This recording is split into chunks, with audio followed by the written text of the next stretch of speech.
Chapter 435. As Li Wangyu waited anxiously, it didn't take long for the little palace maid to trot back from the inner palace. How was it? Li Wangyu hurriedly asked. The young palace maid's face was flushed from running.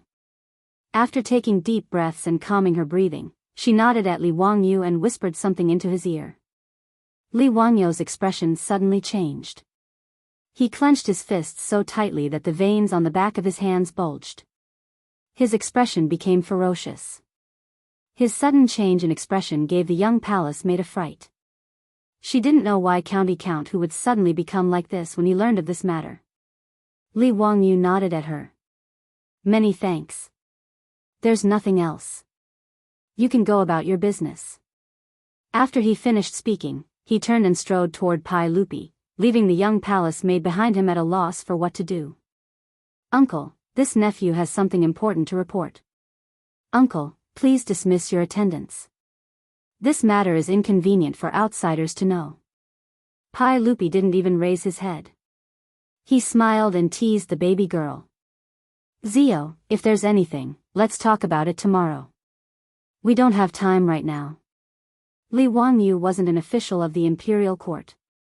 In Pai Lupi's eyes, there was nothing important that had to be said right now. He naturally didn't want to be disturbed at this time. Li Wangyu raised his voice. Uncle, this is an important matter. You have to say it now. There's no time to delay. Pai Lupi couldn't help but frown when he heard this. He raised his head unhappily and looked at Li Wangyu.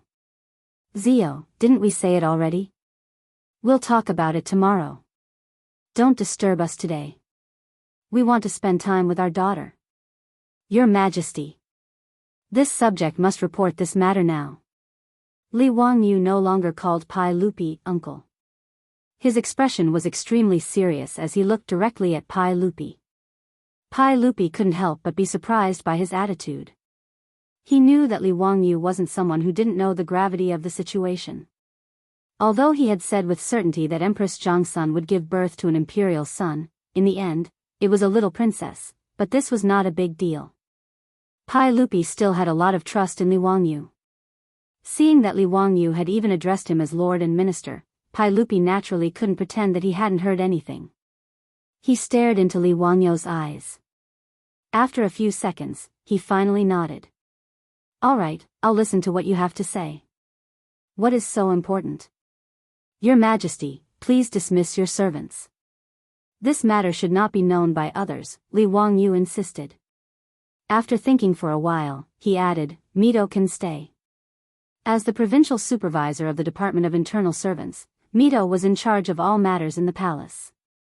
He was in charge of communicating with the 100 Horsemen Department.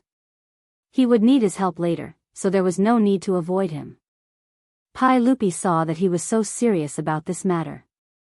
He waved his hand and indicated for all the serving girls in the hall to leave.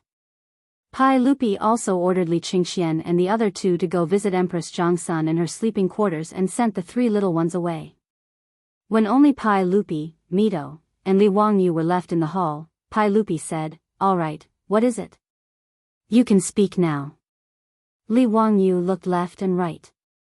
After confirming that no one was eavesdropping, he lowered his voice and said something only the three of them could hear. His voice was very soft, but in Pai Lupi and Mito's ears, it was like a clap of thunder. It shocked the two of them. Uncle, that baby girl is not your biological child. Li Wangyu's words were too shocking. Pai Lupi couldn't help but reach out and dig at his ears, wondering if he was hearing things. What did you say, Zio? Say it again. Uncle, you didn't hear wrong. I said that baby girl is not Uncle's biological child. Li Wangyu's voice was very soft, but his tone was very firm. Mi Tua, who was standing at the side, was completely stunned. Could it be that the county magistrate had lost his mind because of the shock of losing gold today? How could he say such a thing? The Empress's child was not the Emperor's biological child? Was county magistrate who slandering the Empress for being unchaste? How could he dare to slander the Empress like this? Pai Lupi also became furious. He pointed at Li Wangyu and said angrily, Li Wangyu. Do you know what you are saying? You dare to slander the Guanyin maidservant. Zhen will execute your entire family. Li Wangyu was also stunned. What did Pai Lupi mean by such a big reaction? How did he slander Empress Jiangsun? Seeing Mito's expression that looked like he had seen a ghost, Li Wangyu suddenly realized that he hadn't said it clearly and had caused Pai Lupi to misunderstand his meaning. His words didn't mean that Empress Jiangsun was cheating on him. Uncle, you misunderstood your nephew's meaning. What I meant was that the baby girl was not born of you and aunt. She is a fake. Someone harbored evil intentions and used this baby girl to replace the prince that aunt gave birth to. Li Wangyu quickly explained.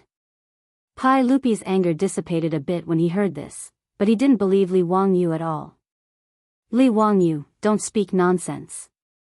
Alright, Zhen knows that you are tired today. Go back to the palace. Mito, send County Count Huxian out of the palace. Pai Lupi didn't want to continue talking to Li Wangyu. This fellow's words were becoming more and more outrageous. He even dared to say that his daughter that was just born wasn't born of him and Empress Jiangsun, but was replaced by someone else. It was simply a load of nonsense.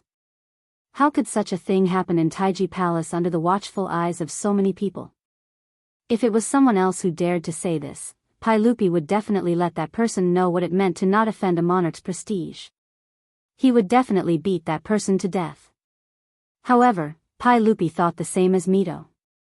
He thought that it was because Li Wangyu lost the bet and was too shocked. Therefore, Pai Lupi didn't want to punish Li Wangyu for speaking nonsense. He only told Mito to kick Li Wangyu out of Taiji Palace. After Pai Lupi finished speaking, he flung his robe and prepared to leave.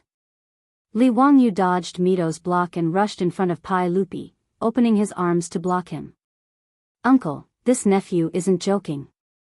I have proof. Proof? Pai Lupi was surprised when he heard this. What proof? Li Wangyu quickly pointed at his eyelids. Eyelids? Uncle, eyelids. What eyelids? Explain clearly to Zhen. Pai Lupi was confused by his words. How could eyelids be used as proof? Uncle, do you know that some people have single eyelids and some people have double eyelids? The so-called single eyelids and double eyelids were single eyelids and double eyelids. Most Han people had single eyelids. Whether it was the terracotta soldiers or court ladies, they all had single eyelids. It wasn't until the beginning of the Tang dynasty that due to the fusion of ethnic bloodlines, large amounts of double eyelids appeared. Li Wangyu went to find the little palace maid to ask if Empress Jiangsun had single eyelids or double eyelids. Although he had seen Empress Jiangsun several times, how could he pay attention to whether Empress Jiangsun had single eyelids or double eyelids? He just vaguely felt that Empress Jiangsun seemed to have single eyelids. The little palace maid naturally didn't know. Li Wangyu asked her to go to the bedroom and help him see if Empress Jiangsun had single eyelids or double eyelids. When the little palace maid came back and told Li Wangyu with certainty that Empress Jiangsun had single eyelids, he suddenly woke up and discovered this shocking secret. The baby girl wasn't born of Pai Lupi and Empress Jiangsun. This discovery caused Li Wangyu to shudder with fear, and he finally understood why Li Ji had vanished. Pai Lupi nodded to Li Wangyu's question. Zhen naturally knows that some people have double eyelids. It's not strange. Although there weren't many people with double eyelids in the Tang dynasty, it wasn't uncommon. Li Wangyu glanced at Pai Lupi's eyes. Uncle, you have single eyelids? Yes, so what? Qingxian, Qingke, and Chang'e also have single eyelids, Li Wangyu continued. Pai Lupi was already somewhat impatient. What are you trying to say? I just asked the palace maid to check on Aunt. She also has single eyelids. Enough, are you done? Pai Lupi didn't want to listen to his nonsense anymore. Uncle, that baby girl has double eyelids. Chapter 436. Li Wangyu's words confused Pai Lupi and Mito. So what if the little princess had double eyelids? Was it illegal for Empress Jiangsun to give birth to the little princess with double eyelids? Although Wuxia had always considered single eyelids to be beautiful, they didn't like double eyelids like later generations. Some people even had surgery to remove double eyelids. But even if people considered slender phoenix eyes to be beautiful and liked single eyelids, so what? The little princess had double eyelids. What kind of bullsh*t evidence was that? Seeing that Pai Lupi didn't understand what he meant, Li Wangyu repeated what he had just said. Uncle, that baby girl has double eyelids. Pai Lupi looked at Mito and saw that he was also confused.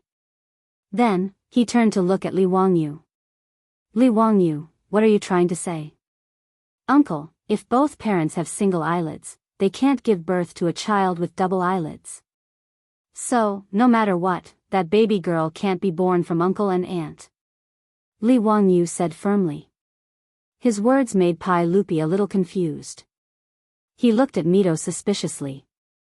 Mito, is that so? Mito quickly bowed. Everyone, I've never heard of this. But since County Count who said so, why don't you let me verify it? He had never heard of parents with single eyelids and a child with single eyelids. But what Li Wangyu said was too important.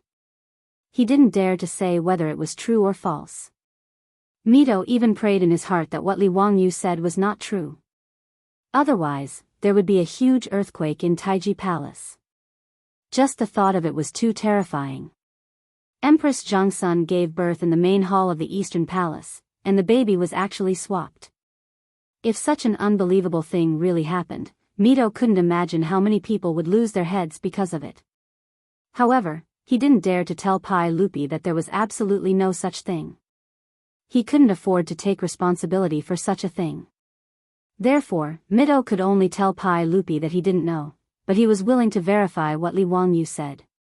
Pai Lupi originally did not believe Li Wangyu's words, but now that he heard Li Wangyu's affirmation, his heart could not help but waver.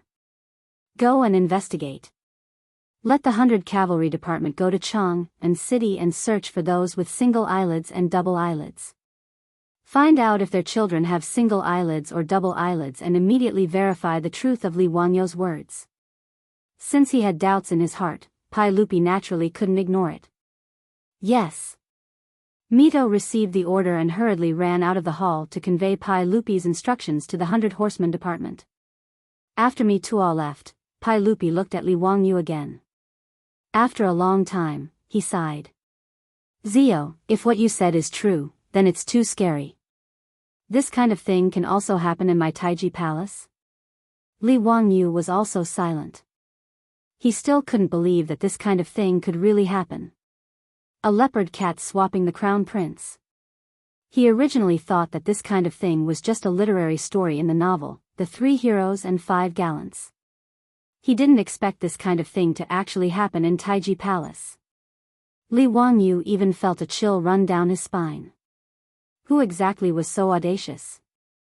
If he didn't know in advance that Empress Jiangxuan's child was the future crown prince, Emperor Gaozong of Tang, Li Ji, he probably wouldn't have thought that Empress Jiangxuan's child would be swapped with a baby girl.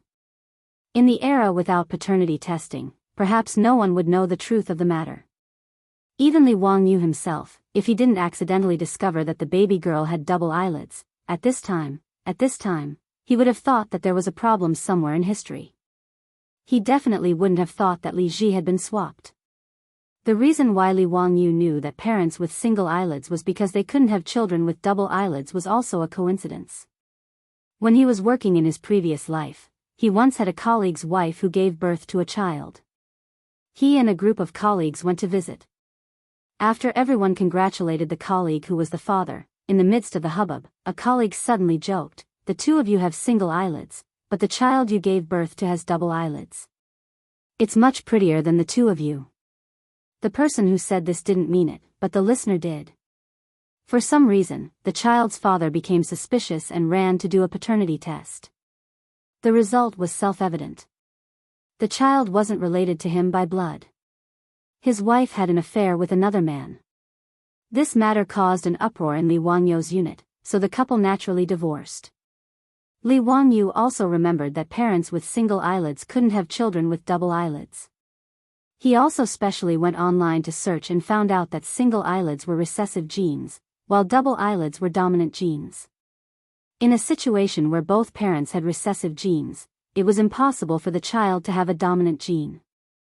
Thus, when he accidentally noticed that Pai Lupi and the three little ones all had single eyelids, while the baby girl had double eyelids, this matter immediately appeared in his mind. In addition, Li Wangyu was suspicious of Li Ji's disappearance, so he asked the palace maid to check Empress Jiangxuan's eyelids. This confirmed the chilling truth that Li Ji had been swapped out by someone else. It was a baby girl. Li Wangyu then remembered that Li Ji's whereabouts were unknown, so he hurriedly said to Pai Lupi, "Uncle, you have to trust this nephew. Please immediately have people seal the palace and prohibit anyone from leaving Taiji Palace. My aunt's son, Prince Ji, should still be in the palace and hasn't been smuggled out." When Pai Lupi heard this, he only hesitated for a few seconds before making up his mind. It was better to believe that this matter was true than not. Even if it was proven that Li Wangyu's words were wrong, it would at most be a false alarm. However, if the 100 Cavalry Department confirmed Li Wangyu's words, then it would be too frightening. "Come, pass down my orders. Close all the palace doors and seal the palace. No one is allowed to enter or leave the palace without my orders. In addition, all the servants in the palace are to return to their respective palaces and await my orders." Pai Lupi loudly called out to the head of the palace guards outside the hall. "Yes." Immediately, a guard accepted the order and ran to pass it down. The officials on duty in the imperial city were shocked to find that the palace doors of Taiji Palace had been closed ahead of time. Taiji Palace had a total of 10 palace doors in the 4 directions of north, south, east, and west. Originally, these palace doors were the same as the city gates of Chang'an. They opened with the beating of the morning drum and closed with the beating of the evening drum. However, it was still early in the morning, so why were the palace doors closed? The officials couldn't help but discuss. Some even thought that today was the day that the Empress would give birth. Could it be that something had happened to the Empress? The officials didn't know what was going on. Even Fang Xianling, Du Ruhui, and Zhang Sun Wuji were also confused. They didn't know what had happened in the palace. As the emperor's uncle, Zhang Sun Wuji was worried about his sister's safety and wanted to enter the palace to visit Empress Zhangsun. He went to Shuntian Gate and handed over his waist token, but he was rejected by the guards at the palace doors and was forbidden from entering. This had never happened before. Even he was not allowed to enter the palace, which made Zhang Sun Wuji even more anxious. He was afraid that something had happened to his sister. After all, in this era, when a woman gave birth, even if she was as noble as Empress Zhangsun, it was still dangerous. The palace doors of Taiji Palace suddenly closed without any warning, causing an undercurrent to surge in Chang'an City. Chapter 437. In Li Main Hall, Pai Lupi also started to get nervous. He paced back and forth restlessly, calling the servants to ask if Mitua had returned. Li Wangyu sat on the side, pondering how Li Ji had been replaced. He suddenly thought of something and scolded himself for being an idiot. Li Wangyu hurriedly got up and walked to Pai Lupi's side. He said in a low voice, "Uncle, we overlooked something.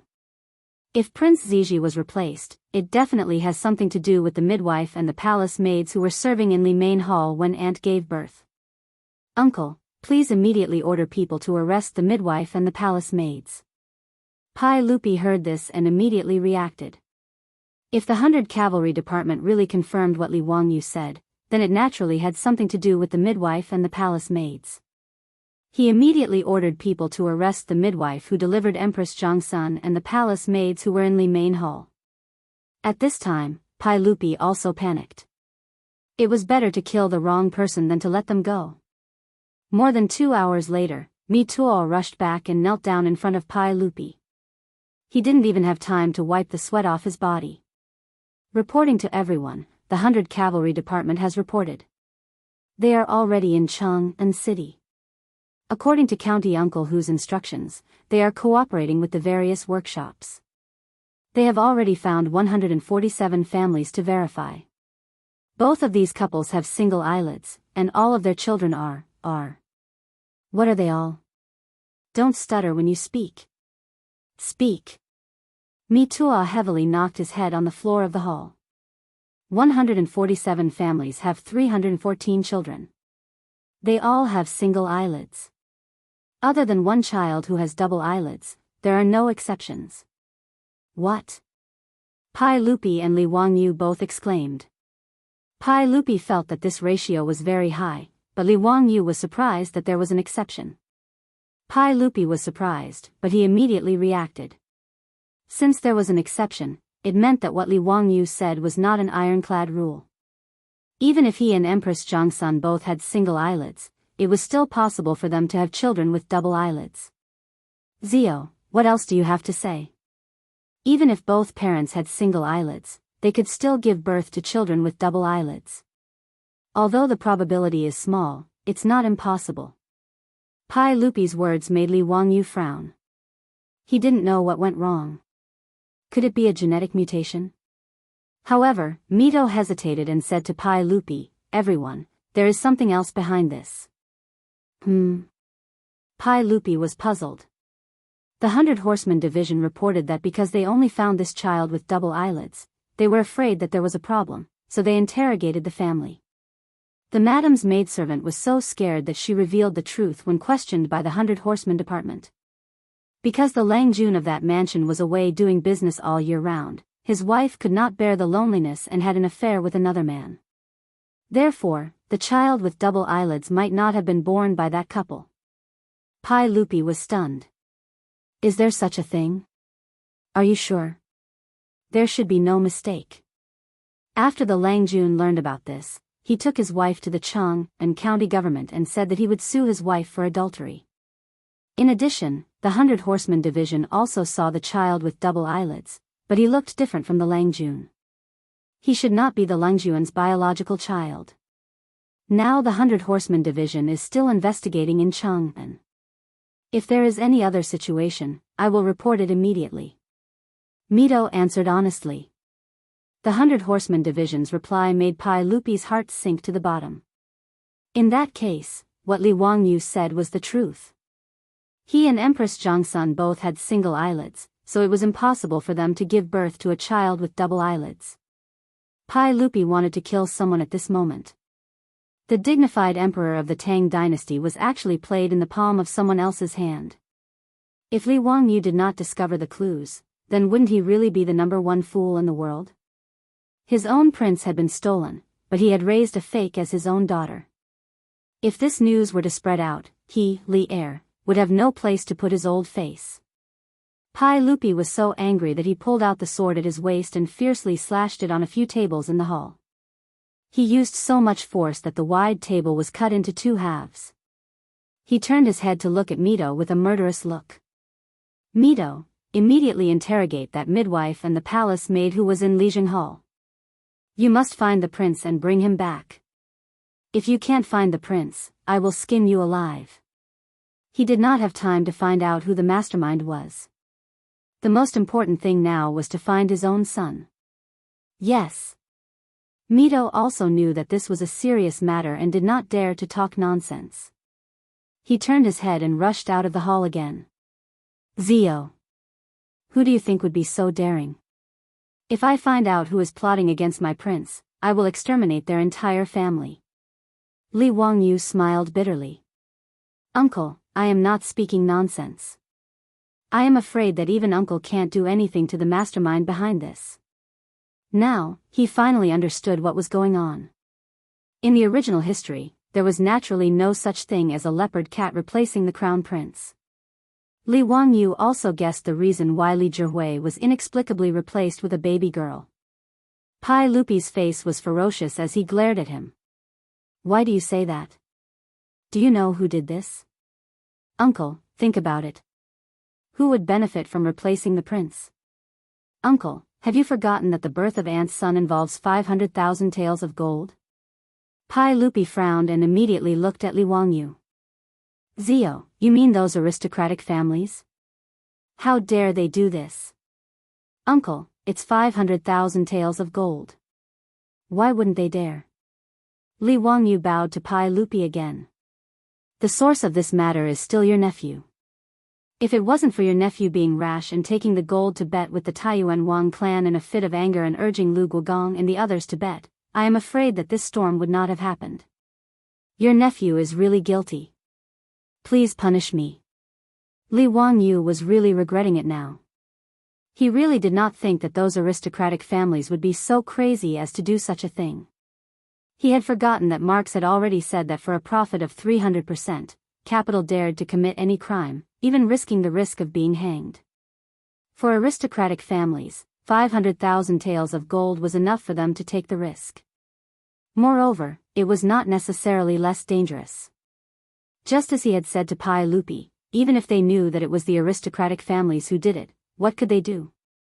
For such a shocking case, how could the aristocratic families personally make a move and hand the evidence to Pai Lupi? Needless to say, even if they pursued the matter, they would only catch a few scapegoats. Just like last time, when the Taiyuan Wang clan's legitimate son Wang Ziqiao and the others ordered the troops to kill and set fire, they could not obtain any evidence and could not do anything to them. Pai Lupi glared at Li Wangyu for a while before helplessly waving his hand. This matter has nothing to do with you. I will not take my anger out on you. The most important thing now is to find my prince and bring him back. Pai Lupi, who was in the prime of his life, was somewhat dispirited at this time. In an instant, Li Wangyu felt that he had aged a few years. Li Wangyu was right. Even if he knew that the mastermind behind the scenes was an aristocratic family, what could he do? Without any evidence, he, Pai Lupi, could not do anything to these aristocratic families. Uncle, the heavens help the prince. I think that with Mituo's thunderous methods, the midwife will definitely tell the truth. The prince should still be in Taiji Palace and has not been sent out of the palace. Li Wangyu comforted. I hope so. While the two were talking, they saw Mituo return with an ugly expression. How was it? Did the midwife say anything? Pai Lupi immediately asked. Mituo knelt down and kowtowed. He did not dare to look up at Pai Lupi. Replying to everyone, when this servant went to the room where the imperial guards were holding the midwife had already hanged herself in the room. She was no longer alive. With a clang, the sword in Pai Lupi's hand fell to the ground, making a soft sound. Chapter 438. When Li Wangyu heard this, he felt a chill in his heart. That midwife actually hanged herself? This was clearly because after being captured by the palace guards, she knew that the matter was exposed and committed suicide to escape punishment. But the midwife's death made Li Wangyu feel a chill in his bones. This woman would rather commit suicide than hand over Li Ji in exchange for a chance of survival. Could it be that Li Ji was already killed by her? Pai Lupi calmed his mind and asked with a trembling voice, what about those palace maids? Mituo immediately replied, when Her Highness gave birth, she stayed in Li Main Hall. There were 12 palace maids serving Her Highness. Now, there are no problems with these palace maids. I have already asked the 100 Cavalry Department to take over and interrogate them to find out the prince's whereabouts. Then go quickly. You must make them speak and tell us where my prince is. Pai Lupi roared. Yes. Mituo heavily knocked his head on the floor and then retreated. As the provincial supervisor of the Internal Servants Department, Mituo actually had a lot of responsibility for such an unbelievable thing happening in Li Main Hall. It was only because Pai Lupi trusted him that he did not pursue his responsibility for the time being. If they could not find Li Ji, or if Li Ji was killed by the midwife and palace maids, then Mituo's fate would not be any better. Li Wangyu watched Mituo leave the hall with a murderous look on his face. He knew that those palace maids who had fallen into Mituo's hands would probably end up very miserably. Mituo was not a soft-hearted person. Even Li Yuan's personal attendants and concubines in the harem, he dared to be ruthless and beat them to death. From this, it could be seen that this person was definitely a black-hearted and merciless person. However, Li Wangyu could not sympathize with those palace maids.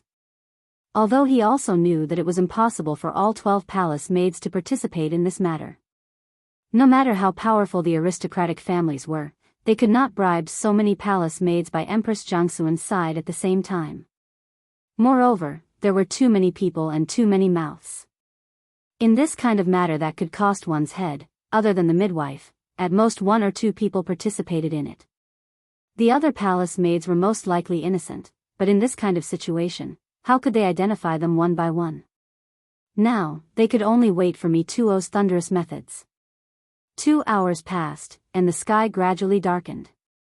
The evening drum of Chang and city sounded, and bright candles were lit in the main hall. Just as Pai Lupi and Li Wangyu were waiting anxiously, Mito finally came back, but his face was full of worry.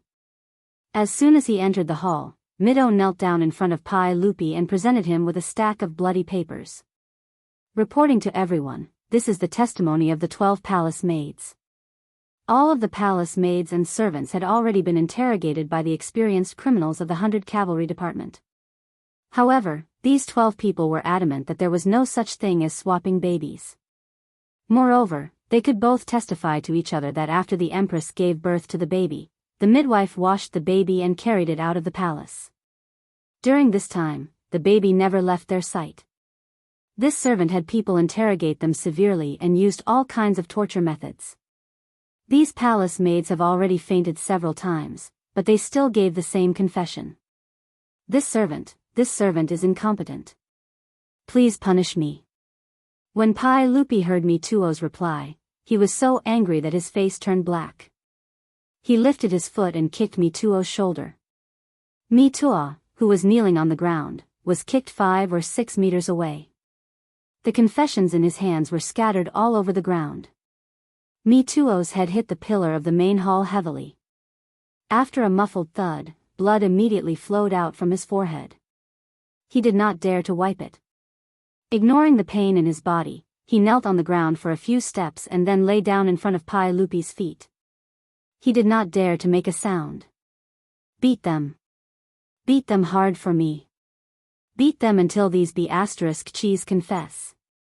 I don't believe it. They're not afraid of death. Pai Lupi became furious, and his face began to twist. Li Wangyu was silent. He bent down and reached out to pick up the confessions scattered on the floor, and read them one by one. Just as Mituo said, the confessions of these palace maids were almost the same. This was simply impossible, unless these 12 palace maids all gave false testimony and colluded with each other to confess. But this kind of thing was impossible, so there must be something hidden. Li Wangyu had never figured out how the midwife who delivered the baby for Empress Jiangsun brought the baby girl into the bedroom of Li Main Hall, and how she replaced Li Ji without letting a newborn baby cry and attract the attention of others. When Empress Jiangsun gave birth, there were nearly 100 eunuchs and palace maids inside and outside Li Main Hall, serving the Empress of the Tang dynasty in the hall. Combined with the confessions of these palace maids in the bedroom, Li Wangyu was even more confused. To avoid the attention of so many people and secretly switch the baby, this was simply too inconceivable. Could it be that these people knew how to perform magic? Magic? A bolt of lightning flashed through Li Wangyu's mind. It was magic. Since ancient times, there had been ancient magic tricks in Wuxia. Those magicians wore long robes and could produce huge fish tanks, porcelain bowls, flower vases, braziers, and other props out of thin air. It was very magical. This kind of ability to hide things on one's body, even the Western magicians of later generations did not know the mystery. Could it be that among the dead midwife or palace maids, there was someone who knew this ancient magic trick? Hiding the baby girl on one's body and replacing Li Ji in front of everyone's eyes? Li Wangyu thought about it and realized that there was indeed such a possibility. However, Li Wangyu couldn't figure out how to make the baby stay quiet and not cry. Could it be that he had drugged the baby? Li Wangyu planned to ask Sun Simiao if there was any medicine that could make the baby stop crying after taking it. At this time, Pai Lupi had already scolded Mituo, and was unable to restrain his anger, asking Mituo to continue torturing those palace maids. Uncle, wait. I want the 100 Horsemen Department to investigate the background of that midwife and the 12 palace maids. When did they enter the palace? Before entering the palace, what did their families do for a living? Did any of them know how to play 100 different kinds of opera? The Sanlo he mentioned was the name for magic tricks and acrobatics during the Sui and Tang dynasties. It was also called Bai Shi. Pai Lupi breathed heavily and tried to calm his anger. He asked, Zio, why do you want to investigate this? What's the use of it? Uncle, this is what I'm thinking. Li Wangyu told him his guess. Investigating whether these palace maids knew ancient magic tricks was the only way he could think of. After hearing his words, Pai Lupi immediately glared at Mitua. Did you hear what Huxin County Count said? Useless dog, why aren't you going to investigate? Yes, I will personally go to the Yetting Bureau to investigate. Mitua did not dare to say more. He scrambled out of the hall, but before he left, he gave Li Wangyu a grateful look. If he could find some useful clues and rescue Prince Ziji, then Li Wangyu really saved his life. How could Mitua not be grateful? Li Wangyu's conjecture was also a Hail Mary effort. Unexpectedly, an hour later, Mitua came back with good news. Chapter 439. The Yetting Bureau was an organization used by the Tang dynasty to manage the palace maids. The information of all the palace maids was managed by the Yetting Bureau. If Mitua wanted to check the information of the 12 palace maids, he needed to go to the Yetting Bureau. Originally, he just wanted to give it a try, but he didn't expect that he really found the information that Li Wangyu needed from it. Mitua let the servants carry the names of the 12 palace maids and ran back to the Li main hall. Replying to everyone, this servant found it. Pai Lupi quickly asked, What did you find? Quickly tell me. The midwife who hanged herself has nothing to do with the Sanlo Bai Shi. Whether it was her or her family, no one knew the Sanlo Bai Shi. Most of the 12 palace maids entered the palace during the Wuda period.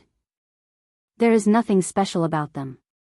But this servant thinks that 2 of them should know the Sanlo Bai Shi.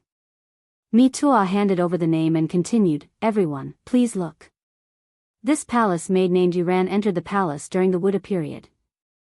She is from Luoyang and is 23 years old. Her surname is Lu.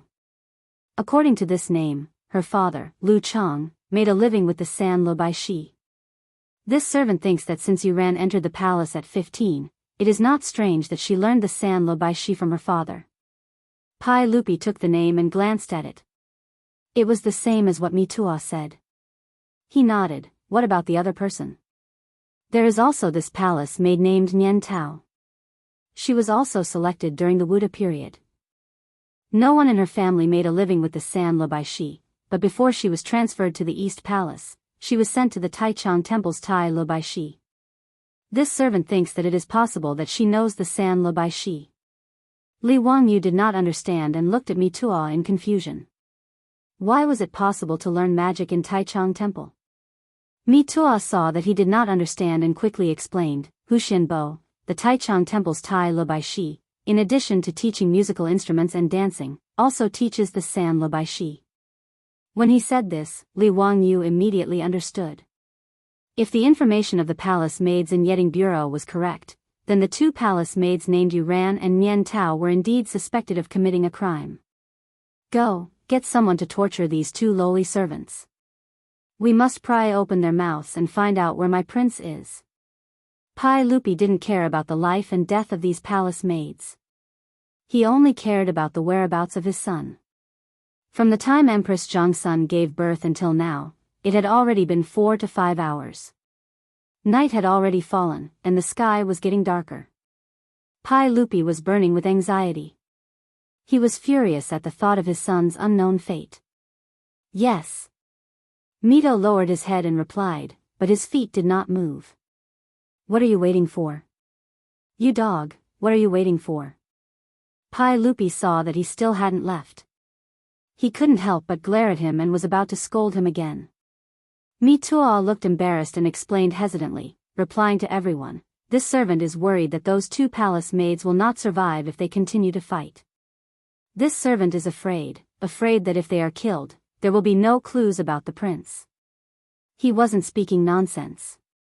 Those delicate palace maids, how could they withstand the torture of the 100 Cavalry Department and the ruthless interrogation veterans? When he came to the Li main hall to report to Li Air, most of the 12 palace maids were already on the verge of death from torture. If they continued to be interrogated by torture, they would probably die in a short period of time. If they were killed, where would Mituo go to find the prince? In Noda's Taiji palace, where could one not hide? Not to mention such a small baby. Ever since he confirmed that his son had been switched, Pai Lupi had ordered the palace guards to search the palace, but they still found nothing. It was already late, but the vast Taiji palace was filled with imperial guards holding torches as they searched for the crown prince. Pai Lupi heard Mituo say this and his face couldn't help but twitch. He knew that Mituo shouldn't be talking nonsense. If he didn't continue to torture these two people, he wouldn't know where to find his son. But if he continued to torture and beat these two palace maids to death, there would be no clues and he wouldn't be able to find his son. In a dilemma, Pai Lupi was also a little embarrassed, and his face became more and more ugly. Li Wangyu was also secretly anxious at the side. He kept recalling the detective movies he had watched in his mind, trying to find a way to break out of this situation. In Li Wangyu's mind, these two palace maids called Nian Tao and Yu Ran were likely to be accomplices. First of all, these two people knew magic and could cover each other. Second of all, they had entered the palace in the 3rd year of Wuda. They should have received palace training together, learning the palace etiquette and so on. It was very likely that they had known each other for a long time and had a close relationship. However, since Yuan and Nian Tao didn't commit suicide like the midwife after being controlled by the palace guards, it meant that they didn't want to die. They were still hoping for a fluke, trying to muddle through and find a chance to live. But how to pry open the mouths of these two suspects was a difficult problem. Even the veteran criminal of the 100 Cavalry Department couldn't succeed in making them confess after torture. Could it be that these two palace maids were expected to tell the truth about Li Ji's whereabouts without continuing to torture? If it was really Yu Ran and Nian Tao who did this, they would rather die than say half a word. Otherwise, what awaited the two of them was not only their own death, but also the 9 generations of Pai Lupi. This point, presumably, these two palace maids were also well aware. In this case, even if they were beaten to death, they wouldn't confess. Therefore, it was expected that the 100 Cavalry Department couldn't get a result from torture. Li Wangyu couldn't help but smile bitterly. Confessing would be a lenient prison, and refusing to go home for the new year. He and Pai Lupi were really in a predicament now. Pai Lupi was also in a dilemma at this time. He couldn't continue to force a confession, but he also couldn't not force a confession. He was so angry that he picked up the sword that had fallen before and slashed it in the hall to vent his anger. Go, continue to force a confession, beat them to death. I don't believe that they are not afraid of death. Pai Lupi was still angry and ordered Mituo. Mituo heard Pai Lupi say so and turned to leave, but he was stopped by Li Wangyu. Mituo, wait. Li Wangyu turned to Li Er and cupped his hands. Uncle, I have an idea. Perhaps I can pry open the mouths of these two women. However, I need Uncle to give me an imperial edict and pardon one of them for their crimes, letting bygones be bygones. What? Ziyu, are you crazy? I'm already merciful that I didn't kill 9 generations of these lowly servants. You want me to pardon them? That's impossible. Pai Lupi heard Li Wangyu's words and his lungs were about to explode. Uncle, now, is it more important to find Li Ji or to kill them? Uncle, please reconsider. You. Pai Lupi was speechless for a moment. After a long time, he waved his hand and said, as long as you can find Prince Li Ji, I will do as you say. Thank you, Uncle. I will do my best to find Li Ji. Li Wangyu bowed to Pai Lupi and then turned to Mituo and said, Mituo, go and tell people to stop torturing them. Lock them up separately and don't let them talk to each other. Mituo looked at Pai Lupi suspiciously and didn't know if he should listen to Li Wangyu. Pai Lupi nodded slightly to him, indicating that he should do as Li Wangyu said. Pai Lupi could only place his hopes on Li Wangyu and hope that he could create a miracle. Chapter 440. After Pai Lupi nodded, Mito naturally did not hesitate and immediately followed Li Wangyu's orders. But in his heart, Mito scoffed at Li Wangyu's actions.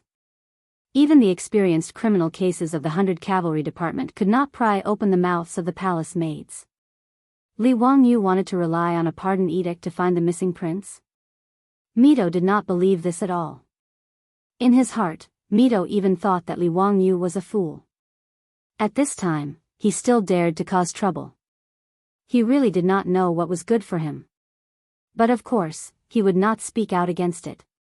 Because in Mito's view, Li Wangyu's fool behavior was very beneficial to him. Because of his incompetence, he had already lost a lot of points with Pai Lupi today. Whether it was Prince Ziji being replaced by someone or investigating the palace maid suspected of committing the crime, Mitua, as the provincial supervisor of the Department of Internal Servants, was slow to realize that he had let down Li Er's trust in him. Mito was now in a terrible situation and was at his wit's end. At this time, Li Wangyu said that he had a way to take over the interrogation of the two palace maids. How could Mito not be happy? No matter whether Li Wangyu succeeded or not, this hot potato was temporarily thrown away. This also allowed Mito to breathe a sigh of relief. Li Wangyu naturally did not know what Mito, the head eunuch of the Internal Servants Department, was thinking. The reason why he suddenly opened his mouth to take over this matter was not because he was afraid that Mito would beat the two palace maids to death. It was because he had just thought of a way. He remembered a classic problem in game theory, the prisoner's dilemma. Two people committed the crime together and made an alliance. The police interrogated the two prisoners and gave the following conditions: both of them lied and each of them was sentenced to 1 year. Both of them confessed and each of them was sentenced to 8 years. One of them lied and one of them denied. The liar was sentenced to 10 years and the confessor was acquitted. Then, two prisoners separated from each other. When faced with interrogation, should they lie or confess? The prisoner's dilemma was the most representative example in game theory. The best choice for an individual was not the best choice for a group. This was a test of human nature. Anyone would have thoughts that were beneficial to themselves. Li Wangyu felt that the two palace maids, Yueran and Nian Tao, might not be so united. When facing the test of the prisoner's dilemma, they might not be able to resist the temptation of human weakness. Regardless of whether it worked or not, this was the only way to find Li Ji. Since torture didn't work, he might as well try the prisoner's dilemma. After Mitua ordered people to separate Yueran and Nian Tao, the two palace maids, Li Wangyu held the imperial edict that Pai Lupi had hurriedly written and entered the room where the palace maid called Yueran was imprisoned. These rooms were used to imprison palace maids under investigation.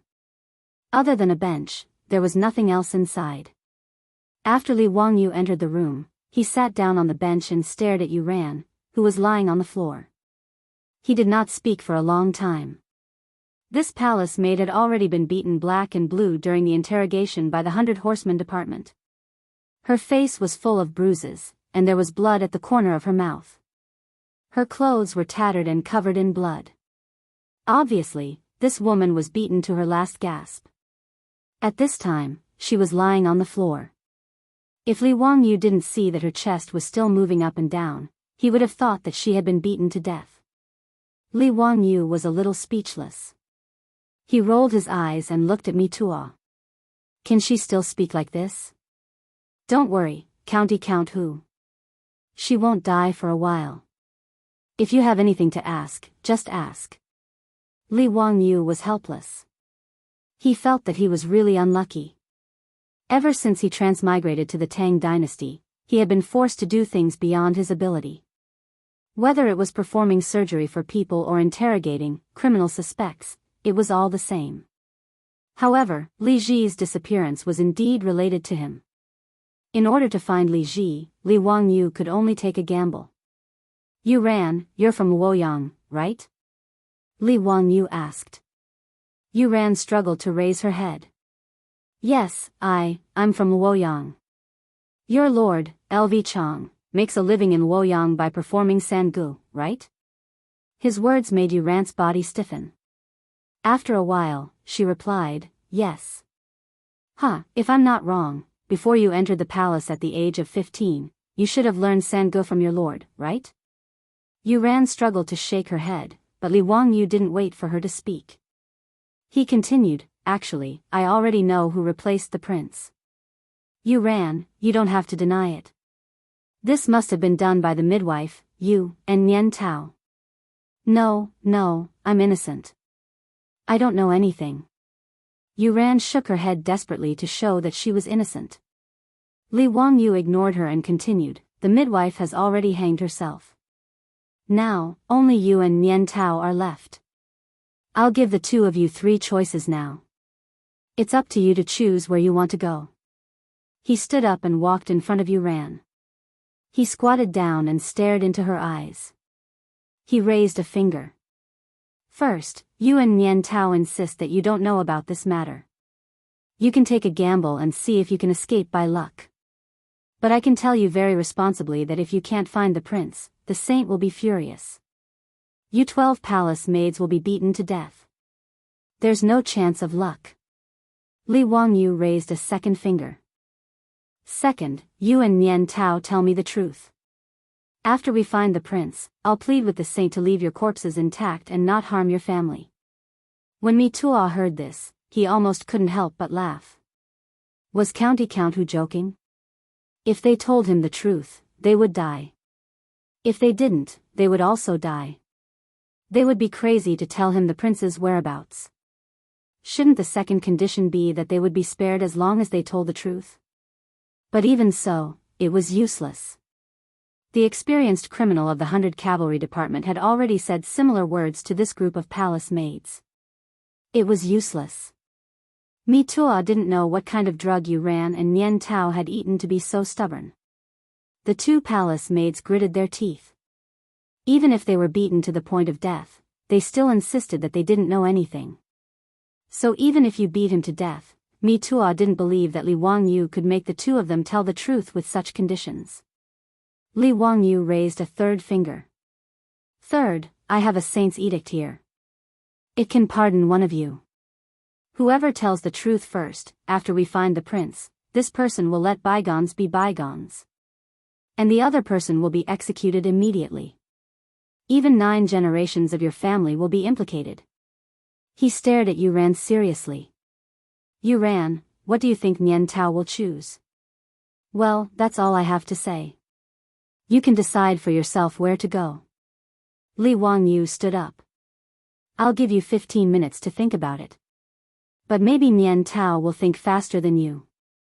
With that, he turned and pushed the door open.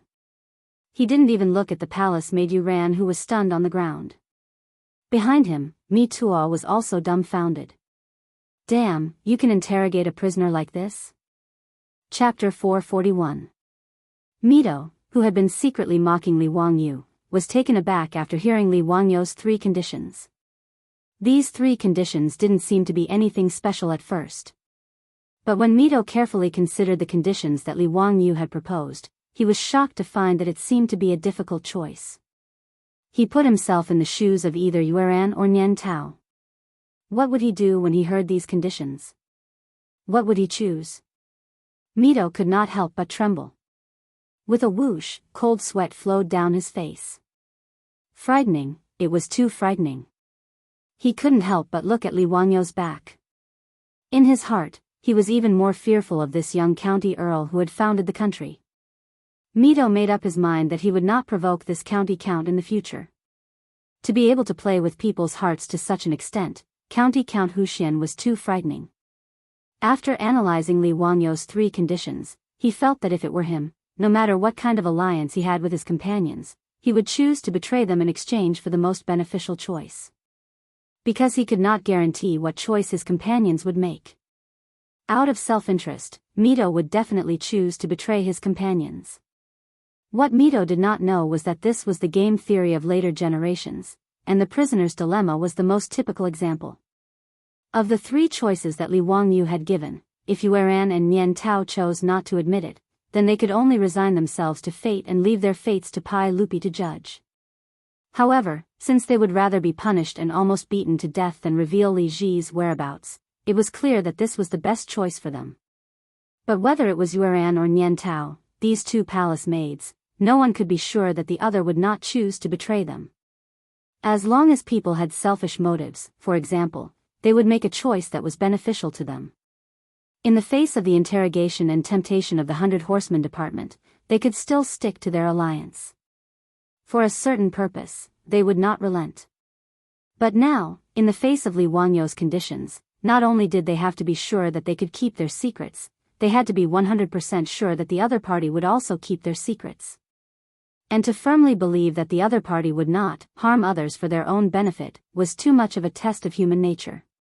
Li Wangyou's suggestion not only made Mitua break out in a cold sweat, but the palace maid Yuran also froze, her fingers trembling uncontrollably. Then, is that imperial edict real? Li Wangyu had not even stepped out of the room when he heard the hoarse voice of Yuran, the palace maid behind him. As soon as she opened her mouth, not only did Li Wangyu raise his eyebrows, but Mitua also opened his eyes wide. Was he going to confess? In fact, the palace maids Yuran and Nian Tao had already reached their limits. If not for the fetters in their hearts, they would have spoken long ago. In the face of Li Wangyou's conditions, Yuran did not struggle too much and made her choice. Li Wangyu turned around and walked back. He squatted in front of the palace maid, Yuran, and unfolded the imperial edict for her to read. Did you see it clearly? This is an imperial edict written by the saint himself. As long as you confess and tell us the whereabouts of the prince, you will be pardoned. Originally, Pai Lupi was not willing to pardon the palace maid. In his heart, he wished he could tear them all into pieces to relieve his hatred. It was Li Wangyu who interceded with Pai Lupi about Li Ji's safety that made him reluctantly write this imperial edict. The palace maid Yuran stared at the imperial edict in Li Wangyou's hands. After a long time, she finally said, I am willing to confess. As soon as she said that, Li Wangyu and Mitua felt as if a huge rock had been lifted from their hearts. In fact, Li Wangyu was also very nervous. He had never interrogated a criminal before. It was also the first time for him to do this. He let out a long breath, stood up, and waved at Mitua, indicating for him to ask. Mitua gratefully saluted Li Wangyu and squatted in front of Yuran. Tell me first, did the empress give birth to a prince? Mitua asked very nervously. Since the palace maid Yuran had asked, she was very straightforward. She nodded, yes, it is. Mituo's heart almost jumped to his throat. Is the prince okay now? Where is he? Yuran hesitated for a few seconds. Finally, she bit her lower lip and said. After we replaced the prince in Li Main Hall, Fan Yu asked me and Nian Tao to throw the prince into the well and drown him. When she said this, she coughed violently because of the pain from her wound. Mitua was so anxious that he wanted to strangle her. Mitua knew that the Fan Yu that Yuran mentioned was the name of the midwife who had hanged herself. Tell me, what happened after that? You didn't put the prince. Mituo's body began to tremble. He didn't dare to continue halfway, for fear of hearing the terrifying answer. These two palace maids, if they really threw the prince into the well and drowned him, it would really be a disaster. Yuran finally stopped coughing and shook her head gently. Nian Tao and I took the prince out of Li Main Hall and found a well, but no one dared to throw him in. In the end, we found a secret place and hid the prince. Originally, we wanted to send him out of the palace and give him to someone to adopt. But we didn't expect that the matter would be exposed and the palace guards would arrest us. After she said this, Mitua almost knelt down and kowtowed to the gods and Buddhas. Thank the ancestors for blessing, the prince was still alive. His voice trembled. You tell me, where is the prince now? In the garden behind Li Main Hall, there is a ginkgo tree. There is a big hole in the branch of the ginkgo tree. I found it when I was picking ginkgo. Together with Nian Tao, we hid the prince in the hollow of the ginkgo tree. The palace maid, Yuran, did not hide anything and told her everything. Mitua didn't have the time to continue interrogating her. Together with Li Wangyu, he turned and ran out of the room. Li Wangyu remembered that last time, when he saw Princess Changle in the garden behind Li Main Hall, there were indeed many ginkgo trees. The two led a group of palace guards and men from the 100 Cavalry Department, raising torches and heading towards the garden. Search. Don't let go of a single ginkgo tree. Be careful not to harm His Imperial Highness. Mitua ran until he was out of breath. Ignoring everything else, he immediately ordered his men to begin searching for the ginkgo trees in the garden. Yes, sir. The palace guards and men from the 100 Cavalry Department immediately spread out, raising torches and carefully searching the ginkgo trees. As Mi Tuo and Li Wangyu waited anxiously, a guard finally shouted, "Found it! Found it! There is an infant on this tree. The prince has been found." In Mi Tuo's ears, these words were like the sound of nature. He immediately raised his robes and rushed over. "Be careful, be absolutely careful. Don't harm His Imperial Highness. Quickly bring him down." When the imperial guards carefully carried the infant in swaddling clothes to Mi Tuo's hands, this lower third-rank eunuch from the Department of Internal Attendance couldn't help but cry. Chapter 442. Mi Tuo was so excited that tears flowed down his cheeks. When he looked at the baby again, he was so scared that his heart almost stopped beating. The baby's eyes were closed and he didn't move at all. Mi Tuo was so scared that he almost lost his soul. "Who, County Earl who, you come look at the prince, what happened to him?" Mi Tuo was tongue-tied. The fact that Mi Tuo didn't pass out from the shock was already a testament to his mental fortitude. Li Wangyu also hurried forward. Li Ji's appearance in swaddling clothes gave him a fright. He quickly reached out his hand to touch Li Ji's face. He felt the warmth of Li Ji's body. He used his finger to touch Li Ji's nose. Soon, a smile appeared on his face. "It's okay. Maybe the 2 palace maids fed the prince some medicine. Quick, old immortal's son is still in the Eastern Palace. Send him over for a diagnosis. Also, send someone to inform His Majesty so that he won't be worried." Hearing Li Wangyu's words, Mi Tuo's heart that was in his throat finally relaxed a little. Empress Jianghu's delivery today was too much of a shock for him. Even Mi Tuo, who was only in his 30s, felt that if this continued, he would age prematurely. Under the protection of a large group of palace guards, the 2 of them rushed to Sun Simiao's temporary residence in the Eastern Palace. In the Eastern Palace, there were palace guards searching everywhere. Even Sun Simiao's residence was searched by several groups of palace guards. Now that things had escalated to this point, Sun Simiao naturally had a rough idea of what happened today. When he saw Mi Tuo and Li Wangyu rushing over with a baby, he understood everything. Without saying a word, he took the swaddled Li Ji and began to treat him. "Old immortal son, how is it? What's wrong with the prince?" "Well, the prince is fine. Someone fed him eggplant flowers. It's not a big problem. I'll give the prince a few needles and he'll wake up." Sun Simiao's medical skills were naturally trustworthy. After a round of diagnosis, he came to a conclusion. Li Wangyu immediately relaxed. As long as Li Ji was fine, it was fine. He couldn't imagine how chaotic the history of China would be if Li Ji was gone. While Sun Simiao was treating baby Li Ji, Pai Lupi, who had received the news, also rushed over. "Zio, did you really find Jin's pheasant slave?" Pai Lupi was so excited that his beard trembled. "Yes, uncle. We found the prince.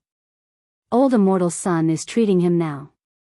Li Wangyu had just finished speaking when he heard a loud baby cry. Her cries caused everyone present to loosen up a little. Mito held the crying baby tightly in his arms and knelt in front of Pai Lupi. He sobbed and said, "Everyone, we found Prince Ziji. This servant deserves 10,000 deaths." Pai Lupi didn't care about anything else. He directly reached out and took his son from Mito's hands.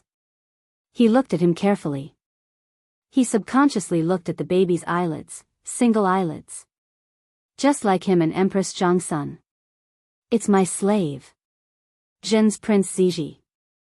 Congratulations, uncle. You've finally found Prince Ziji." With uncle's great achievements, wisdom, and martial prowess, there are no demons and monsters that can hide. No scheme or trick will succeed. Li Wangyu did not forget to flatter Li Er. By now, he had already reached the point of perfection in flattering Li Er. "Ha ha ha, Zio, it's all thanks to you today. Otherwise, I'm afraid I'll never see my slave again." Pai Lupi also remembered Li Wangyou's contribution. At the same time, he felt a lingering fear. If Li Wangyou hadn't found the clue of the double eyelids, his Prince Ziji would have been stranded among the common people.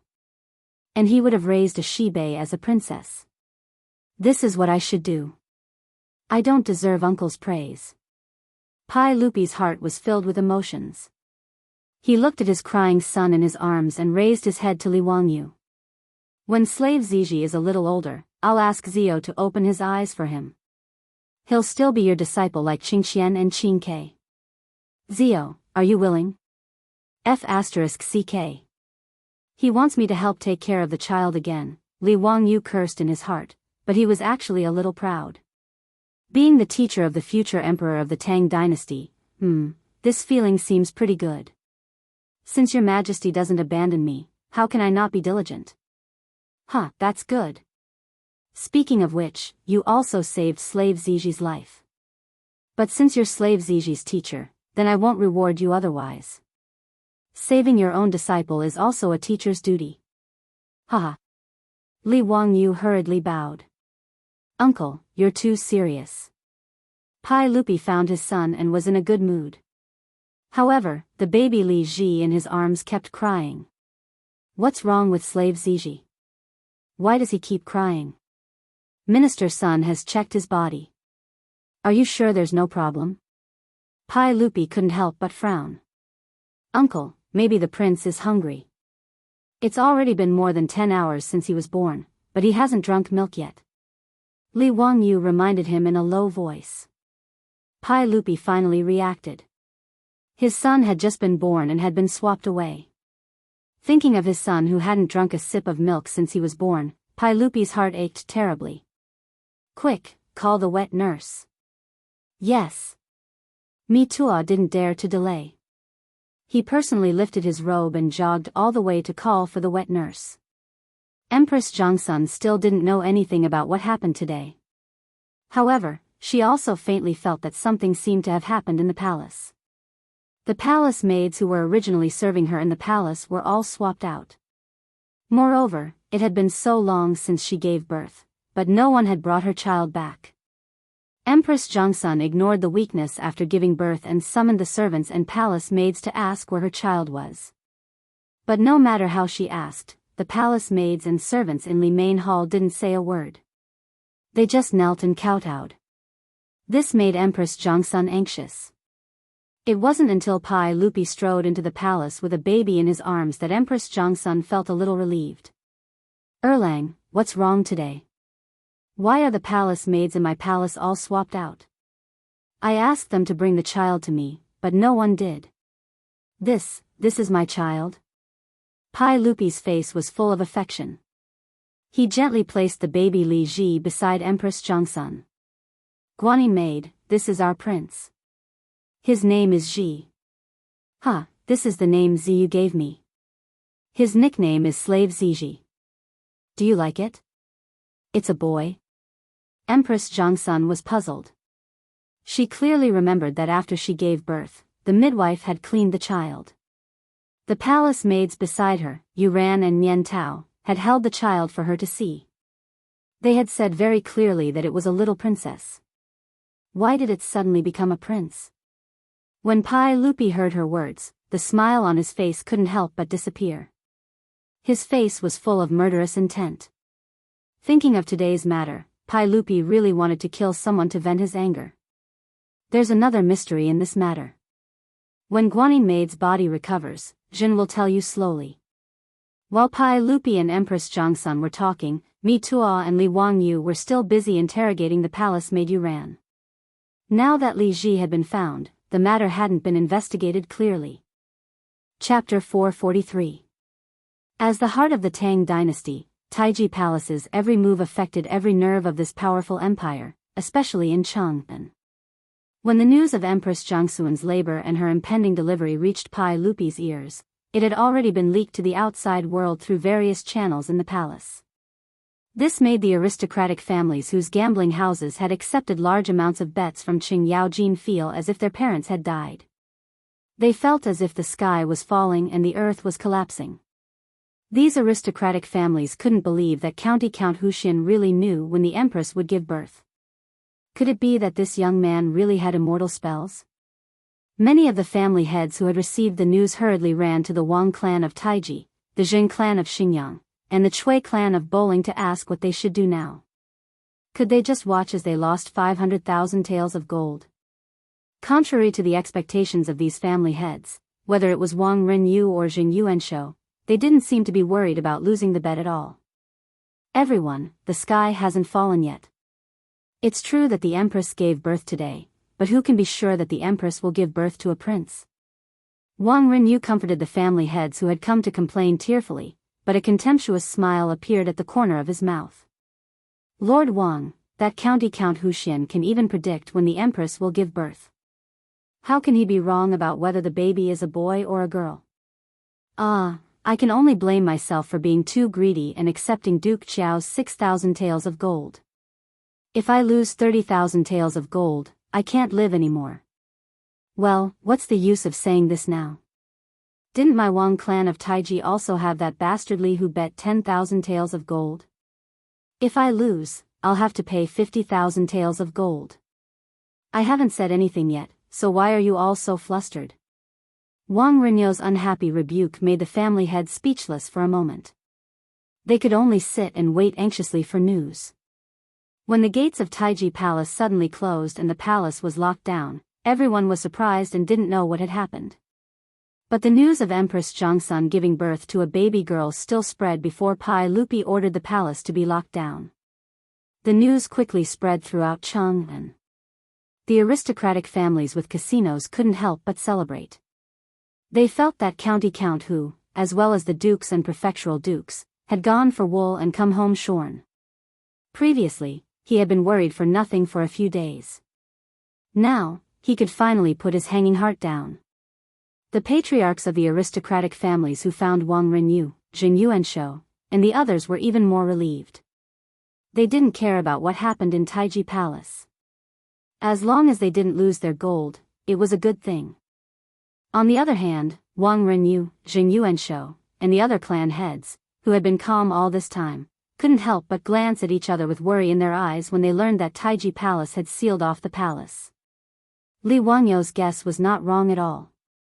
It was Wang Renyu, Jing Yuanshou, and a few other masters of the aristocratic families who played the game of swapping the crown prince in the main hall of the Taiji Palace.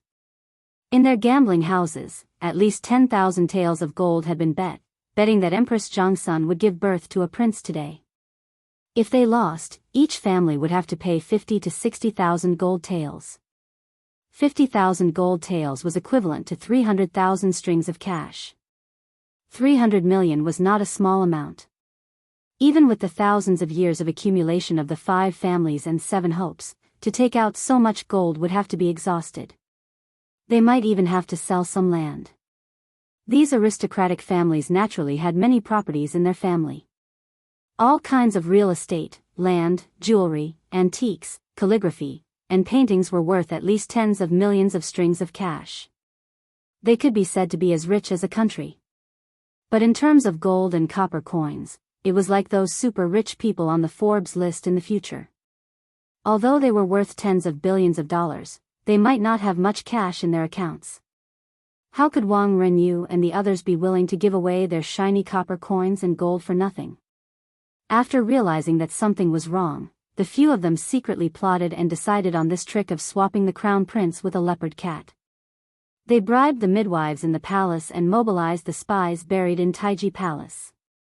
After careful planning, they really almost succeeded.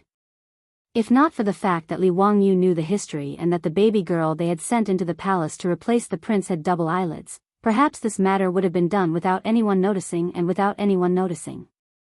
Originally, when news came from the palace that Empress Zhongsun had given birth to a princess, Wang Renyu and the others could not help but feel delighted. So what if Li Shimin was the emperor of the Tang dynasty? Wasn't he still being played by the aristocratic families? Thinking about how Li Shimin was going to raise a fake and treat her as his own daughter, Wang Renyu and the others nearly laughed out loud.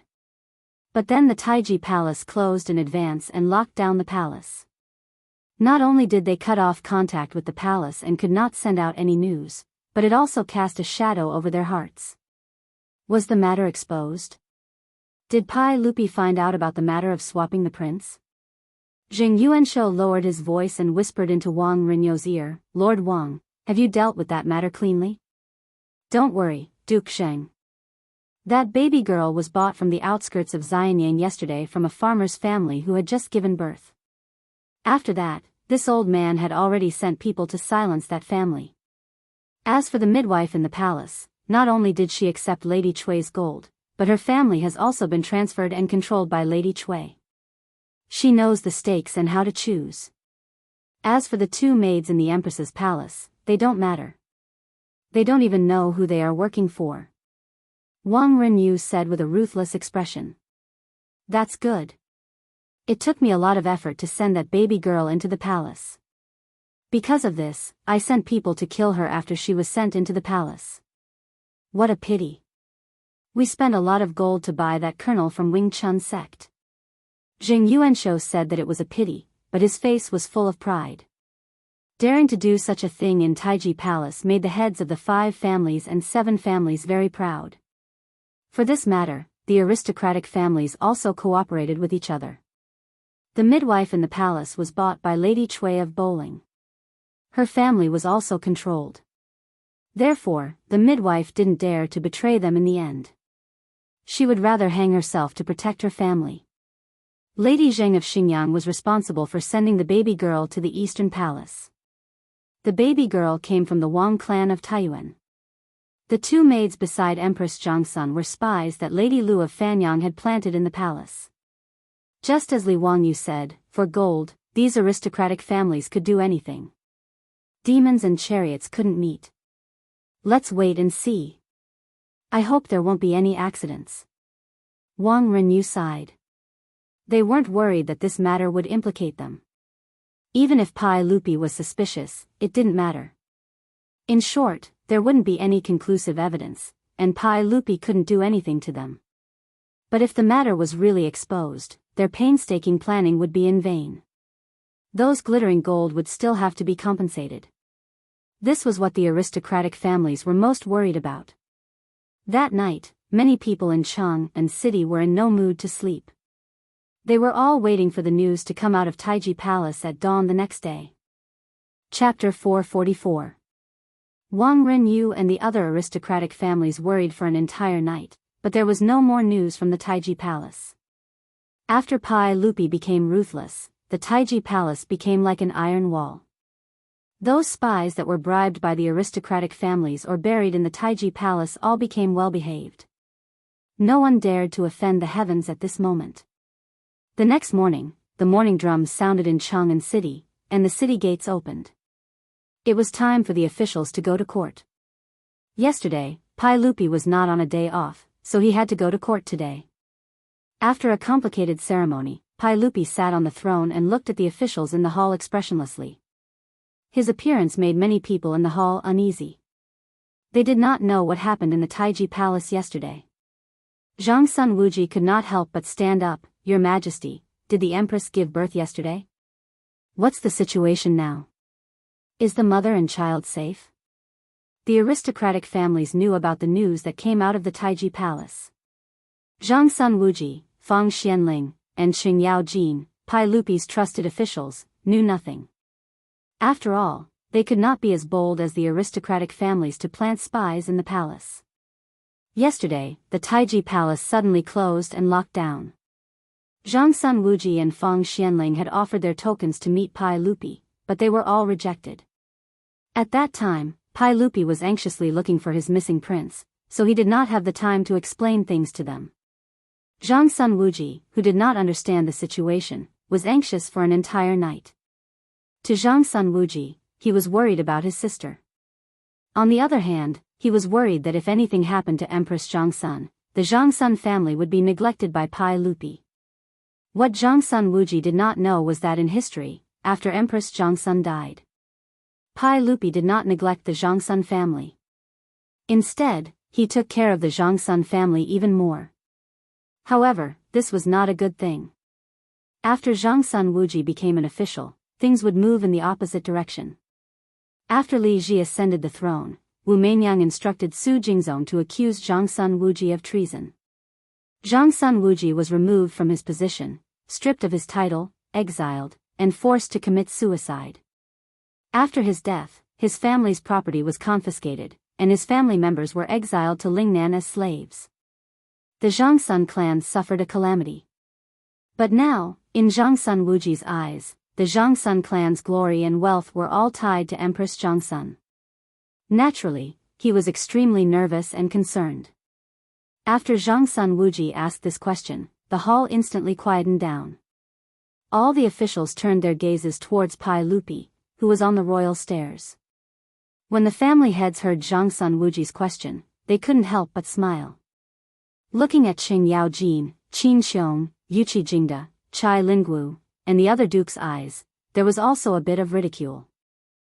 From their point of view, they would be able to earn a huge sum of money this time. As for the 100,000 taels of gold that Qing Yaojin had bet, they would be safe. Hearing Zhang Sun Wuji's question, Pai Lupi looked at the officials in the hall and suddenly laughed. Haha, auxiliary machine, don't worry. Yesterday, the Empress gave birth to a son. Now, both mother and son are safe. Zhang Sun Wuji's courtesy name was Zhang Sun Wuji. When Zhang Sun Wuji heard Pai Lupi's words, he couldn't help but reveal a smile on his face. After worrying for an entire night, his heart was finally at ease. Congratulations, Your Majesty. I wonder if the Empress gave birth to a prince or a princess? Zhang Sun Wuji asked again. When he asked this question, Qing Yaojin, who couldn't help but want to know if he had won or not, couldn't help but stand out and agree, that's right, Your Majesty. Did the Empress give birth to a boy or a girl? Pai Lupi didn't answer directly. He smiled and looked at the officials. Since all of you want to know, then I will order people to carry the child to the hall and let all of you see for yourselves. I will also be happy with all of you. After speaking, he gestured to Mituo, and Mituo immediately turned and left Taiji Palace. Not long later, amidst the officials' anticipation, Mituo carried a baby in swaddling clothes and went up to the hall.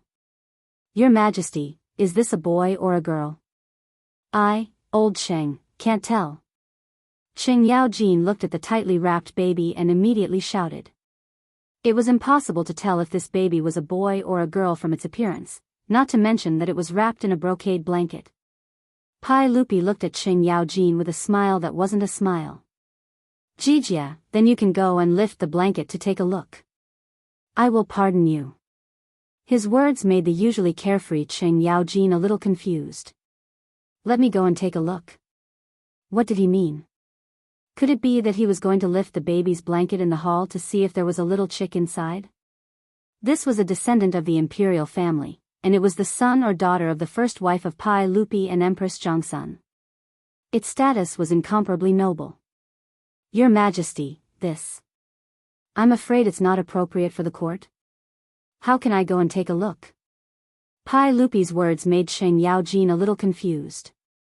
He couldn't figure out what Pai Lupi was up to. I asked you to go and take a look, so go and take a look. Don't be so wishy-washy. Then I'll go and take a look.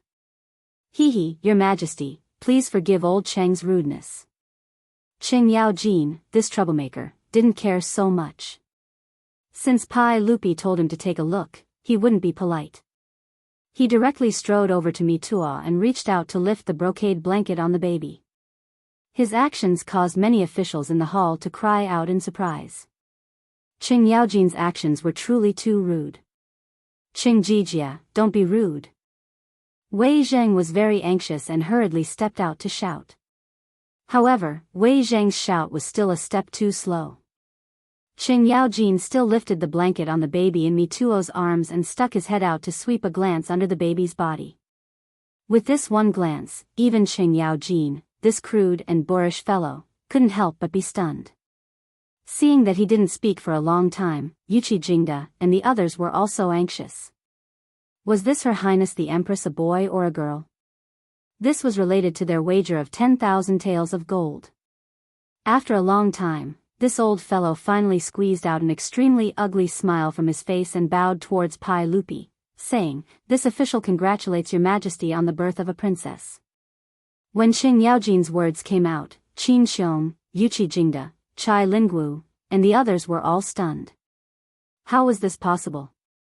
That day, Li Wangyu, that brat, had said with certainty that Empress Zhongsun would give birth to a prince yesterday. How did it become a princess?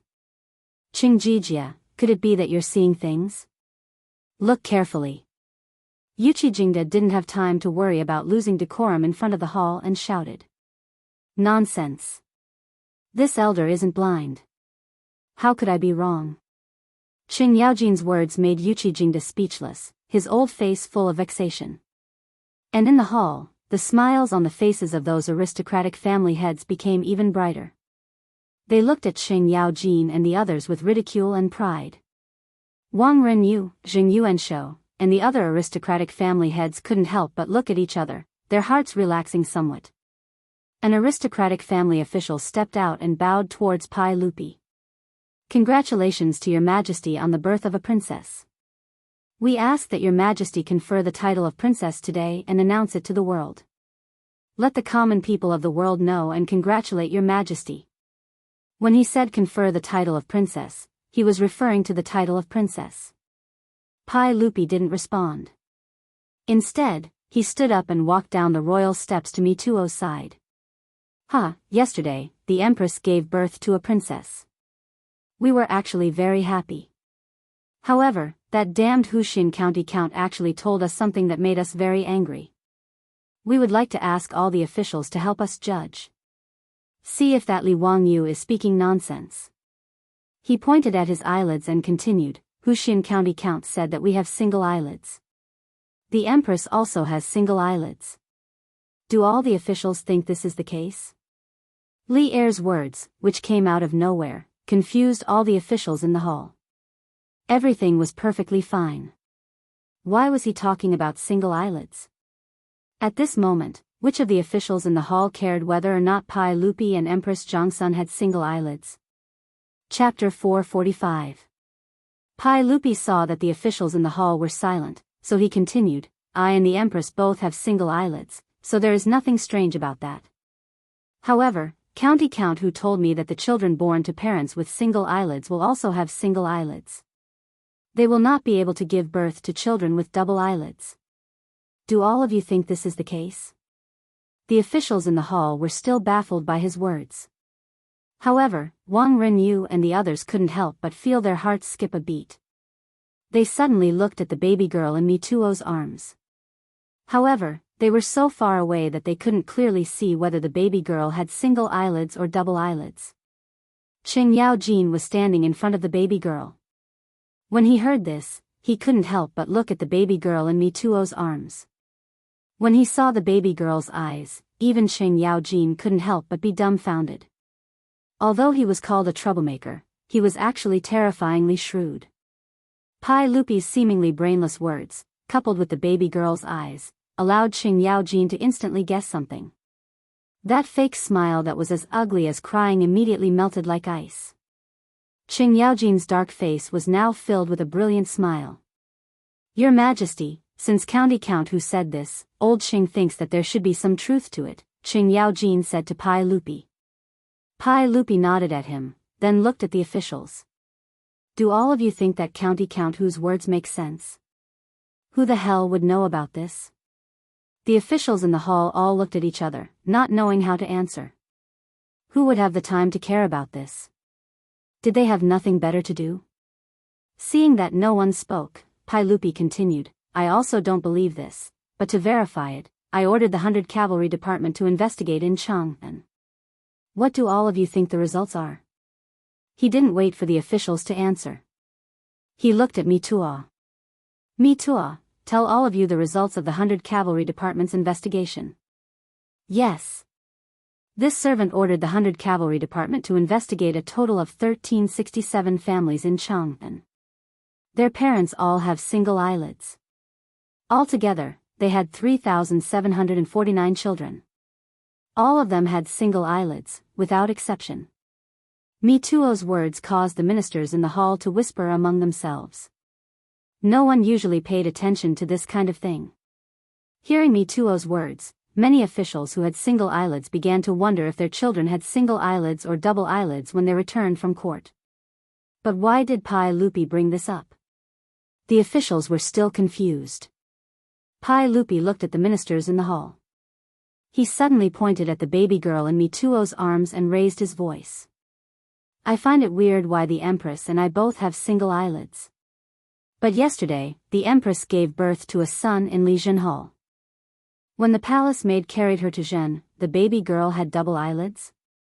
After Pai Lupi finished speaking, the Taiji palace fell silent for a few seconds before a commotion broke out. At this time, all of the ministers no longer cared about the etiquette of the imperial court. They all whispered to each other and began to discuss. As the imperial censor, Wei Jing naturally had to correct the etiquette of the imperial court. Seeing the chaos in the hall, the old man was so angry that he kept scolding loudly, "Silence! Stop the noise! Silence!" Wei Jing scolded with a dark face for a long time before the ministers finally shut up. They all looked at Pai Lupi again, wanting to get an explanation from him. What did Pai Lupi mean? Was he implying that the Empress was unfaithful? Or was he implying that the baby girl was not born of the Empress? Regardless of which possibility it was, this was undoubtedly a bomb that could take people's lives. Thinking of the consequences, many people began to tremble. Only Wang Renyu and the other heads of the aristocratic families had ugly expressions. Jing Yuanshou could not help but glare at Wang Renyu. The baby girl was found by the Wang clan of Taiyuan. There were so many babies to choose from. Why did they choose a child with double eyelids? Wang Renyu could only smile bitterly at this. If Pai Lupi did not say this today, who would know what double eyelids and single eyelids were? This was unheard of. Qing Yaojin, Yuchi Jingda, and the other generals reacted the fastest. All the dukes and prefectural dukes stepped out and bowed to Pai Lupi. Your Majesty, are there any demons and chariots trying to cause trouble in the palace? I am willing to help your Majesty get rid of them and return the Tang dynasty to its former glory. I will not hesitate to go through water and tread on fire for your Majesty. Pai Lupi looked at Qing Yaojin and the others with gratification. He waved his hands, indicating for them to stand up. What a coincidence. Yesterday, another baby was found in the palace. As Li Er spoke, he turned his head to look at Mituo. Go, bring that child to the main hall and let him meet everyone. Mituo accepted the order and handed the baby girl to a servant beside him. He then hurried out of the hall. Not long after, Mituo carefully carried a baby in his arms and returned to the main hall. 2 babies? What did this mean? Could it be that Her Highness gave birth to twins yesterday? In the hall, the officials did not know what was going on. The noise that was suppressed by Wei Zheng just now rose again. Wang Renyu, Jing Yuanshou, and the others' faces instantly turned ashen, and their bodies trembled. Had the matter been exposed? Could it be that their painstaking plan had turned into nothing because of that bastardly Wang Yu? Thinking of this, Wang Renyu could not help but clench his fists so hard that his fingernails dug into his flesh. Qing Yaojin's eyes lit up when he saw the baby. Your Majesty, this child has single eyelids. It's single eyelids. Is this a boy? Pai Lupi smiled and nodded. I named him Ji. When he said this, how could Qing Yaojin and the others not understand Pai Lupi's meaning? This baby boy was obviously the prince born by Empress Jiangsun. Qing Yaojin, Yuchi Jingda, and the others all knelt down again. Congratulations, Your Majesty, you have a Prince Ji. Everyone get up. Pai Lupi was in a good mood. He helped Qing Yaojin and the others up and turned to look at Mituo, announced the imperial edict. Yes. Mituo carefully handed the baby Li Ji in his arms to the eunuch beside him. He took a yellow silk and walked to the front of the imperial stairs. There is a system. As soon as Mituo's words came out, all the officials in the hall knelt down again to listen to the imperial edict. Prince Ji, Mother Empress Jiangsun, Zhen's 9th son. Ji is young and intelligent, dignified and serene, generous and benevolent, harmonious brothers. I will confer the title of Prince Jin and announce it to the world. If Li Wangyu heard this imperial edict, he would probably laugh until his teeth fell out. Pai Lupi was too shameless. A newborn baby, you have the nerve to say that he is young and intelligent, dignified and serene? Isn't this making a ghost? As for Li Ji being conferred the title of Prince Jin, it was the little wings of history flapping again. In the original history, Li Ji was only conferred the title of Prince Jin by Pai Lupi in the 5th year of Zhongguan, but this was not a big deal. After the imperial edict was read, the others did not care, but in the hall, the heads of the aristocratic families looked as if their fathers had died. Each and every one of them had a sad face. They never thought that just a moment ago, they thought that victory was in their hands. How could the situation be reversed in an instant? Pai Lupi not only said that the empress gave birth to a prince, but also directly conferred the title of Prince Jin. This was really hard for them to accept. Some of the heads of the aristocratic families were not willing to lose 10,000 taels of gold. They couldn't help but ask, "May I ask your majesty, what is going on with that baby girl?" Pai Lupi was waiting for someone to ask this question. Chapter 446. Chang'an City, Xianyang Lane. Early in the morning, the lane had just opened when an endless stream of carriages drove into the lane. The old guard guarding the lane was shocked. He couldn't understand what was going on. Xianyang Lane wasn't the eastern or western markets, so why were there so many carriages? Could it be that some family in the lane was moving? When the four-wheeled carriages passed by the Wanyan County Yamen, the Yamen runners had sharp eyes. They immediately saw Li Wangyu on horseback and hurried forward to greet him. "Greetings, County Count Hu. It's so early in the morning. Is there something you need? Do you need our help?" Li Wangyu smiled and waved his hand. "It's fine. A few days ago, I made a bet at Yongyi Gambling House. Today, I'm going to the gambling house to collect the gold and copper coins I won." His words stunned the Yamen runners. Those dozens of carriages were all going to carry the copper coins? This county count was truly extravagant. How many copper coins would he need to carry with so many carriages? Some of the more astute Yamen runners immediately remembered the matter in Chang, and that had caused quite a stir. It was this county count in front of them who had placed a heavy bet of 10,000 taels of gold that the empress would give birth to a prince yesterday. From the looks of it, county count who had won? TSK, 10,000 taels of gold. How much money did he win from Yongyi Gambling House? No wonder he had to bring so many carriages today. When the Yamen runners heard this, they didn't even care about being on duty at the Yamen and enthusiastically led the way. It was rare to see such a grand occasion. Although the gold and copper coins weren't theirs, it was still good to be able to see them. This grand occasion of seeing tens of thousands of gold and copper coins was something they could brag about for the rest of their lives. Only a fool wouldn't go and see the excitement. Li Wangyu didn't object. Just like this, the group of people majestically charged to the entrance of Yongyi Gambling House. When the clerk of the gambling house saw this scene, he was shocked. He quickly turned around and ran into the gambling house. Shopkeeper Wang, who had received the news, also rushed out. He was also shocked by this scene. He couldn't understand why County Count who was leading a group of Yamen runners and carriages. He had already received Wang Rinyo's notice and knew that the winners of this shocking gamble were the aristocratic families. It was true that Empress Zhongsun had given birth yesterday, but the child was not a prince, but a princess. Since that was the case, according to the agreement between the two parties, the winner was the gambling house. The 10,000 taels of gold that Li Wangyu had bet was not surnamed Li, but Wang.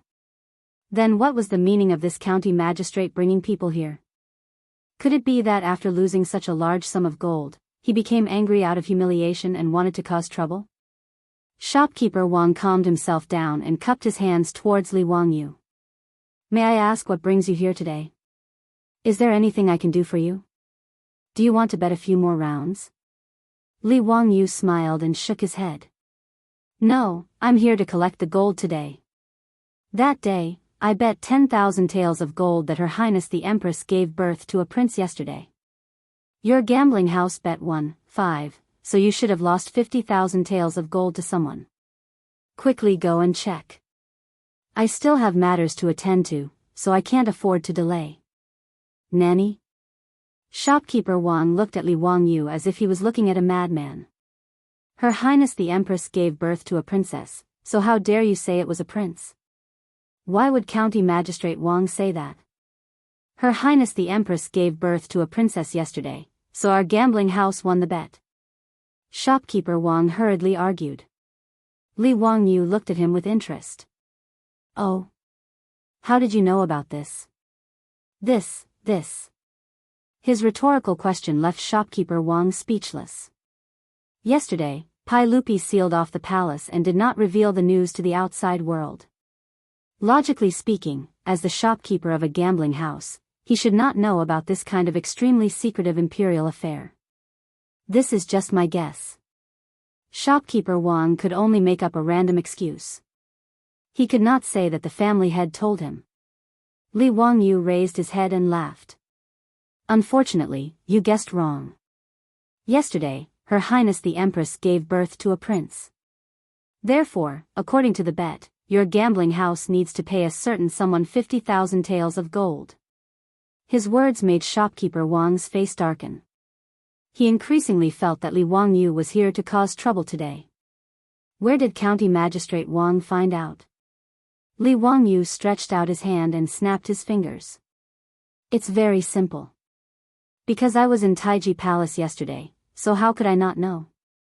Yesterday, Her Highness the Empress gave birth to a prince. This cannot be wrong.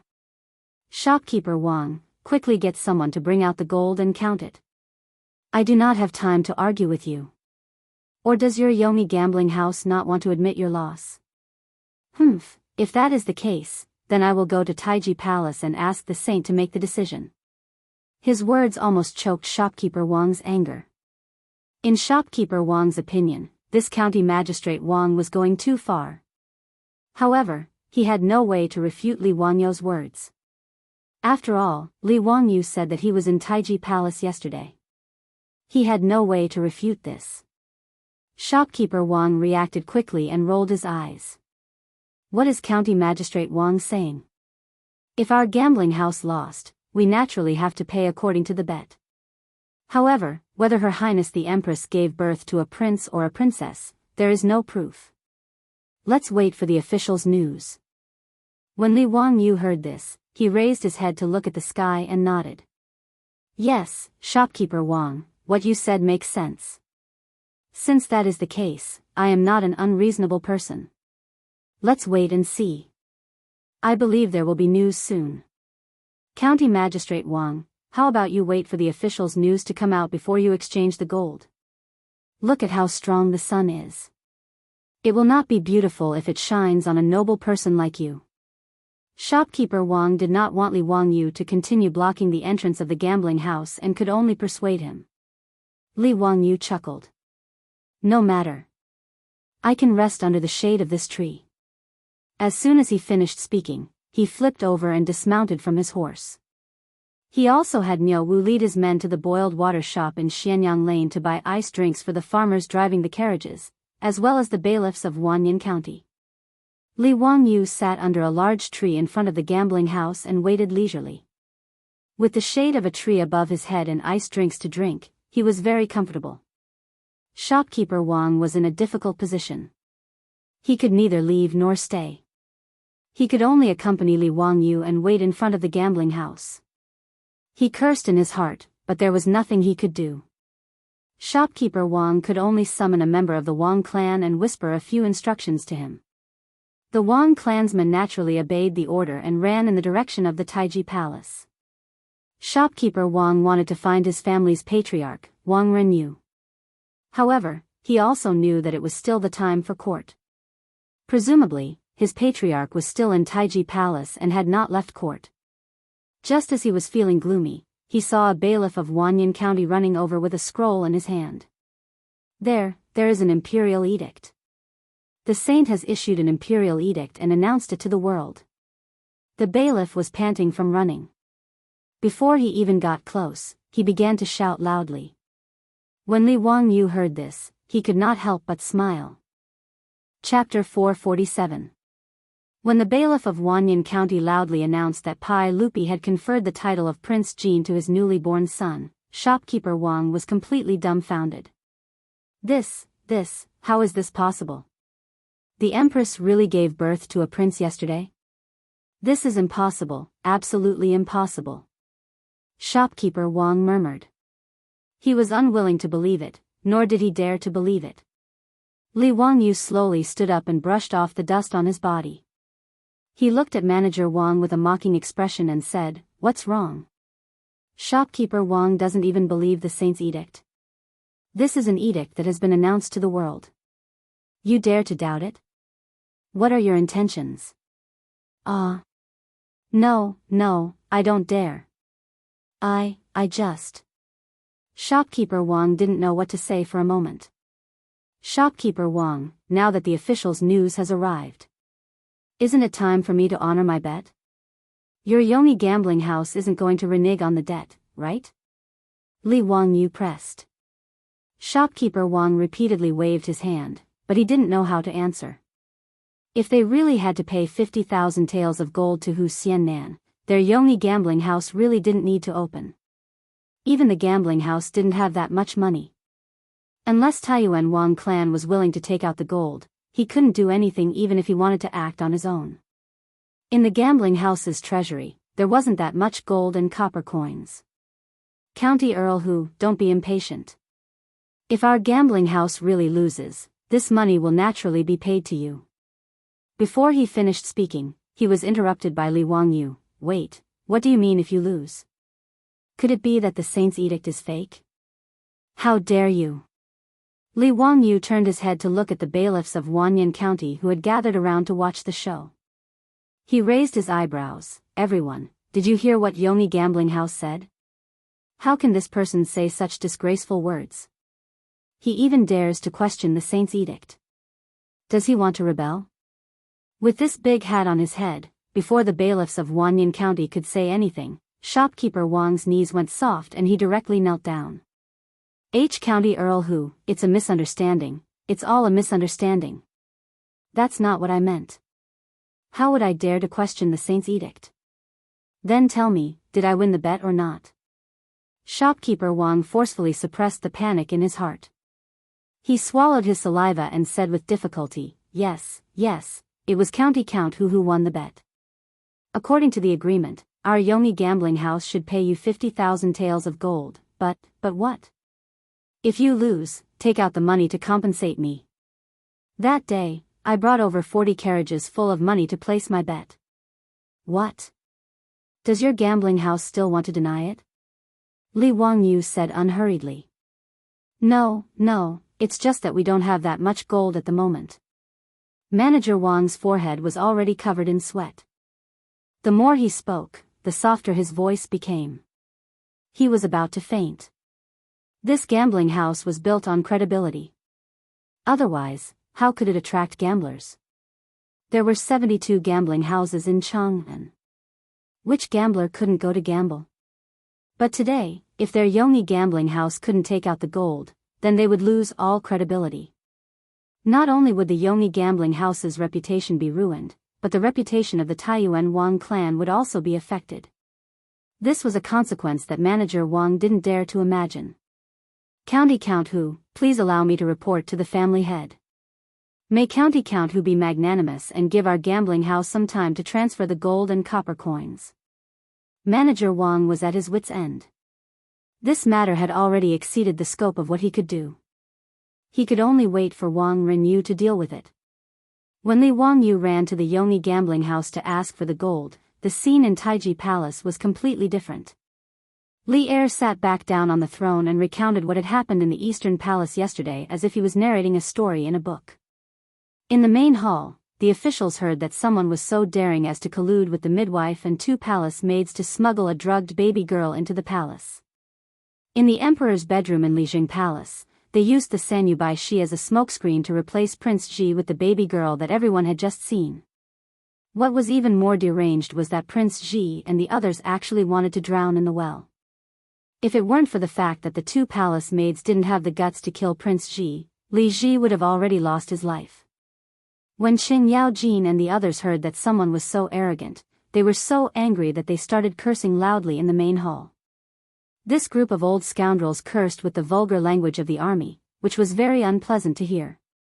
Wang Renyu, Jing Yuanshou, and the others were so angry that they clenched their teeth, but they still had to pretend to be distressed, as if Qing Yaojin, Yuqi Jingda, and the others were right to curse, and they were very sullen.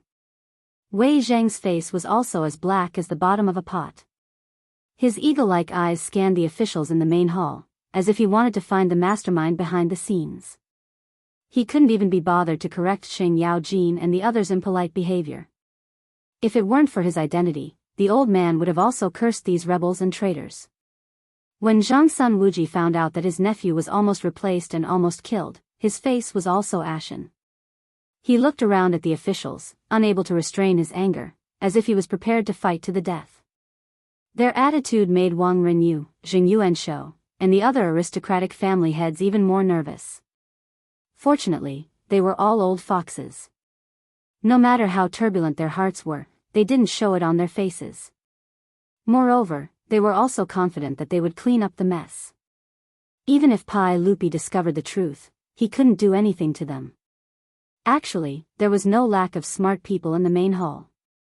Many people guessed that this matter had something to do with the aristocratic families, especially when they thought about the matter of the bet that had caused a huge uproar in the streets.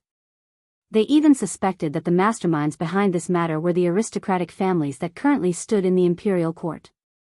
But no one dared to say such words. How would they dare to offend these aristocratic families for no reason? Actually, the reason why Pai Lupi exposed this matter in front of the civil and military officials was just to disgust these aristocratic families. The 100 Cavalry Division investigated the Eastern Palace matter overnight, but as Li Wangyu expected, they found nothing. The midwife had died, and there was no evidence. Palace maids Yuran and Nian Tao had no idea who ordered them. The person who gave the mission to the two girls and passed the message was a direct eunuch of the Eastern Palace. Direct eunuch, a lower official of the 9th grade. An inconspicuous small official. But when the 100 Cavalry Division rushed to the room of the direct eunuch, they found that he had been poisoned to death. He had been murdered. Obviously, this was another attempt to silence the witnesses. The clues to trace the palace maids Yuran and Nian Tao online were cut off. When the 100 Cavalry Division was investigating how the baby girl entered the palace, they also encountered such a situation. The 100 Cavalry Division finally found a colonel guarding the Eastern Palace Wing Chun sect, and there seemed to be some problems. After interrogating the Wing Chun sect guards, they learned that yesterday their colonel had rushed into the palace with a package, and when he left the palace, the package was gone. Therefore, the 100 Cavalry Department rushed to the colonel's residence. When they broke in, they found that the colonel had been stabbed several times and was lying in a pool of blood. He could not be more dead than he already was. One by one, the clues were cut off, and the 100 Cavalry Division had no clue. Pai Lupi was well aware of this, but he could only sigh. The aristocratic families were indeed ruthless. In order to keep it a secret, they did not leave any future trouble. Because there was no other way, Pai Lupi could only use this method to make the matter of the Eastern Palace public. He scolded and humiliated the aristocratic families to vent the anger in his heart. In the main hall, Qing Yaojin's mouth was like a river, endlessly cursing for a long time. Indescribable things had already happened with the 18 generations of ancestors of the mastermind. Wang Gong, Jing Gong, Lu Gong, the two Chui Gong, do you think I am right? Shouldn't this kind of treacherous traitor be executed by his mother? Qing Yaojin scolded for a long time, and even asked the family heads if he was right. Wang Renyu. Qing Yaojin suddenly changed the topic. Chui Gong, can I honor my bet? As soon as he said this, there was no need to mention how ugly the clan head's complexion was. Chapter 448. The family head of the Chui family, Chui Xian, had an ugly expression on his face. This damnable Qing Jijia, as his son-in-law, didn't give the Chui clan any face at all. He regretted even more. Why was he so blind that he agreed to let his daughter marry this old man? However, Cui Xian was just thinking about it. Qing Yaojin's first wife was only 30 years old and passed away due to illness. Only then did Qing Yaojin remarry Cui. Although people were proud to marry a girl with 5 surnames, Cui Xian's daughter was not a virgin. When she married Qing Yaojin, Cui was already 30 years old and was considered a second marriage. The Tang dynasty was open and women remarrying was nothing new. Although Qing Yaojin and Cuisher were not the first wives, their relationship was not bad. However, towards Cui Xian, this cheap father-in-law, he did not have much respect. There was a reason why Qing Yaojin and Cui Xian did not like each other. The 5 surnames and 7 hopes were proud of their family's prestige and were ashamed to marry another family. When they married their daughter to another family, they would ask for a large number of betrothal gifts. Even Pai Lupi could not tolerate the arrogance of the 5 surnames and 7 hopes. He once said, Cui, Lu, Li, Zheng, and Wang, the 5 surnames are proud and arrogant. Every time a girl marries into another family, they will ask for a large number of betrothal gifts. They are like merchants and have bad customs.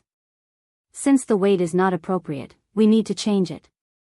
Qing Yaojin was a duke, but he was still forced to send a lot of betrothal gifts to the Cui family to marry Cui. This made Qing Yaojin furious, but he could not do anything about it. Therefore, when everyone was fighting over the gambling house in Duke Lu's residence, Qing Yaojin shamelessly snatched the right to bet on the Cui clan's Chang'e gambling house in Qinghe and went to bet 5,000 gold taels. Actually, Qing Yaojin gave face to his wife and only bet 5,000 gold. Otherwise, if he bet 10,000 gold, the Cui family would lose even more. However, Cui Xian would not let Qing Yaojin off because of this. He was already in a bad mood. Now that he saw Qing Yaojin shamelessly asking him for the bet in front of the saints and officials, he was so angry that his nose almost became crooked. However, in the main hall, Qing Yaojin could shamelessly ask for the bet in front of everyone, but Cui Xian could not fall out with him. He could only pinch his nose and accept it. What are you saying, High Duke Lu? Do you think the Cui clan of Qinghe River is someone who would renege on a debt? The 25,000 taels of gold that should be paid to you will naturally not be missing a single coin. I will pay you in full. After Cui Xian finished speaking, he put on a straight face and no longer looked at Qing Yaojin. He was afraid that he wouldn't be able to hold himself back and would get angry. Hee, that's great. Thank you, Mr. Cui. Chang'e gambling house is really good. I will go there often to take care of business in the future. Qing Yaojin's words made Cui Xian so angry that he almost had a heart attack. With Qing Yaojin taking the lead, Yuqi Jingde, Chai Lingwu, and the others did not hold back. In the main hall, in front of Pai Lupi and the officials, they asked the aristocratic families behind the gambling house for their winnings. Pai Lupi was not angry and did not stop them. Instead, he looked at this scene with interest. How could those aristocratic family heads say no in this main hall? They could only pinch their noses and accept it. They all promised that they would pay the full amount of gold after the court. Wang Renyu, Jing Yuanshou, and Cui Xian were all very regretful at this time. Not only did their families suffer heavy losses, but they also went for wool and came back shorn. The gains did not make up for the losses. These aristocratic family heads were so regretful that their intestines turned green. As for Li Wangyu, who caused all this, the aristocratic families hated him to the core. In particular, Taiyuan Wang clan hated Li Wangyu to the core. He wished that he could peel off his skin, break his bones, and scatter his ashes to vent the anger in his heart. But before Wang Renyu could figure out how to deal with Li Wangyu, he heard Pai Lupi suddenly speak from the throne. Everyone, County Count who has been in the palace recently to protect the Empress's birth. It can be said that he has worked hard and performed a great service. We originally wanted to let him stay in the palace for a few more days to reward County Count Hu for his hard work. But he said goodbye to us early this morning, saying that there was no more overnight money at home. He had to go to Yongyi gambling house to collect his winnings to support his family. AI, this county count who is only 16 years old and has no parents. He is very pitiful. You uncles cannot bully him for being young." When Wang Renyu heard Pai Lupi's words, he was so angry that he almost jumped up and cursed. What kind of nonsense was this? Pai Lupi, how could you say such nonsense? That bastardly Wang Yu has no overnight money at home and has to collect winnings to support his family? Who in Chang and City didn't know that Li's family was making a lot of money every day? The other aristocratic families had long been envious of the Li family's properties. If it weren't for the fact that there were members of the royal family involved, they would have already taken action. Pai Lupi's words, wasn't it obvious that he was helping that Li brat collect his winnings? In the main hall, who didn't know that Yongyi gambling house was the property of Taiyuan Wang clan?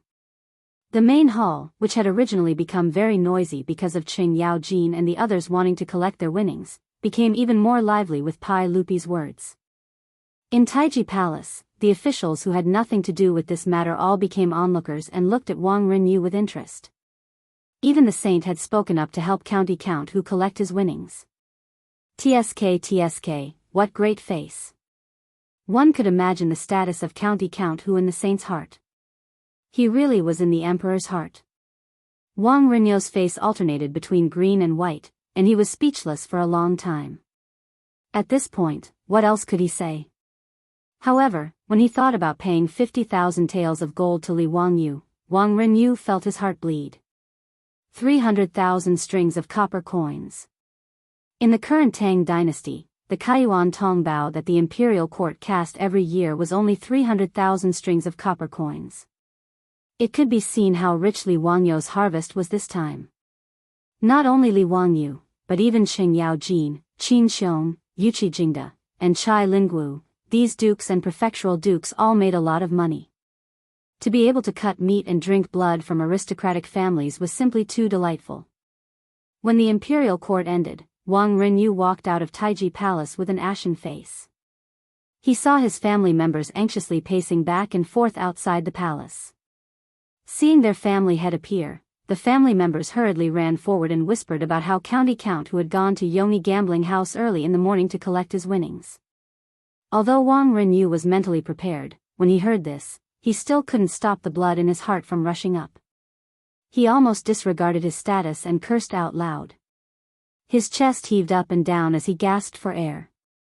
After a long time, he suppressed the evil fire in his heart and ordered in a hoarse voice, "Let the treasury of the manor count the gold and copper coins and compensate him. This old man will definitely take revenge in the future. My Taiji Wang clan cannot live under the same sky as this bastard." While Wang Renyu was cursing, Li Wangyu couldn't help but sneeze a few times. He rubbed his nose and looked at shopkeeper Wang. "It's almost noon. How long will it take for you to compensate me with your gold? I don't have the time to grind my teeth with you here." Yes. County Count who, please calm down. 50,000 taels of gold is truly a huge amount. Please be magnanimous. Shopkeeper Wang was already on the verge of tears. He already foresaw that his end wouldn't be good. Although it was family head Wang Renyu who hinted for him to accept this bet, he was still a scapegoat. He would definitely be treated as a scapegoat and severely punished by his family. Chapter 449. After Wang Renyu spoke, Taiyuan Wang clan naturally did not waste any more time. Soon, an endless stream of carriages drove into Xianyang Lane's Yongyi Casino and unloaded carriage after carriage of copper coins and silk. Taiyuan Wang clan also deliberately disgusted Li Wangyu. He clearly had enough gold in his treasury, but he deliberately did not take it out. Instead, he brought in carriage after carriage of copper coins and silk. Even these copper coins had been stored in Taiyuan Wang clan's treasury for too long. Many of the ropes that connected the copper coins had rotted and broken, and the scattered copper coins were piled up in baskets. Many of the copper coins were even rusted and looked very old and shabby. Li Wangyu did not dislike them. As long as he gave enough money, copper coins were copper coins. He even planned to accept silk, which he had always disliked. Silk was also used as a currency in the Tang dynasty. 2 bolts of silk were equal to 1 copper coin. China had been short of copper since ancient times. Although copper coins were legal tender, they had always been in a state of shortage. Therefore, even in the Tang dynasty, silk was still one of the currencies used for transactions. During the Tang dynasty, Yang Guizhong ruled the world. In the history books, it was recorded that his family had accumulated 30 million bolts of silk. From this, one could see the status of silk as a currency. If Taiyuan Wang clan only used silk to exchange for copper coins, Li Wangyu would have accepted it. In any case, he had already made preparations. Previously, he had asked Pai Lupi for a favor and planned to transport all the copper coins and silk that he had won from Taiyuan Wang clan into the palace to exchange for gold. However, when Li Wangyu grabbed a handful of scattered copper coins from the basket containing the copper coins, he was so angry that he almost threw the copper coins at shopkeeper Wang's face. The copper coins that he had grabbed were obviously not Kaiyuan Tongbao.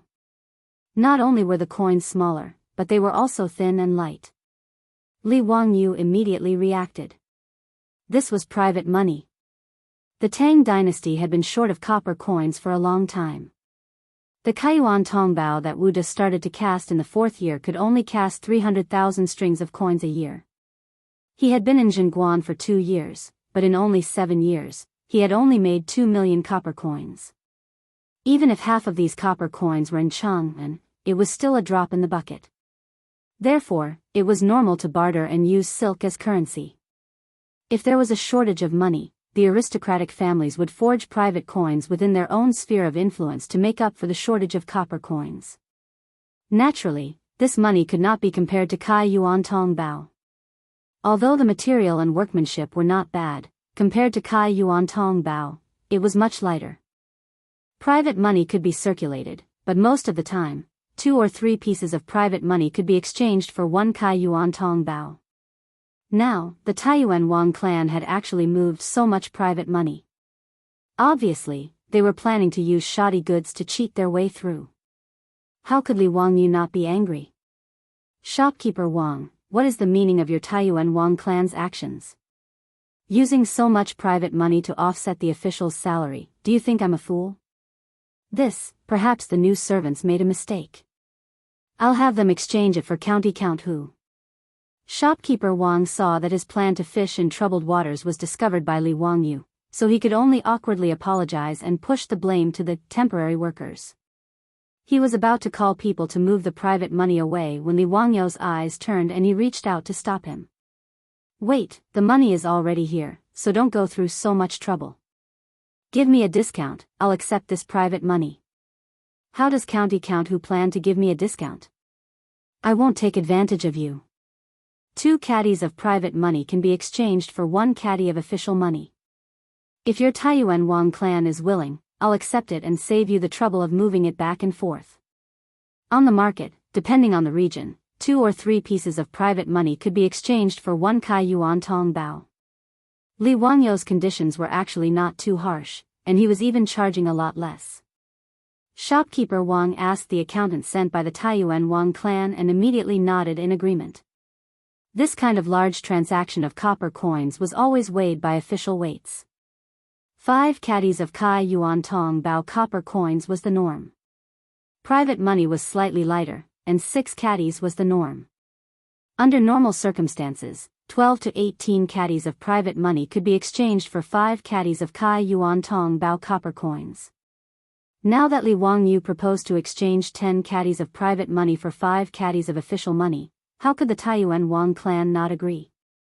Niao Wu wanted to persuade him from the side, as he felt that his clan was at a disadvantage. However, Li Wangyu didn't care.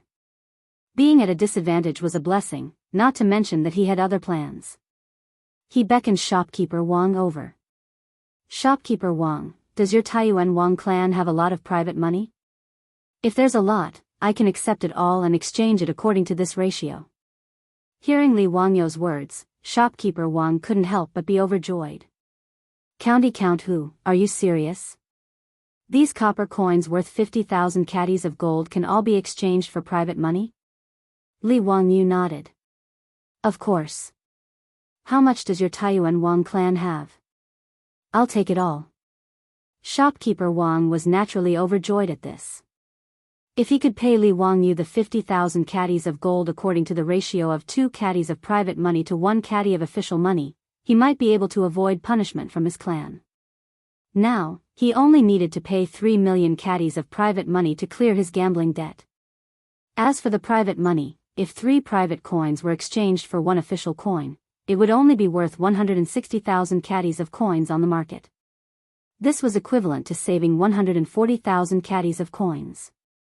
Even if it was 2 for 1, it would only be 250,000 caddies of coins, saving 50,000 caddies of coins. This wasn't a small amount, so shopkeeper Wang naturally nodded in agreement. He was afraid that Li Wangyu would go back on his words, so he hurriedly called for the workers to bring back all the Kai Yuan Tong Bao copper coins, including the silk, and exchange them all for the private money of the Taiyuan Wang clan. Li Wangyu didn't reject any of them, counting the coins while ordering people to load them up. He directly sent the private money to the Taiji Palace in 4-wheeled carriages. After half a day, when the sun was about to set in the west, he finally finished counting the 3 million caddies of private money. At this point, Li Wangyu and the Taiyuan Wang clan's gambling debt was cleared. He took out the promissory note from Yongyi Gambling House and handed it back to shopkeeper Wang. "Okay, I'm done with your gambling house." Shopkeeper Wang held onto the promissory note and nearly cried. The ups and downs of the past few days were simply too exciting. Shopkeeper Wang made up his mind that as long as he avoided punishment from his clan, he would return to Taiyuan and never come back to Cheng'an City again. When Li Wangyu escorted the last carriage of coins into the Taiji Palace, he was stopped by Mitua. "County Earl, why did you order people to transport all your private money? How am I supposed to exchange it for gold?" The eunuchs of the Tang dynasty usually called themselves miscellaneous scholars. As for Mitua, he was the highest-ranked eunuch in the Taiji Palace. He only called himself a servant in front of Pai Lupi and Empress Zhongsun. He originally called himself a certain someone in front of Li Wangyu. Until this incident in the Eastern Palace, Mitua was in awe of Li Wangyu. Furthermore, Li Wangyu was Pai Lupi's nephew, so Mitua lowered his status and started to call himself a servant in front of Li Wangyu. Li Wangyu and Pai Lupi had agreed that the copper coins he transported from the Wang clan in Taiyuan would be exchanged for gold. Pai Lupi naturally left this matter to Mitua, the provincial supervisor of the Internal Affairs Department. However, when the copper coins were transported into the palace today, Mitua was stunned. What was transported into the palace was not Kaiyuan Tongbao, but carriage after carriage of private money. He really did not understand what the county earl was doing. How could such private money be exchanged for gold? Chapter 450. In response to Mito's question, Li Wangyu chuckled and said, "Mito, I won't exchange this money for gold. I'll keep it in the palace for the time being, and I'll explain it to the saint. It's getting late today, and I'll go to the palace another day to explain it to the saint." Mito naturally had no objection to Li Wangyu's words. Otherwise, Mito wouldn't be able to explain it to Pai Lupi and Empress Zhongsun if he exchanged this money for gold. It was getting late, and the drum of dusk had already sounded in Cheng'an City. Li Wangyu didn't dare to delay any longer. He had been away from home for several days and couldn't wait to return to Dingzhou village. He didn't have time to talk to Mito, and hurriedly left. He left Taiji Palace to meet Niu Wu, and rode to Dingzhou village. It was already night when he returned to the Li family's old house, and the methane lamps in the mansion had already been lit. His beautiful superior guessed that he might return home today, so she had been waiting for him in the central room. Not only was she waiting for him, but Aphrodite, Perrin, the old butler Li Heng, and Niu Yong were also waiting for their Lang Jun to return home. This time, Li Wangyu had been away for 5 or 6 days. Not only were Aphrodite, Perrin, and the others worried about him, but even his beautiful superior was also worried. After she transmigrated to the Tang dynasty, her feelings for Li Wangyu grew stronger. No matter what, she felt deep in her heart that she was just a passerby in the Tang dynasty. Everything here gave her a sense of unreality. In this environment, she could share many secrets with Li Wangyu. It was also because of this that her dependence and longing for Li Wangyu grew stronger after their relationship warmed up. Li Wangyu jumped off the horse, threw the reins to Niu Yong, and turned to look at his beautiful superior, who was smiling sweetly at him, with a bright smile on his face. His beautiful superior trotted 2 steps forward, as if she wanted to hug Li Wangyu, but she quickly realized that this was not the future. With so many pairs of eyes looking at her, she felt embarrassed. However, Li Wangyu didn't care about that at all. He walked directly to his beautiful boss and hugged her tightly. Not only did Niu Yong and Niu Wu widen their eyes, even the old butler, Li Heng, was dumbfounded. On the other hand, Aphrodite and Perrin almost cried out in surprise at their Lingjuan's bold move and covered their eyes with their hands shyly. However, between the gaps of his fingers, there were 2 pairs of eyes that were rolling around. They stared at Li Wangyu and his beautiful boss, unwilling to even blink. After the old man Li Heng reacted, he hurriedly gestured to the Niu brothers, indicating for them to leave quickly. They had to avoid their Lingjuan's actions. The 2 brothers of the Niu family laughed and left with their arms around each other's shoulders, but the beautiful boss was a little shy in Li Wangyu's hug. She gently used her strength and struggled out of his arms. She blushed and rolled her eyes at Li Wangyu, but her tone was very gentle. "You're finally back. You haven't eaten yet, right? Go take a bath first. I'll get Perrin and the rest to heat up the food for you." Li Wangyu almost blurted out the words, "take a bath together." Fortunately, he stopped himself at the last moment and didn't make a big mistake. Otherwise, Niu Wu would have to go to the Temple of Nature to find Sun Simiao to save his life, lying in his own bathtub and drinking 2 cups of rice wine that his beautiful superior prepared for him. Li Wangyu felt that this was life. Compared to Taiji Palace, Li Wangyu felt that Pai Lupi's life was simply too tacky. Especially the toilets in the palace, which made Li Wangyu complain that they were useless, let alone bathing. After a comfortable hot bath, he had a warm and sweet dinner with the company of beauties. During the dinner, not only did his beautiful superior whisper affectionately to him, but there was also Aphrodite, the little vixen, who poured tea and wine for him attentively. Even Perrin, the little girl, obediently knelt behind him and gently massaged his shoulders and back. No one else could have such a good life. Li Wangyu suddenly felt that God was treating him well. As a small white-collar loser in the future, he could also live such a spurned, rotten life. It was really his ancestors' graves that were smoking. As Li Wangyu ate and drank, he vividly described what had happened in the Eastern Palace to the group of beauties, young and old. His beautiful superior also had a rough idea of what had happened in Chang and city from the rumors in the streets.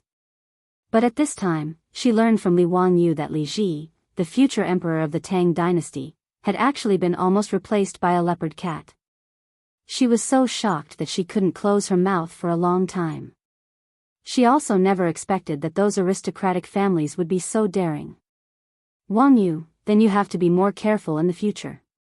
This time you have offended those aristocratic families. Be careful that they will take revenge on you by hook or by crook," his beautiful superior said worriedly.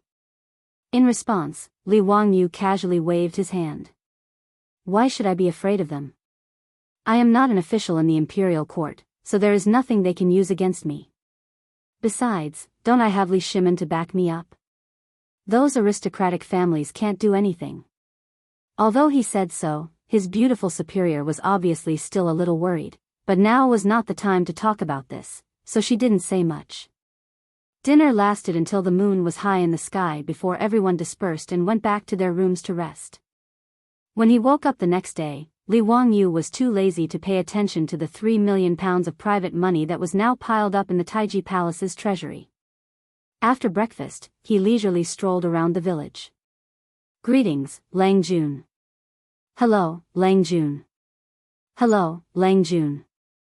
You are back from Chang'an City? I heard that you have been living in the palace during this time. What is it like in the Taiji Palace?" The villagers who didn't go to work, as well as the aunties in the village, hurriedly greeted Li Wangyu when they saw him. Some gossipy people even asked Li Wangyu what the Taiji Palace was like. In response, Li Wangyu cheerfully nodded and greeted everyone.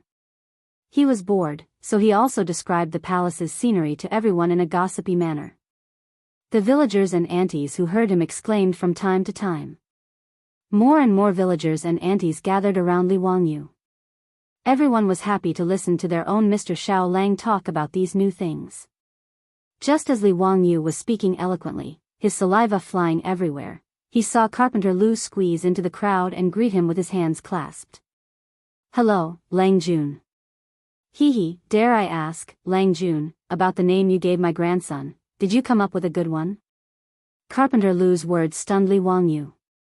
"Damn it, I completely forgot about this." He also didn't ask Ma Zhou and Yan Liben about the surname Lu. Now that Carpenter Lu asked him that, he couldn't help but feel a little awkward. Li Wangyu's mind raced. Surname Lu, what name should I give him?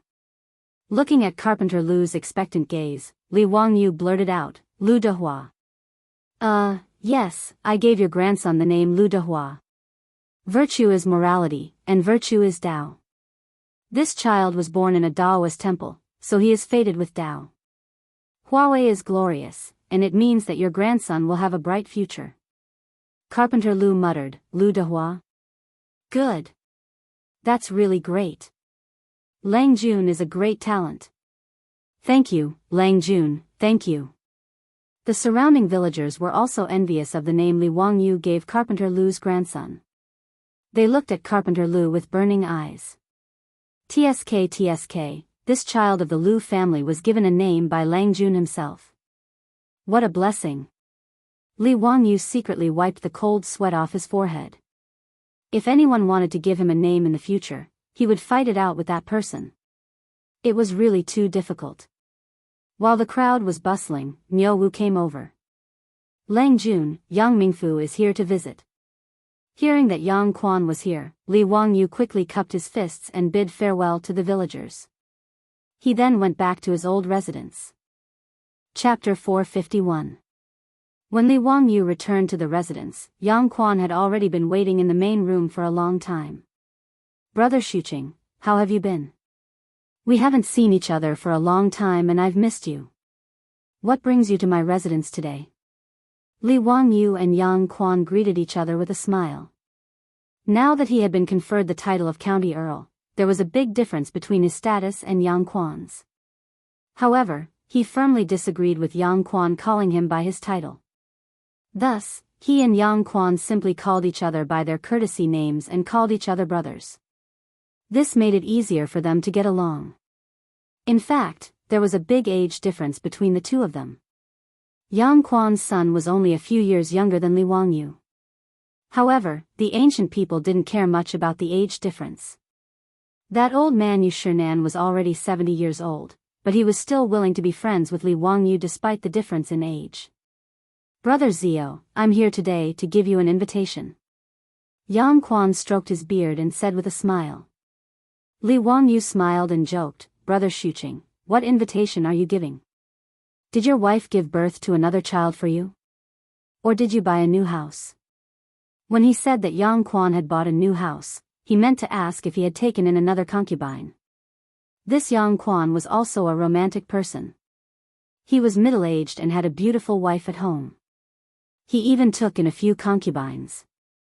He was very carefree, which made Li Wangyu very envious. However, this was also very normal.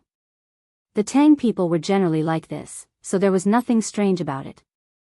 On the contrary, people like Fang Yai's father, Fang Xianling, who only had one wife and no concubines, were more unique.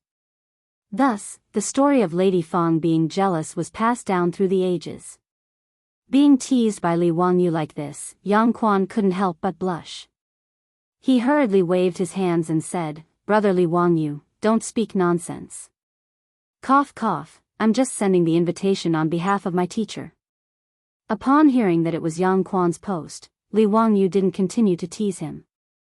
Instead, he hurriedly asked, "Is there any good news, Master Yu? On the 5th of next month, it will be teacher's birthday.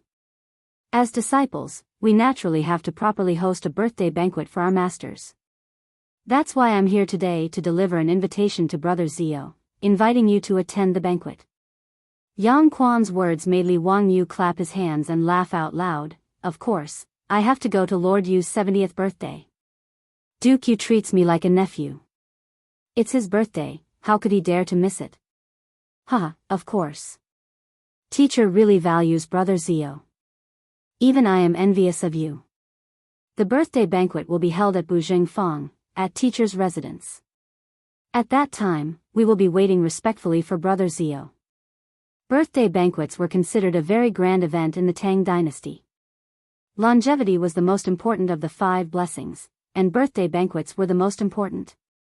Therefore, Yu Shernan's 70th birthday was naturally a big event. Not to mention, Yu Shernan was a great scholar and a high official in the imperial court. He had countless disciples. For his birthday banquet, even Pai Lupi would send an eunuch to announce the imperial edict and present gifts as a sign of congratulation. After sending off Yang Quan, Li Wangyu began to ponder what he should give Yu Shernan as a gift. If he were to give him some gold or jewelry, the old man would definitely not like it. Last time, he didn't have the money to buy that piece of land facing the sun, so he borrowed 1,000 strings of copper coins from Yu Shernan. But when he had the money, the old man didn't want him to pay him back. It was clear that Yu Shernan didn't care about these things at all. But if he were to give him some poems, calligraphy, and paintings, it would be too light on the gift but heavy on the thought. Although the old man would definitely like it, he didn't know how many influential people in Chang and city would be there to give him their birthday banquets. If he were to just give away his own poems, it would be too embarrassing. If things didn't go well, people would say that he, the dignified county earl who founded the country, was so stingy and stingy. That wouldn't be good. For a moment, Li Wangyu was a bit worried. Gifting was indeed a skill. His beautiful superior came out and saw him frowning. She curiously asked what was wrong. Li Wangyu told her about Yu Shernan's 70th birthday banquet in a few days. He was also worried about what gift to give. His beautiful superior smiled with her beautiful eyes. Isn't that simple? Give him a birthday cake. It's delicious and has a good taste. Besides, no one in the Tang dynasty has ever seen a cream cake, right? It's a rare thing. Li Wangyu was stunned. You know how to make a cream cake? Uh-huh. The beautiful superior raised her proud neck, looking like a little princess who didn't know who she was. Li Wangyu was overjoyed. He stepped forward and hugged his beautiful superior, giving her a big peck on her pink face. His sudden attack startled the beautiful superior, who couldn't help but cry out in surprise.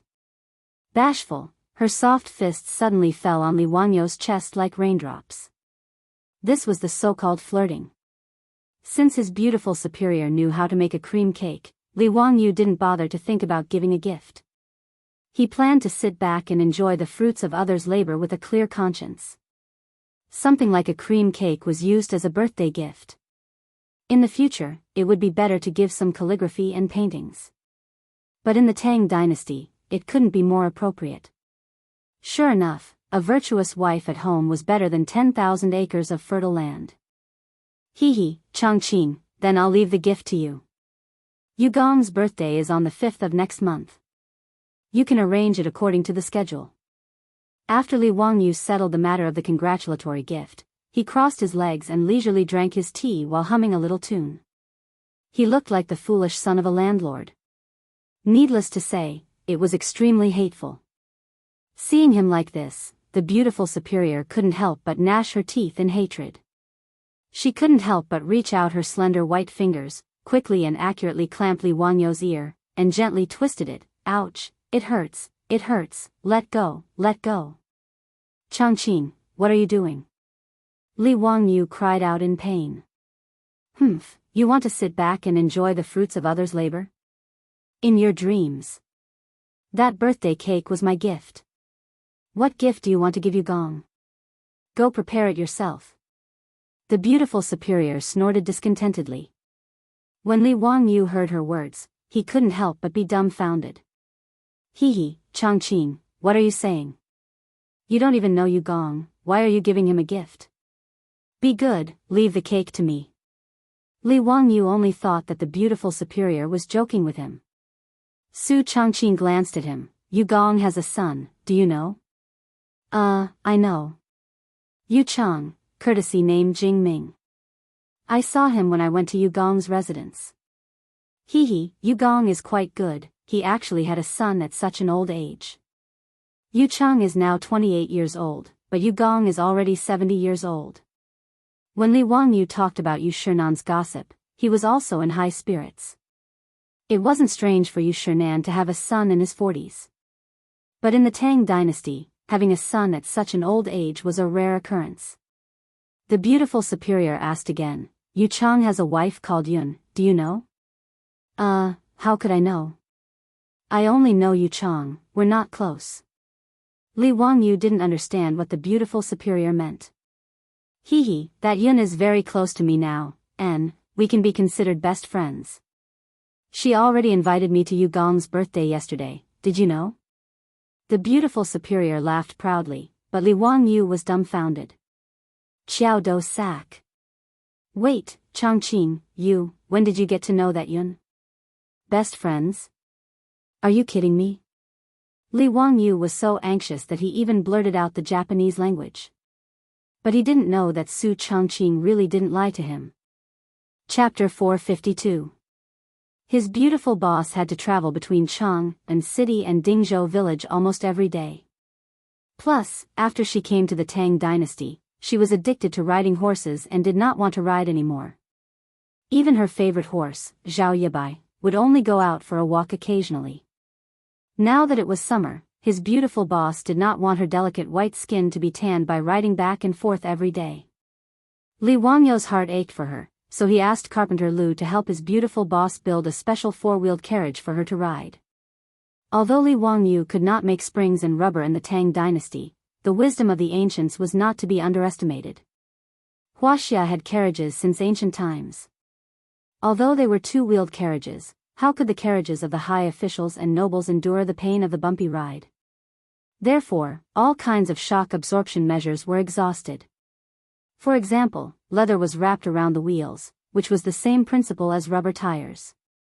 It increased the cushioning by increasing the softness. Thick cushions were placed on the seats to make the buttocks more comfortable. There was also a device called rabbit concealing device, which was installed between the axle and the carriage and had a spring-like shock absorption effect. In Shiming, this device was described as like human clogs, which meant that it was as comfortable as wearing shoes. Li Wangyu was not short of money now, so he did not hesitate to use a lot of money to build the carriage for his beautiful boss. He used whatever was useful and did not care about the cost. Li Wangyu also followed the layout of carriages in the future and had people use leather, soft fur, and cotton to build comfortable seats. There was even a bed for lying down to rest.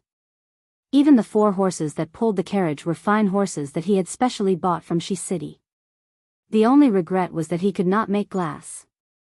The windows of the carriage could not be made to be transparent. The 4-wheeled carriage for his beautiful boss was built. When it was driven on the road, it was as eye-catching as the Bentley, Rolls-Royce, and other luxury cars in the future. His beautiful boss naturally liked the spacious and comfortable 4-wheeled carriage. After trying it again, she was so excited that she even took the initiative to give Li Wangyu a kiss, which made Li Wangyu feel that it was worth it. Since the unique, luxurious carriage of the Tang dynasty was built, his beautiful boss had been riding it between Dingzhou village and Cheng and city every day. She did not feel tired at all. Coincidentally, a few days ago, on the way to Cheng, and in a carriage, his beautiful superior ran into a broken carriage by the roadside. The axle of the carriage was broken, and one of the wheels fell off. The coachman was so anxious that he stomped his feet, but it was useless. The beautiful boss immediately asked Niu Yong to stop the carriage and asked if he needed help. After asking around, he learned that there were women in the broken carriage who were on their way back to Cheng and city to visit their relatives in Hu County. They were worried about the broken carriage when it broke down. The beautiful boss warmly invited the young woman to get on her carriage and send her back to Cheng and city. The young woman led her maidservant and thanked her beautiful superior repeatedly before boarding the carriage. This wide 4-wheeled carriage, which she had never seen before, made the young woman very surprised. After asking carefully, she learned that the carriage was personally built by County Count Hu, which made her even more surprised. The two chatted along the way and realized that they were actually close. This young woman was Yu Shernan's daughter-in-law, Yun. Of course, Madame Yun knew Li Wangyu, the county count of Huxian. Not only was the county count of Huxian famous in Chang'an, but her father-in-law often talked about him at home. This made her very curious about this young county count who founded the country.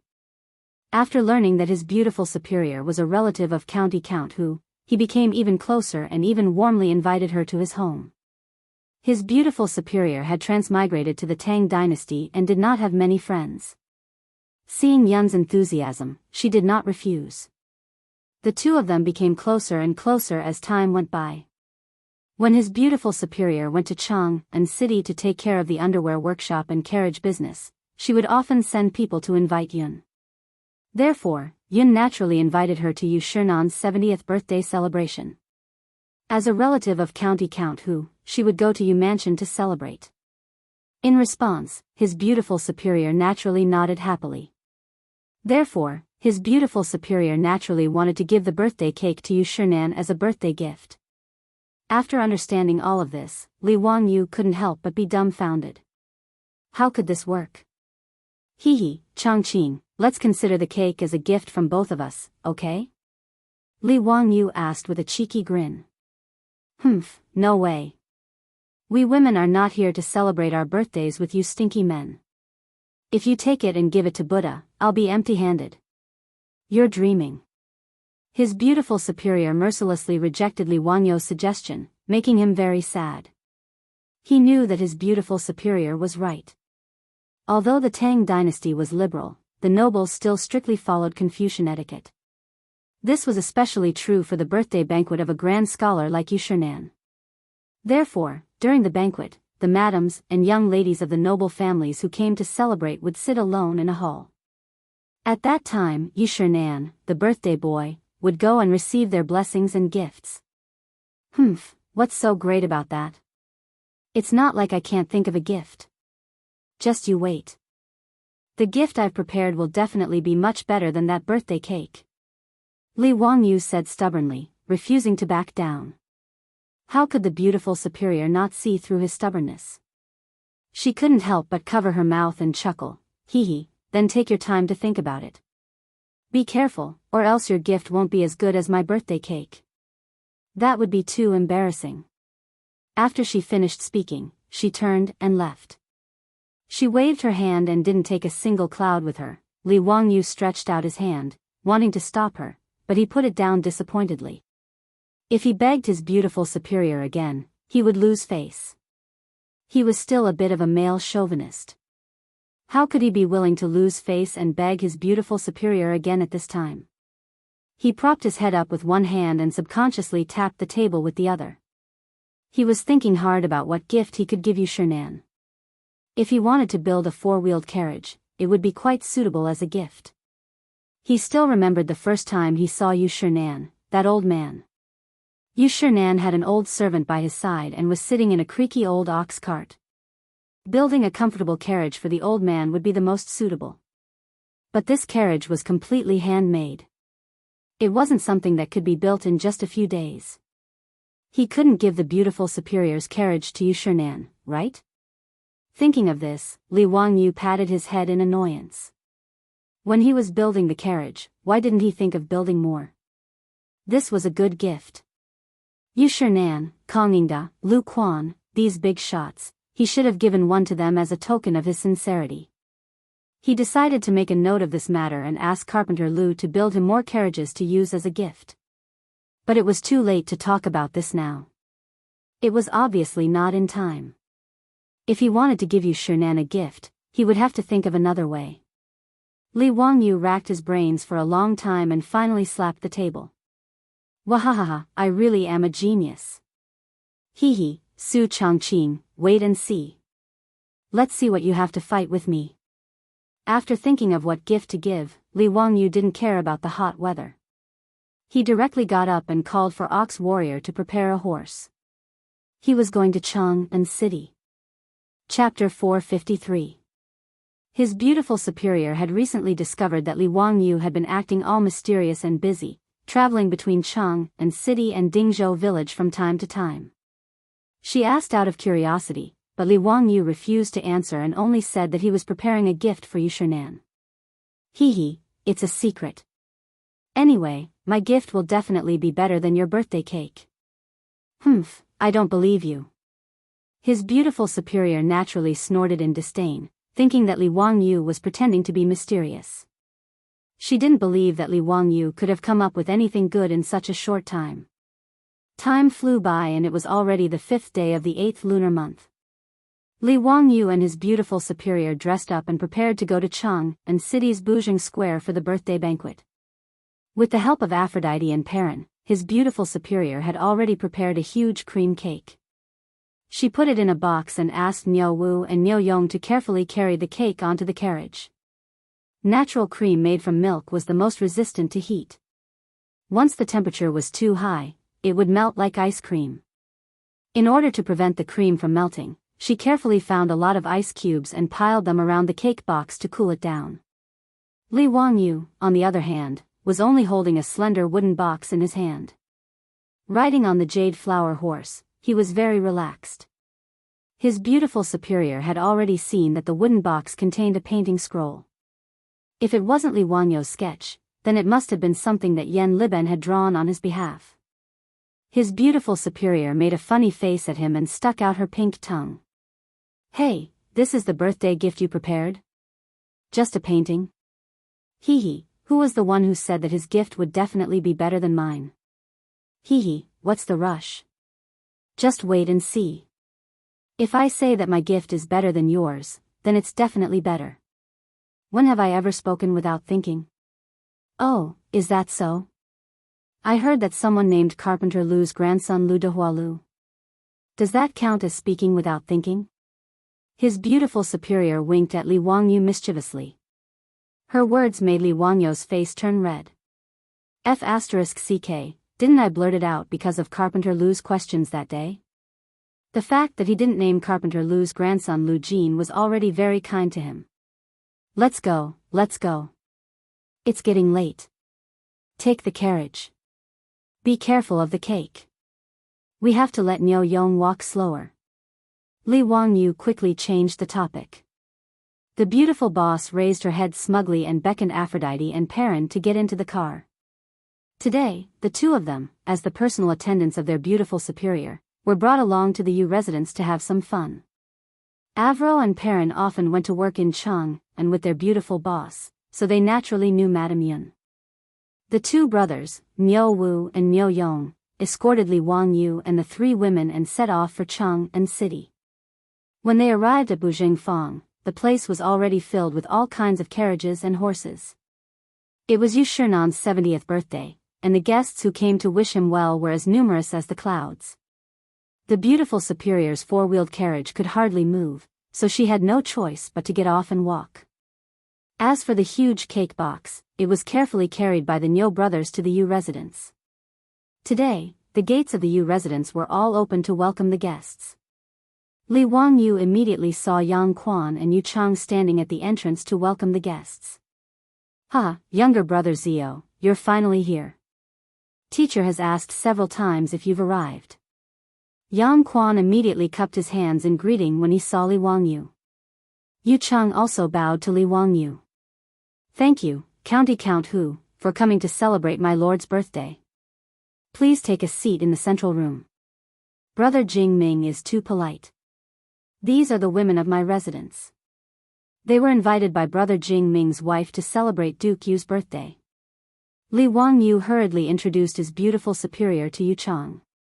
The two sides exchanged greetings for a while before they were welcomed into the residence. The beautiful superior, Aphrodite, and Perrin were naturally received by Madame Yun, who led them to a small sitting room at the side of the main hall. The small sitting room was separated from the main hall by a curtain, so it was actually very transparent. Meanwhile, Li Wangyu was politely invited into the main hall of Yu Mansion by Yu Chang. Brat, why are you so late? Come and drink. As soon as Li Wangyu entered the main hall, he heard Xing Yaojin's hoarse voice and subconsciously wanted to turn and run. Fortunately, he immediately reacted. This was not Duke Lu's residence, but Yu Shernan's birthday banquet. Xing Yaojin wouldn't be too presumptuous, right? This nephew greets Uncle Cheng. Li Wangyu hurriedly bowed to Qing Yaojin and winked at the three brothers beside him as a greeting. Brat, why don't you come to my residence to drink? I haven't thanked you for winning the gold yet. Qing Yaojin laughed. Li Wangyu was speechless. Damn, are you going to thank me? You're clearly planning to repay kindness with enmity. If he went to Duke Lu's residence to drink, Li Wangyu suspected that he would die of alcohol poisoning sooner or later. Li Wangyu didn't dare to say anything. He hurriedly used the excuse of going to greet the others and stayed far away from Qing Yaojin. Today, Yu Chang's main hall was filled with familiar faces. Li Wangyu even had an illusion that Chang Chao from Taiji Palace had been brought here. A room full of big shots, all of them high-ranking officials of the imperial court. As one of the 18 scholars of the Duke of Qin's residence, Yu Shinan was very familiar with Pai Lupi's trusted ministers. They had all been officials of the imperial court for many years. Today was Yu Shinan's 70th birthday, so how could these big shots not personally come to congratulate him?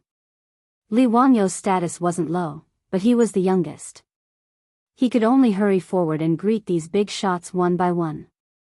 After a round of greetings, Li Wangyu felt that he couldn't straighten his back. Not only were almost all of the big shots of the imperial court present, but even Li Wangyu's group of bad friends were present. They had all followed their fathers to Yu Chang's residence to give birthday greetings. When they saw Li Wangyu, they all winked at each other. It was very lively. What surprised Li Wangyu was that the patriarchs of the 5 surnames and 7 looks had also come today. He didn't know that Yu Yao's Yu clan was also one of the aristocratic families. However, Yu Shinan was more politically inclined towards Pai Lupi.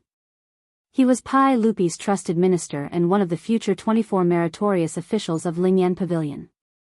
When Wang Renyu saw Li Wangyu, his expression turned cold. However, it wasn't good for him to flare up.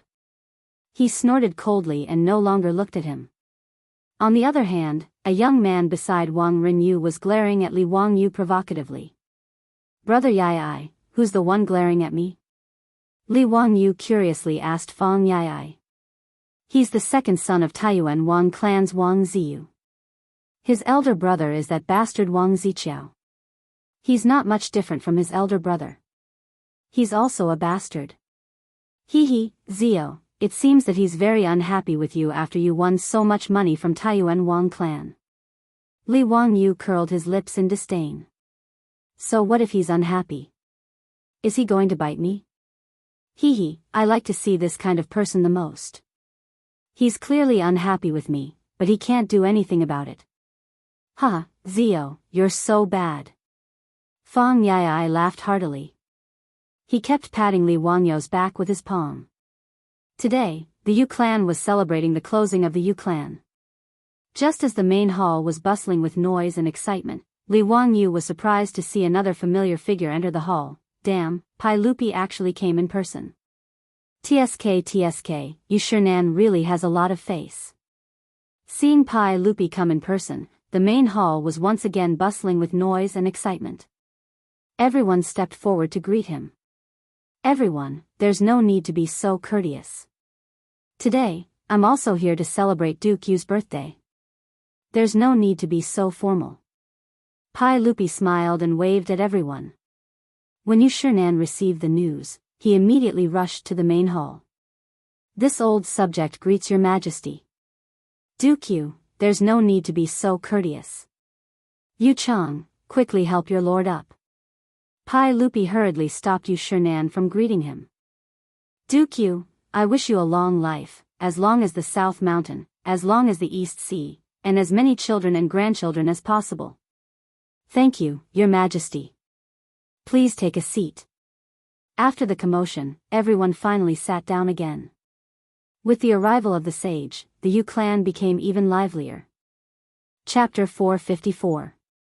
When Pai Lupi saw Li Wangyu, he gestured for him to sit next to him. Zio, you bastard. How could you leave so much of your private money in my palace and not care about it? What are you trying to do? As soon as Li Wangyu sat down, Pai Lupi asked quietly. Ever since Li Wangyu moved the 3 million caddies of money into Tai Chi Palace, he hadn't asked about it. This made Pai Lupi very depressed. Now that he finally caught him, how could he not ask him? I've been busy preparing a congratulatory gift for Dukyu these few days and forgot about this matter. I'll tell you about it later. It's a good thing. What good thing? Tell me. Pai Lupi wasn't going to let him go. Hee, it's turning your money into official money. Are you interested? Li Wangyu laughed. Pai Lupi glared at him and planned to ask more questions. But it was already time for the birthday celebration. The guests had already begun. Pai Lupi could only give up for now. He planned to ask Li Wangyu later. In the main hall of Yu Manor, Yu Shinan was wearing new clothes and a red ribbon. He sat facing the south, ready to receive the congratulations and bows of his relatives and juniors. The birthday celebration began. His eldest son, Yu Chang, lit the birthday lantern. The lantern was made of red candles. The god of longevity would light one every 10 years. There were a total of 7 red candles, similar to the birthday candles of modern times. There was a master of ceremonies. Yu Shinan's children and grandchildren walked into the hall in order of seniority. Yu Shinan had a son and a daughter. His daughter, Yu Xiaoyao, was already married. Today, she brought her children home to celebrate her father's birthday. Yu Shinan's older brother, Yu Shiji, was killed by Yuan Huaji 10 years ago during the chaos of the Sui dynasty. However, he left behind 4 sons, all of whom were married and had families. As the head of the Yu Yao Yu clan, Yu Shinan was celebrating his birthday today. Naturally, these juniors had to come and kowtow to congratulate him and present their gifts. This was Li Wangyu's first time seeing a Tang celebrate a birthday, and he was all smiles as he watched, finding it extremely amusing. After Yu Shinan's relatives and juniors had finished paying their respects, it was now the turn of the guests. Li Wangyu suddenly realized that this birthday celebration seemed to have become a way for the aristocratic families to flaunt their wealth. Every time a guest presented a gift to Yu Shinan, there would be an MC loudly announcing the list of gifts. To give a gift, there must be a gift list. To receive a gift, there must be a gift account. Actually, Yu Shinan didn't accept all the gifts that were sent to him. According to custom, most of the time, the owner would accept a few items and return a few items. The gift list was marked with "respectfully received," which meant that the owner had accepted it. On the other hand, those who wrote "thank you" were returning the guests. After the gift list was marked by the owner, it had to be returned to the original owner as proof of receiving the gift. The gift account was naturally used by the owner to record the gift so that the owner could return the gift after the event. If the gift giver couldn't attend in person due to other matters, he would send someone to deliver the gift along with his name card. This was equivalent to him personally delivering the gift. As long as Yu Shinan nodded to accept the gift, there would be servants of the Yu residents who would bring the dazzling gifts into the main hall to display to the guests present. Many of the gifts given by the aristocratic families were all priceless treasures. Li Wangyu couldn't help but click his tongue when he saw this. He felt that he was a rich man now, but compared to the gifts given by the aristocratic families, he seemed to be very poor. Li Wangyu cursed inwardly. No wonder Yang Zhua said that his teacher was rich. Just these congratulatory gifts, if converted to copper coins, would be worth tens of thousands of strings of coins. In fact, this wasn't Yu Shinan showing off. This was the custom of the Tang dynasty, and the old man couldn't do anything about it. Yu Shinan even had a headache. Since ancient times, China had been particular about it's impolite not to reciprocate. Returning the gift was also a troublesome matter. The Wang clan of Taiyuan sends a 3-foot Langxian tree. When the master of ceremonies read out the gift list, his voice couldn't help but raise a few notches. It attracted the attention of everyone in the noisy main hall. When Pai Lupi heard this, he couldn't help but grit his teeth and murmured, "This Wang clan of Taiyuan is really generous. They're willing to give such a treasure as a gift?" Li Wangyu didn't quite understand. He couldn't help but ask in a low voice, "Uncle, is the gift given by the Wang clan of Taiyuan to Yugong very precious?" Pai Lupi rolled his eyes at him. You don't even know about the Langxian tree. It's also called the pearl tree. It's produced in Mount Penglai and is shaped like a coral. Its texture is like a branch of ginger, and when hit, it will produce the sound of metal and stone. The Langxian tree is even more precious than a coral. Moreover, a 3-foot tall Langxian tree is even more precious. It can be said to be priceless. When Li Wangyu heard Pai Lupi's words, he suddenly remembered an ancient poem about the Langxian tree. For example, the Langxian tree is not a tree in the mortal world. Where is the phoenix in the morning sun? There was also a poem by Du Fu, knowing that the Lord's plan will grow, the Ganoderma Langxian tree will grow day by day. The Langxian tree alongside the Ganoderma Langxian tree should be the Langxian tree given by the Wang clan of Taiyuan, right? Wasn't that the legendary immortal tree? Could it be that it really existed? When Yu Shinan heard the master of ceremonies read out the gift list and heard that it was a gift from the Wang clan of Taiyuan, he couldn't help but stand up and cup his hands towards Wang Renyu. Lord Wang, this gift is truly too precious. This old man is ashamed to accept it. Lord Wang, please take it back. This old man appreciates this gift in his heart. Thank you. Wang Renyu also stood up and laughed heartily. Lord Yu, what are you saying? How can you take back a gift that has already been given? This. Yu Shinan was somewhat hesitant. The Langxian tree given by the Wang clan of Taiyuan was truly too precious. A 3-foot tall Langxian tree might be able to sell for 10,000 taels of gold. The value of this gift was truly too great. Although the gifts given by the many guests today were valuable, most of them were only worth 100 strings of copper coins. Dukes like Sheng Yaojin had given gifts worth 1,000 strings of copper coins, which was already very precious. However, the Taiyuan Wang clan had given a gift worth 10,000 taels of gold. How could Yu Shinan not feel conflicted? Seeing Yu Shinan's hesitation, before Wang Renyu could say anything, his second son Wang Ziyu suddenly spoke up. Lord Yu, this Langxian tree was specially chosen by our Lord for you. Please accept it, Duke Yu. Otherwise, if word gets out, won't others think that our Taiyuan Wang clan of Taiyuan can't even afford to give out gifts? If we give you something that looks good to fool you, then our Taiyuan Wang clan's face will be completely lost. His words were extremely impolite.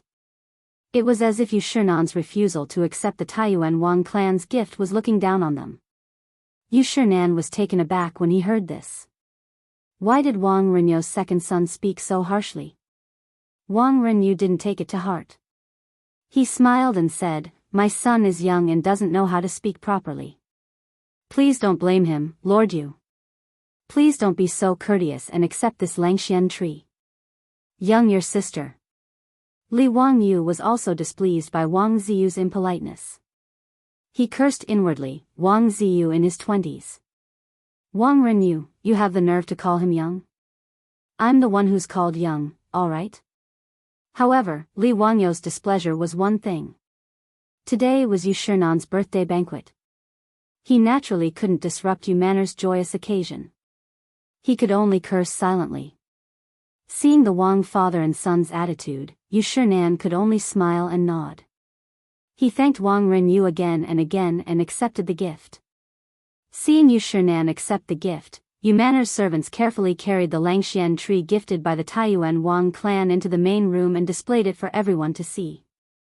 The Langxian tree was shaped like a coral, but under the illumination of the lights in the main hall, it sparkled with jewels. Li Wangyu was stunned by the sight of it. He hadn't seen this object in his previous life, whether in museums or on the internet. It was truly magical. It was indeed very rare and had been lost in the long river of history for more than 1,000 years. When the 3-feet-tall Langxian tree was revealed, the guests in the main hall all cried out in surprise. Even the women in the small hall were startled. Behind the bead curtain separating the small hall and the main room, the women all gathered around and pointed at the Langxian tree, discussing animatedly. Wang Ziyu of the Taiyuan Wang clan became even more proud. He looked around like a proud rooster. When he saw Li Wangyu, he couldn't help but stand up and salute Yu Shinan. Lord Yu, I heard. Chapter 455. Wang Ziyu glanced at Li Wangyu and then cupped his hands toward Yu Shinan. Duke Yu, I heard that County Count Hu has also prepared a congratulatory gift for Duke Yu's birthday. A few days ago, our Taiyuan Wang clan lost 50,000 taels of gold to County Count Hu, allowing him to make a fortune. Even though our Taiyuan Wang clan has lost so much money, we still have to give you a generous gift to celebrate your 70th birthday. Presumably, the gift that County Count Hu has prepared for you today should be even more extraordinary, right? Why don't we let County Count Hu give you his birthday first so that we can broaden our horizons and listen to County Count Hu's gift list? His words caused the noisy hall to quiet down a little. What was the Taiyuan Wang clan planning? Were they planning to humiliate County Count Hu? Everyone present knew of the conflict between the Taiyuan Wang clan and County Count Hu. Everyone felt that the Taiyuan Wang clan had eyes but failed to see. Originally, the two families had planned to become in-laws, and the Wang and Li clans had done the best for Qin and Jin. But in the end, Li Zhou had only been dead for a year, and County Count Hu was still a nobody, but the Taiyuan Wang clan impatiently came to cancel the engagement. The Taiyuan Wang clan had paid a compensation of more than 100 taels of gold to force County Count Hu to cancel the engagement. This matter was despised by all the noble clans and nobles of Chang'an. But no one had expected that after the Taiyuan Wang clan cancelled the engagement, in just a few short months, Li Wangyu would soar into the sky. From a nobody, he had been conferred the title of County Count of the founding county, and his nobility had been increased several times. Now, County Count Hu was in the heart of the emperor, and his talent was on full display. In Chang'an, every noble family with a young lady of the right age would want to marry this young county earl, who was the first county earl of the country. Now, the Taiyuan Wang clan had made themselves the laughingstock of Chang'an, and yet they were still entangled with County Count Hu. It was truly despicable. When the Count of Hu County won 50,000 taels of gold from the Taiyuan Wang clan, everyone felt that the Taiyuan Wang clan deserved it. Since your family's casino dares to open a bet and dare to accept the bet, then you have to accept your loss. The second son of the Wang clan, Wang Ziyu, saying these words at this time was rather petty. Everyone was well aware of the meaning behind Wang Ziyu's words. Wasn't it because their Taiyuan Wang clan had sent a great gift today, and wanted to use it to humiliate Li Wangyu? However, among all the people who came to celebrate Yu Shinan's birthday, which family could present a more valuable gift than the one from the Taiyuan Wang clan? Moreover, Li Wangyu was not the only one who had won gold in the Hall of Yu Mansion.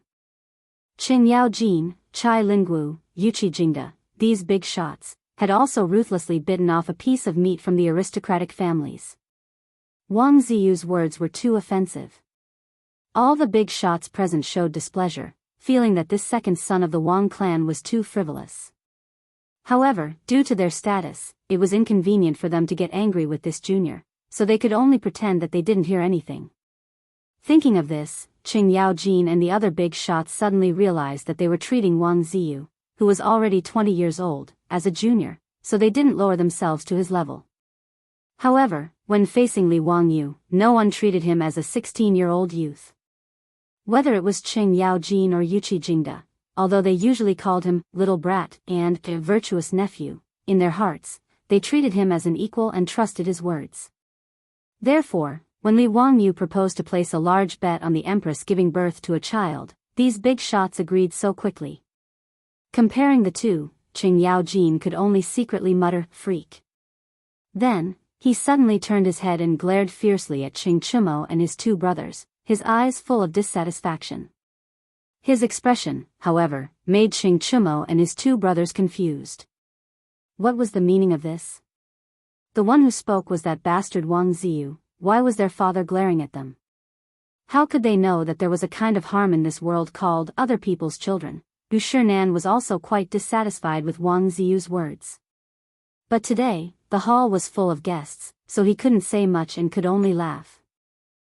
No hurry, no hurry, Li Ziyu and I are friends. His gift is not worth much, it's most likely to be calligraphy or paintings or something of little value. Hearing virtuous nephew Wang's words, this old man now feels that he has lost out. They all say that the gift is light, but the thought is heavy. Zio, next time, don't be so sentimental with this old man, haha. His words were not only helping Li Wangyu out of his predicament, but also mocking himself, which made all the guests in the hall burst out laughing. He originally thought that this matter was over, but who knew that Wang Ziyu would not let it go and continued, Duke, you still hasn't heard the list of gifts from the county earl. How do you know that the county earl didn't send a great gift today? Yu Shinan saw that this second son of the Wang clan was so stubborn and couldn't help but get angry. He raised his eyes to look at Wang Renyu, wanting to see what he meant. But he saw that Wang Renyu was minding his own business and drinking wine, as if he didn't hear his son's words. For a moment, the atmosphere in the hall became a little strange, even Pai Lupi's face stiffened. Today was Yu Shinan's 70th birthday, and in order to make Li Wangyu lose face, the Wang clan of Taiyuan actually disregarded Yu Shinan's dignity. It was truly infuriating. Li Wangyu stood up at this time. Yu Gong actually guessed what I was going to send. Yu Gong is right, but... Before he could finish, he was interrupted by a woman's voice. However, my family's Lang Jun has prepared another gift, Yu Gong, I'm sure you won't be able to guess. The one who spoke was his beautiful superior. Li Wangyu was stunned. Wasn't she in the small hall next door? Why did she come out? Just as he was about to speak, his beautiful superior winked at him, then curtsied to Yu Shinan. This little girl is the older cousin of County Count Hu. Today, I've been invited by the Yun family to celebrate Yu Gong's birthday. I wish Yu Gong to leap like a tiger and cross the new era of 70 years, to soar through the mountains of poetry. The beautiful superior's older cousin was rather vague. Everyone in the hall, including Pai Lupi, couldn't help but smile knowingly, thinking that this young lady and Li Wangyu were simply deceiving themselves. Yu Shinan naturally knew of this Lady Su, and when they met today, he also laughed heartily. Old me thanks Lady Su for her auspicious words. Lady Su said earlier that Zio had prepared a congratulatory gift for this old man. Is it something this old man can't guess? Yu Gong will know at a glance.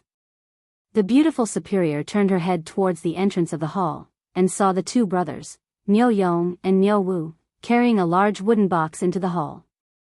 Li Wangyu was also stunned. Didn't his beautiful superior say that he was going to give this birthday cake to Yu Shinan? Why was it given in his name? He immediately reacted. This beautiful superior was angry with Wang Ziyu's words just now, and was afraid that he would lose face in front of everyone, so she said this. After thinking this through, Li Wangyu's gaze towards his beautiful superior became even more tender. The congratulatory gift from County Count Hu was directly carried into the hall by his own troops, and this was beyond everyone's expectations. There wasn't a list of gifts, and Yu Shinan didn't agree to accept this gift, so why was it carried in? This was against the rules. Yu Shinan smiled mischievously. Lady Su, are you sure that old me will accept this gift? The beautiful superior smiled and nodded. Yu Gong will definitely accept this gift. Oh, you're that confident? Then bring it out for everyone to see. This old man wants to see what kind of congratulatory gift Ziyu has prepared for this old man. Since Yu Shinan said this, the others naturally didn't have any objections. They all cast curious gazes towards the wooden box carried by the Li family's troops. Chapter 456. The huge wooden box was very ordinary. It was about 1 meter square and was square in shape. There were many ice cubes on top of the wooden box. This caused everyone, including Li Er and Yu Shinan, to be inexplicably surprised. No one understood why the gift was covered with ice cubes. Could it be a freshwater fish that Huxian County Count fished out from the river? Or was it a lychee from Yizhou? During the Tang dynasty, Sichuan's Fuzhou, Bazhou, Tongzhou and other places were rich in lychees. The poem, Riding in the Red Dust, the concubine smiled. No one knew it was a lychee.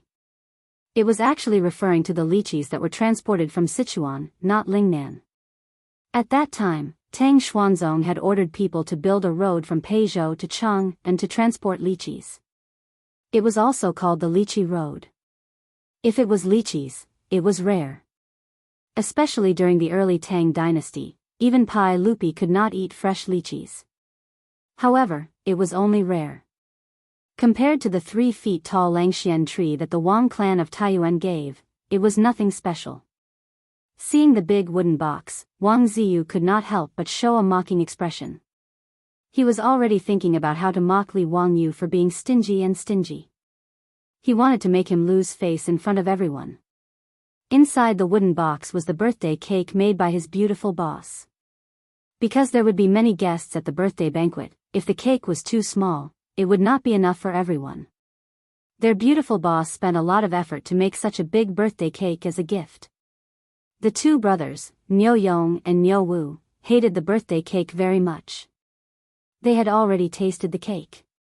It was very delicious and could be said to be the best in the world. However, the process of making the cake was like a nightmare to the 2 brothers. There was no other reason than that there were no mechanical devices in the Tang dynasty. The cream used to make the cake had to be spun and stirred continuously.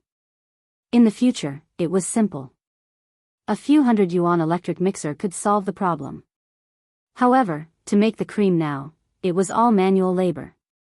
The thought of stirring more than 10 kilograms of milk with a paddle made one's scalp tingle. Even strong men like the Niu brothers almost dislocated their hands because they had to whip the cream. Therefore, the Niu brothers both loved and hated this birthday cake. Li Wangyu leaned close to his beautiful boss's ear and whispered, "Changqing, what are you doing? Hee, are you afraid that I'll lose face?" The beautiful superior rolled her eyes at him. "Humph, you're so stubborn. I couldn't stand that Taiyuan Wang clan's arrogance. Wasn't it just a precious gift? What's the big deal? At least, no one in the Tang dynasty has ever seen the birthday cake I made." Li Wangyu's heart was naturally warmed by his beautiful superior's protectiveness. If it weren't for the fact that they were in public, he would have hugged her and kissed her passionately. Removing the ice covering the outside, the wooden box containing the cake was carefully opened by the Niu brothers, revealing the true face of the birthday cake. When the huge cream cake was displayed in front of everyone, everyone was stunned. What was that? The people present could be said to be the most distinguished and knowledgeable group of people in the Tang dynasty, but none of them had ever seen this thing in front of them. This object was very big, flat, and round. Its entire body was pure white, and it looked a bit like white marble. There were many patterns on it, and it was very exquisite. Especially the huge longevity peach on the cake, which was even more eye-catching. The meaning of the birthday celebration was self-evident. There was also a birthday poem written on Noda's cake. Yu Shinan leaned closer to take a closer look and murmured the poem. More than 70 years have been a dream. The morning comes, the birthday comes, the children and grandchildren come. Worries are gone, no pain. The heart is unmoved. There is 1,000 pounds of weight here. Early years for the world to use. Middle-aged Zen doubts the heavens. When the stone tower is built, there is not a crack. Who will share it? Send it to heaven and earth. Good. Good poem. Zio, is this your new work? Yang Quan clapped his hands and applauded. The guests also praised. Yu Shinan was so excited that his beard trembled. He couldn't help but cry as he recited the poem. Wasn't this phrase describing Yu Shinan's entire life? Zio, you really know me well. Just based on this poem alone, this gift is the best this old man has seen today.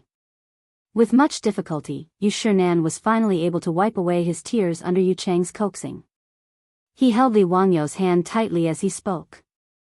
This made Li Wangyu feel a little embarrassed. I didn't expect that plagiarizing a poem would make Yu Shinan so excited. Suja's poem, The Fisherman's Pride, Happy Birthday to his disciples, on the cake was obviously plagiarized by Li Wangyu. His beautiful boss asked him to write a birthday poem on the cake, so he copied the poem by Suja, one of the 3 Sus. It was quite suitable for the occasion, and it made the old man very excited. Li Erma carefully savored this poem and nodded his head repeatedly. Zio, this poem of yours really sums up Duke Yu's entire life. Kong Yingda, Lu Quan, Dai Zhou, and the other scholars all praised the poem after reading it. In the hall, everyone's praise made Wang Ziyu's expression change. Especially when he heard Yu Shinan say that this was the best gift he had seen today, his expression became even uglier. He couldn't help but ask in a loud voice, "Dare I ask County Earl Hu, what is this gift?" "It's a big white piece of cake." "Is it just to write a birthday poem?" "The words are really not very well written." Wang Ziyu's words were a bit of a wet blanket. Many guests secretly shook their heads. They felt that Wang Rinyo's poem was really ignorant and incompetent. But although Wang Ziyu's question was rude, it was indeed what many people were thinking. Up until now, no one had figured out what the congratulatory gift from County Count Hu was. If it was a birthday poem, shouldn't it be written on paper, framed, and sent out? What was this big white piece of cake in front of them? Li Wangyu didn't get angry. He chuckled at Yu Chang. "Brother Jingming, can I trouble you to bring me a clean saber and have your servants prepare some bowls and plates?" His words made everyone even more confused. Why did he suddenly want a saber? "County Earl Hu, what do you want a saber for?" Yu Chang didn't understand and asked. "To divide and eat it." "What?" "Zio, don't mess around." Li Er, who was at the side, could not help but say, "This is food. It looks like jade, but it's not jade. Although I can't tell what it's made of, how can this be food?" All the guests, including Yu Shinan, were stunned by Li Wangyu's words. Was such a beautiful object meant to be eaten? Only Wang Ziyu laughed out loud. He said with a mocking tone, "County Earl Hu, you only gave Duke Yu food for his 70th birthday? I've long heard that County Earl Hu is good at making money. Now it seems that it's true. You're too thrifty." He was mocking Li Wangyu for being stingy. It was Yu Shinan's 70th birthday and the county earl gave him some worthless food. It was really laughable. Li Wangyu ignored Wang Ziyu and pretended not to hear his mockery. He smiled and cupped his hands towards Yu Shinan and Pai Lupi. "Duke Yu, uncle, this is really food. I call it a birthday cake. It's eaten on the day of one's birthday." "Oh. It's really food? Then why is it eaten on the day of one's birthday?" "What do you mean? What is a cake? Is it a steamed biscuit?" Pai Lupi asked curiously. Pai Lupi's question made Li Wangyu dumbfounded. He had never thought about this question before. In his previous life, people were used to eating cake on their birthdays. But why eat cake? He had never thought about it before. Yes, why must it be eaten on the day of one's birthday? Why is it called a birthday cake? It seemed that birthday cakes were introduced to China from the West after the 1911 revolution. Its origin was probably related to the legends of the West. Since ancient times, people in China had the custom of eating longevity noodles on their birthdays in hopes of living a long life. There was also the custom of eating boiled eggs. Peeling off the shell symbolized the removal of the bad past and a new beginning. But how should he explain the birthday cake made by his beautiful boss? He couldn't help but look at his beautiful boss. He saw that his goddess was also dumbfounded. Obviously, she hadn't thought about this either. Chapter 457. Faced with Pai Lupi's question, Li Wangyu could only roll his eyes and rack his brain to make up a story. This birthday cake is round and symbolizes the sun and the moon. It means that it is as permanent as the moon, as rising as the sun, and as long as the South Mountain. Therefore, it must be eaten on the day of the birthday. The sweat on Li Wangyu's forehead was about to drip down. Only then did he come up with such an unreliable explanation. Fortunately, neither Yu Shinan nor Pai Lupi bothered with this question. After realizing that he and his beautiful boss had almost made a mistake due to the customs of the future, Li Wangyu did not dare to light or blow out the candles. Those were Western traditions, which were different from Wuxia traditions. Since ancient times, people in Wuxia had used the saying, dying of old age, or dying is like a lamp going out, to describe people dying of old age. When using candles, they would use scissors to cut them out instead of blowing them out. Blowing out the candles was not a good sign in Wuxia. If Li Wangyu followed the example of the future and asked Yu Shinan to light the candles on the cake and then blow them out with a wish, he would be asking for trouble. Wouldn't that be the same as cursing Yu Shinan? Li Wangyu would not do such a stupid thing. Soon, a servant of the Yu mansion brought a long knife. Li Wangyu presented it to Yu Shinan with both hands. Master Yu, please cut this birthday cake yourself. Yu Shinan held the knife and looked at the unbelievably beautiful cake, especially the birthday greeting on it. The old man was reluctant to cut it. Zio, are you going to cut it just like that? I can't bear to do it. Why don't we just forget about it? Let me enjoy it for a few more days. Master Yu, this birthday cake cannot be stored for long. It must be eaten in time, or the cream will melt. It has been covered with ice to prevent the cream from melting. After being persuaded, Yu Shinan had no choice but to raise the knife. With Yu Chang's help, he began to cut the cake. Then, he asked the servants of the Yu mansion to distribute the cake to the guests. The cake was delicious. Even in the future, people who were used to eating all kinds of delicacies still liked it very much, let alone the Tangs who were tasting cake for the first time. Historians of later generations once joked that the reason why the Tang dynasty was the Tang dynasty was because they liked to eat candy. Of course, this was a joke, but the Tangs really liked all kinds of desserts. Especially in the early Tang dynasty, the technology of making cane sugar had just been introduced. Sugar was still a luxury in the Tang dynasty, and was even more sought after by the nobles. When the guests received the plates of cakes delivered by the maidservants of Yu mansion, they hesitated for a moment before picking up their spoons, scooping out a piece of cake and putting it into their mouths. The rich milky fragrance was soft and tempting in the mouth. It had a unique flavor that was unforgettable. There was no need to chew at all. It melted in the mouth, leaving a faint fragrance between the lips and teeth. Savoring the aftertaste, the thick aroma of the cream swirled in his mouth, sweet and fragrant. The birthday cake carefully made by the beautiful boss instantly conquered everyone present. For a moment, the hall of Yu mansion quieted down. No one spoke. There was only the sound of wolfing down food and the clatter of spoons against plates. Even Wang Renyu and his son Wang Ziyu, who had been looking down on Li Wangyu, did not bother to find trouble with Li Wangyu at this time. Each of them held a plate of cream cake and ate happily. Zio, your birthday cake is really delicious. This old man hasn't had such a good meal in a long time. Thank you, Zio, for making this birthday cake for this old man. This old man likes it very much. Yu Shinan was old. Although he was in good health, he still had some of the problems that old people usually had. For example, teeth falling out, blurred vision, and leg trouble. Although the Tang dynasty also had the technology of embedding false teeth, it was not very useful. Usually, Yu Shinan's diet consisted mainly of soft foods. This sweet and creamy cream cake was naturally to his taste. He, who usually had a bad appetite, made an exception today and ate 2 plates of cake. Yu Chang was grinning from ear to ear and repeatedly cupped his hands to thank Li Wangyu. Faced with Yu Shinan's gratitude, Li Wangyu quickly pushed his beautiful boss to the front of the table. You flatter me, Mr. Yu. This birthday cake is actually not my gift, but my cousin's gift to Mr. Yu. In order to make this cake, she put in a lot of effort. Oh. So it was Lady Su who made the cake. Huh, this old man thanked the wrong person. Thank you, Lady Su, for your kindness. This old man appreciates it. Yu Shinan twirled his beard and laughed.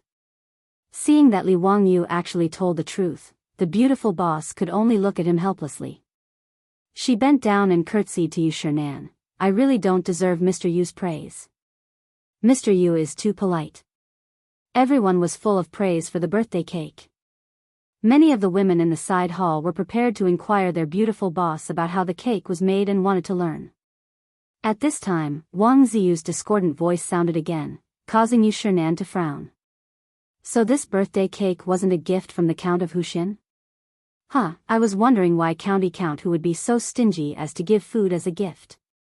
I wonder what kind of gift County Count Hu prepared for Mr. Yu.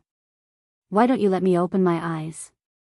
Li Wangyu glanced at Wang Ziyu, whose mouth was still covered in cream. He was thoroughly fed up with this Taiyuan Wang clan. Sure enough, Fang Yai was right.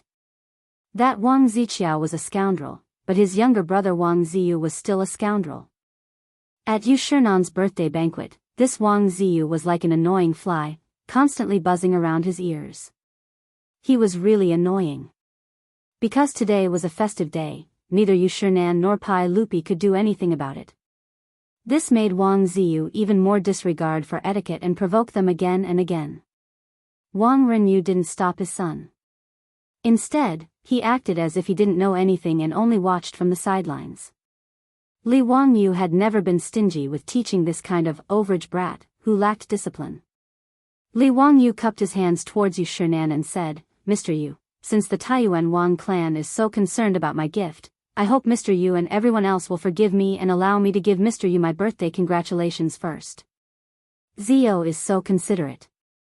Then this old man will be disrespectful." Yu Shernan naturally nodded in agreement. After eating that delicious cream cake, the guests were very curious about what Li Wangyu's gift would be. In response, Wang Ziyu coldly snorted, his face full of disdain. Ever since the aristocratic gambling house lost a large sum of money, Chang and city had been full of ridicule for the aristocratic gambling house. In particular, the Taiyuan Wang clan, who was the first to accept Li Wangyu's bet, was sneered at. Even the aristocratic families had many complaints. That was why the Taiyuan Wang clan threw in so much money today, sparing no expense to give away the Langxian tree that the family had treasured for many years. Although Wang Renyu felt the pinch, he wanted to use this opportunity to show the power of the Taiyuan Wang clan in front of the aristocratic families in Chang and city. So what if the Taiyuan Wang clan lost the bet? How could the foundation of a 1,000-year-old aristocratic family be shaken by 50,000 taels of gold? Throwing in so much money to give away a gift, this kind of confidence was unparalleled in Chang and city. That was why Wang Renyu's second son, Wang Ziyu, did this today under Wang Renyu's instructions. His goal was naturally to humiliate Li Wangyu and regain the face he had lost from losing the bet. After Yu Shernan had spoken, the master of ceremonies for the birthday banquet naturally took out Li Wangyu's gift list and began to read it out loud. The founding uncle of Hu County congratulates Mr. Yu on his birthday. He presents a painting scroll and a painting.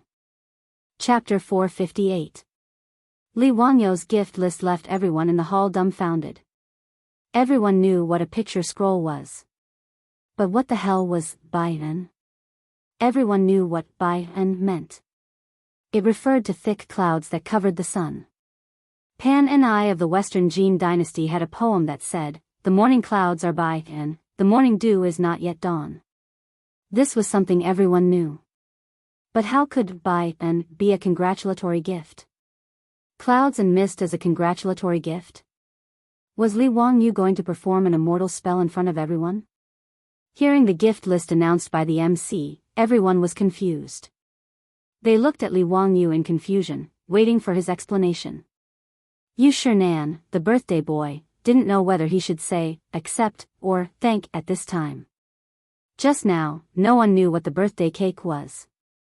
Now, this county man was creative and gave out something no one had ever heard of. Li Wangyu didn't explain. He just smiled and said, "Master Yu, you won't thank me for my gift, right?" Since it's from Li Wangyu, this old man will naturally accept it. Although Yu Shernan didn't know what Li Wangyu had given him, he still accepted it with a smile. Li Wangyu's two gifts were placed in a long wooden box and a small copper box. Seeing their master nod, two maidservants of Yu Mansion immediately carried them into the hall, ready to show them to the guests. The beautiful superior hadn't returned to the side hall yet. She asked curiously in his ear, "Wangyu, what's that Biyao? Why haven't I heard of it?" "Hee, you must know, but I won't tell you. See for yourself." Li Wangyu pretended to be mysterious and didn't answer the question directly. At this time, the maidservants of Yu Mansion had already taken the picture scroll out of the wooden box. They carefully unfolded it, revealing the true appearance of the picture scroll. When the picture scroll was displayed in front of Yu Shernan and everyone else, everyone couldn't help but gasp. Yu Chang looked as if he had seen a ghost. He pointed at the picture scroll, dumbfounded. This is my master. The other guests had similar expressions, as if they had seen something unbelievable. On the scroll was Yu Shinan himself. It was a full-body portrait of Yu Shinan drawn by Li Wangyu. There was a poem beside it. It was the same poem that was written on the birthday cake. Many of the guests present had seen this sketch before at the birthday banquet of Zhang Liang, the Duke of Chongping. Everyone believed Li Wangyu's nonsense, thinking that it was an ancient painting passed down from ancient times, a peerless painting technique that had long been lost. Only Pai Lupi later found out that the goddess Luo's portrait he hung in the Hall of Governance was actually drawn by Li Wangyu, which made him very depressed. At this moment, everyone was once again witnessing the miraculous drawing skills of Yu Shinan, who was standing right in front of them. Everyone was stunned. Looking left at Yu Shinan, then right at the portrait, it really looked exactly the same. It was as if Yu Shinan had walked out of the painting. Everyone was so shocked that they couldn't close their mouths. Could this portrait have been drawn by Count Hu? Hasn't this painting technique been lost for a long time? Where did Count Hu learn it? Miraculous. It's truly miraculous. This is the painting technique of the goddess Luo's portrait. Who would have thought that Count Hu would know such an ancient technique? There were also those who were quick-witted and immediately connected the dots. The so-called goddess Luo's portrait painting from that day had also been presented by Count Hu. In that case, the goddess Luo's portrait that had been collected by the sage must have also been drawn by Count Hu. This sketch of Yu Shinan caused Wang Renyu and Wang Ziyu's expressions to become somewhat unsightly. Although the value of this painting wasn't high, and even if it had been drawn by Li Wangyu, it would only be worth 100 strings of coins at most. However, this extraordinary technique was exceedingly precious. When Pai Lupi saw this portrait, he even had the thought of having Li Wangyu draw a portrait of him and Empress Zhongsun. This kind of vivid and lifelike portrait was much more meaningful than the goddess Luo's portrait. He couldn't help but glare at Li Wangyu, feeling extremely vexed. Since he knew that the goddess Luo's portrait had been drawn by Li Wangyu, why hadn't he thought of using this technique to draw a portrait of him and Empress Zhongsun? There were many other bigwigs who had the same thoughts as Pai Lupi. Just like how people in the future love to take selfies, how could a general like Qing Yaoji not want to have such a realistic portrait? For a moment, everyone looked at Yu Shinan with gazes filled with jealousy. They hated that they couldn't hold their own birthday banquets tomorrow. That way, they could ask Count Hu to draw a portrait for them. Qing Yaojin bluntly asked, Li family's brat, did you draw this portrait of Duke Yu? What did he mean? Li Wangyu was just about to nod and admit it when he suddenly noticed that the surrounding guests all had an eager attitude. He was immediately shocked. What the hell was the meaning of this? Could it be that after seeing Yu Shinan's portrait, they also wanted it? It seemed that giving Yu Shinan this congratulatory gift was a bit of a mistake. Had he underestimated the attractiveness of a portrait sketch to these bigwigs? If these bigwigs all came to ask him to draw a portrait, should he refuse? Or should he refuse? If he agreed, he really wouldn't have to do anything. Moreover, with Li Wangyu's lazy personality, how could he be willing to sit in front of a drawing board and draw portraits every day? He might as well be killed. How could Li Wangyu still dare to admit it? He hurriedly shook his head. No, this was done by my little nephew's disciple, Yan Liben. Although he studied under me, he has already surpassed me. Even your little nephew is ashamed of his painting skills. Today, Ma Zhou and Yan Liben were naturally also among the guests. When Yan Liben heard his teacher's words, he was so shocked that his jaw dropped. Could it really be like this? Was there no trust between people? This portrait of Yu Shinan was clearly drawn by Li Wangyu himself. But now he had directly pushed the blame to his own disciple. How could Yan Liben endure this? Faced with the heated gazes of the surrounding guests, Yan Liben's heart was filled with tears as he nodded his head in grievance. Li Wangyu gave him a "thank you for your hard work" look, but he didn't feel the slightest bit guilty. When a teacher has something to do, the disciple naturally has to do it for him. Otherwise, why would he accept a disciple?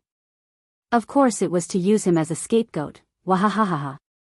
Yu Shinan was naturally very satisfied with this congratulatory gift. He leaned forward and carefully examined it for a long time before he asked Yu Cheng to carefully put it away. "Ha, Zio, you really put a lot of effort into this congratulatory gift. This old man doesn't deserve it. I respectfully accept it, respectfully accept it. Many thanks, Zio." To the side, Yu Cheng also repeatedly bowed to Li Wangyu. This portrait of Yu Shinan would undoubtedly become the family heirloom of the Yu Yaoyu clan. After Yu Shinan's death, this portrait would definitely be hung in the Yu Yaoyu clan's ancestral hall to receive incense and worship from the Yu clan. After Yu Shinan's portrait was put away, everyone's gaze turned to the other servant girl holding a copper box. The congratulatory gift from the county count's estate was truly an eye-opener. Naturally, everyone was even more curious about the last congratulatory gift named Biyao. Chapter 459. In the main hall, everyone's anticipation vanished as soon as the copper box was opened. The item that Yu Residence's servant girl took out from the copper box was nothing special. In fact, it even looked a little shabby. Two transparent objects were embedded in a thin wooden frame. Some of the guests with good eyesight could tell at a glance that they were two thin transparent crystal pieces. Natural crystals weren't rare in the Tang dynasty. Although it was rare for a craftsman to grind them into thin crystal pieces, it didn't seem that surprising. At the very least, no one could tell the value of this little thing. Was this the so-called Biyao? Everyone looked disappointed when they saw the gift in Yu Residence's servant girl's hand. The second gift from County Count Huxian seemed very ordinary and mediocre. Only the beautiful superior covered her mouth in shock when she saw Li Wangyu's gift. "Wangyu, you can actually make glasses? How did you do it?" she asked in a low voice. Li Wangyu's second gift was a pair of glasses commonly seen in the future. Li Wangyu smiled proudly and whispered into her ear, "Hee hee, of course. What do you think? This gift isn't bad, right? It can't compare to your birthday cake, right?" The beautiful superior rolled her eyes at him. She really didn't expect Li Wangyu to be able to make glasses in the Tang dynasty. She had always assumed that glasses couldn't be made before the invention of glass. But in fact, glasses made of polished crystal had appeared a long time ago in ancient China. At the very least, there were records of glasses in the Song dynasty. And in the Ming dynasty, optometry technology was invented. It was possible to make glasses for myopia, hyperopia, and presbyopia. Therefore, it wasn't difficult for Li Wangyu to make glasses with the technology of the Tang dynasty. That day, Li Wangyu was thinking hard about what gift to give Yu Shinan. In a flash of inspiration, he thought of presbyopia glasses. Li Wangyu had noticed before that Yu Shinan's eyes were a little presbyopia due to his old age. When he read an article, he would look very far away. When his grandfather was still alive, he was also like this, so Li Wangyu knew very well that Yu Shinan's eyesight was bad. Presbyopia was not a disease, but a normal physiological phenomenon. The only way to treat presbyopia was to wear reading glasses. Under these circumstances, giving Yu Shinan a pair of reading glasses was obviously the most appropriate choice. Because he had to help Sun Simiao make a microscope, Li Wangyu had to go to a lot of supervisors to grind the lenses for the microscope.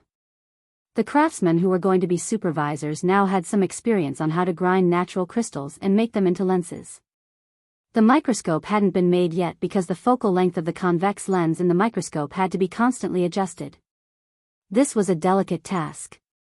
Without any reference, he could only try slowly. However, it was much easier to make reading glasses for presbyopia. Of course, reading glasses also had a certain degree, which Li Wangyu couldn't grasp. He could only have the craftsman grind out several different kinds of convex lenses for him. When the time came, he would let Yu Shinan experiment to see which lens suited him best. The Tangs had naturally never seen glasses before, so they were somewhat disappointed by the glasses that Li Wangyu had given them. Naturally, no one in the crowd thought that these glasses, which were commonplace in the future, were used to adjust one's eyesight. They all thought that it was just a decorative ornament. How could County Count who have the nerve to give away such a small crystal ornament? This was the first reaction of all the guests present. Today was Yu Shernan's 70th birthday, and all the guests who had come were the nobles and aristocratic families of Chang'an. Wasn't County Count Hu afraid of being ridiculed for giving away such a small toy? Putting aside the priceless Langxian tree that Wang clan of Taiyuan had given away, the other guests had also given gifts of pearls, agate, jade, jewelry, antiques, calligraphy, and paintings. Putting aside how rare these things were, at least their value was there for all to see. Almost none of the gifts were worth less than 100 strings of copper coins. Compared to the birthday cake and the portrait of Yu Shernan that had been given to him by the county magistrate's estate, this little thing was far too shabby. Wang Ziyu had been sullen and silent for a long time. Now that he realized that he had caught Li Wangyo's sore spot, he immediately raised his voice and laughed. County Count Hu, your crystal ornament is quite exquisite.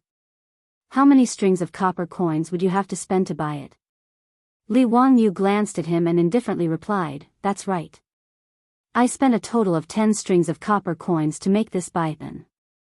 Speaking of which, 10 strings of copper coins was quite a lot. If he used it to buy cattle, he could buy 2 or 3 of them. But in the eyes of the aristocratic families and the nobles of Chang'an, 10 strings of copper coins was a joke. Wang Ziyu laughed so hard that he rocked back and forth, tears even coming out of his eyes. I'm dying of laughter. County Count Hu is truly thrifty. Today is Duke Yu's 70th birthday, and the birthday cake you sent over was made by your own residence, and the portrait was drawn by your disciple. Yet you spent 10 strings of copper coins on this baipan? TSK, you really are extravagant. Wang Ziyu's words made many of the guests frown inwardly. How could one's sincerity be measured only by money when it came to gifting? But when they looked at the crystal ornament in the hands of the Yu residence's maidservant, they didn't know what to say. This gift was indeed a little shabby. Qing Yaojin and the other big shots who were familiar with Li Wangyu were also secretly blaming Li Wangyu. Yu Shernan's portrait should have been enough. Why did he have to go the extra mile and give this crystal ornament? Originally, everyone had been shocked by the portrait and were looking forward to Li Wangyu's next gift. But in the end, it was a bucket of cold water that had been poured over them. Even the congratulatory gift that he had sent out earlier had dimmed a little. When Yu Shernan saw this, he hurriedly stepped forward to smooth things over. Zio is too considerate. This old man really likes this baipan. I respectfully accept it. When he finished speaking, he motioned for the maidservant to put the glasses back into the copper box and prepared to put it away. Li Wangyu was about to speak and explain the use of the glasses to Yu Shernan, but Wang Ziyu spoke up again. Duke Yu, this nephew still hasn't seen the gift from County Count Hu clearly. Could you have your maidservant bring it over so that we can take a good look at it? Yu Shernan couldn't refuse his request and could only nod helplessly. He motioned for the maidservant to take out Li Wangyu's gift and hold it in her hands to show it to everyone. The maidservant had just walked over to Wang Ziyu's side when she saw Wang Ziyu's body suddenly sway and bump into the maidservant. The maidservant was very petite, so how could she withstand such a bump? Her body slanted, and she cried out in surprise before falling to the floor. Her fall wasn't a big deal, but the crystal glasses in her hands also slipped and fell to the floor. Pa! A light sound was heard, and the 2 crystal lenses were smashed into pieces. Chapter 460. This sudden turn of events shocked Yu Shernan and the others. Li Wangyu's gift had been smashed to pieces just like that. Wang Ziyu shrugged and cupped his hands towards Yu Shernan. Duke Yu, I'm truly sorry. I lost my footing just now and bumped into this servant girl of yours. He then pretended to look at the crystal shards on the floor and feigned regret. Aya, Count Huxian's gift was smashed to pieces. What a pity. This is all my fault. Please forgive me, Duke Yu. I'm willing to compensate. Count Huxian said he spent 10 strings of copper coins, so I'll compensate Duke Yu with 10 times that amount. I'm not as thrifty as Count Huxian. It was obvious that Wang Ziyu had deliberately bumped into the maidservant of Yu Mansion. His purpose was to humiliate Li Wangyu. His actions angered Yu Shernan so much that his expression turned ugly. Although Li Wangyu's crystal ornament wasn't very precious, it was still a birthday gift from Li Wangyu. Its value didn't matter. How could he not be angry that Wang Ziyu had purposely smashed it to pieces? Not to mention, Wang Ziyu's pretense of asking for 10 times the compensation was an insult to Li Wangyu and to Yu Shinan himself. Wang Ziyu's actions caused Pai Lupi, Qing Yao Jin, and the others to glare angrily at him. However, today was Yu Shinan's birthday and they couldn't afford to lose their temper with a junior from the Wang clan of Taiyuan. Yu Shinan was the master of Yu Manor and also the birthday boy. He couldn't say anything to Wang Ziyu, who'd come to offer his birthday congratulations. Wang Ziyu's claim of 10 times the compensation was a joke in everyone's eyes. Li Wangyu had said just now that he'd spent 10 strings of copper coins to make this jade ornament. 10 times the compensation would only amount to 100 strings of copper coins. Did Yu Shinan lack these 100 strings of copper coins? Yu Shinan sighed and glanced apologetically at Li Wangyu. He was just about to wave his hand at Wang Ziyu, indicating that he did not intend to pursue this matter. Li Wangyu suddenly cupped his hands towards Wang Renyu and said, "Lord Wang, is what your second son said true? Is Duke Wang really willing to pay 10 times the price to compensate Duke Yu?" His words stunned everyone. What did Li Wangyu mean? Was it because his gift was broken by Wang Ziyu, and he felt indignant? But even if the Taiyuan Wang clan really paid 100 strings of copper coins, the one who would be embarrassed would be him, Li Wangyu. Wang Renyu was also slightly taken aback. Then, he pretended to be generous and nodded. That's right. Since my son did something wrong, he naturally has to compensate. 10 times the compensation is very reasonable. I will have someone send 100 strings of copper coins to the Yu residence as an apology from the Wang clan. Wait, since it's 10 times the compensation, why is it only 100 copper coins? Li Wangyu pretended to be puzzled and asked. Wang Renyu smiled and said, "Didn't County Count who say that you spent 10 strings of copper coins to make this crystal object?" What, did County Count who forget so quickly? Li Wangyu shook his head. That's not it. How can the value of this object be calculated by the cost of my production? Oh. Then what does County Count who think? Wang Renyu asked calmly. This is naturally determined by the market price. For example, if Wang Yu's army wrote a copybook, the cost might be a few copper coins. Could it be that Duke Wang can use a few copper coins to buy a copy of Wang Yu's army's copybook? Li Wangyu's words were not nonsense. When Wang Shiji wrote a copybook, other than paper and ink, he didn't have any other capital. However, its value was not determined by the cost alone. Before Wang Renyu could say anything, Wang Ziyu interrupted and said, "How can this be compared? Wang Yu's army's copybook is an antique. Speaking of which, could it be that County Count who thinks he's better than Wang Yu's army? Although that crystal ornament of yours has an unknown name, it's still a piece of junk. How can County Count who not be satisfied with 100 strings of copper coins? That's a joke." Li Wangyu looked at him like he was an idiot. Oh. Is that so? Then I'd like to see whether or not the buy and I gave Duke Yu is a piece of junk. After he finished speaking, he waved at Niu Wu, who was waiting outside the hall. The presbyopic glasses had a certain degree. The congratulatory gift he gave to Yu Manor's housekeeper could only be considered a sample. Li Wangyu had originally planned to wait until the banquet was over before taking the real gift for Yu Shinan to try on. He would then choose a suitable pair of presbyopic glasses for Yu Shinan's eyes and give it to him. At this time, Niu Wu was wearing 5 or 6 pairs of presbyopic glasses of different degrees. The reason why Li Wangyu named these presbyopic glasses, by, and, wasn't because he came up with it himself. It was because presbyopic glasses had been called this way ever since presbyopic glasses were invented in China. The Southern Song dynasty's records of heavenly caves recorded, by, and, old people can't distinguish between fine books. They use this to cover their eyes and see clearly.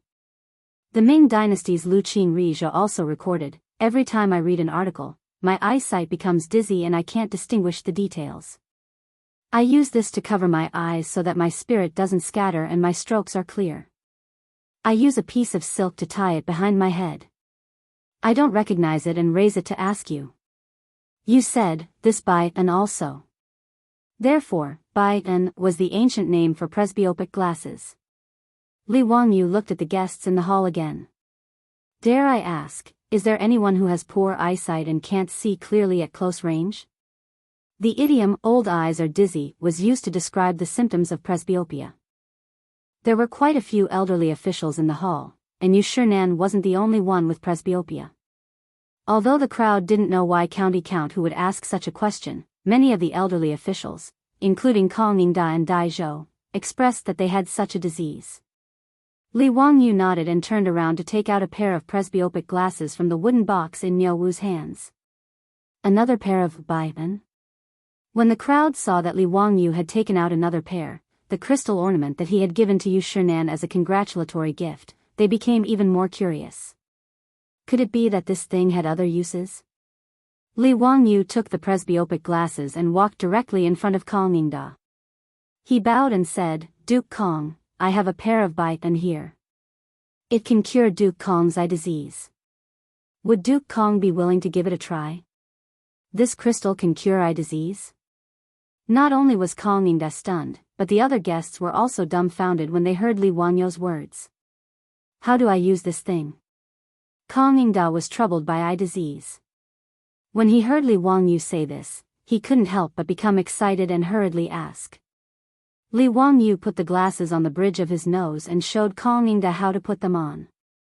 Then, he handed the presbyopic glasses to him and said, Duke Kong, you'll know once you try it.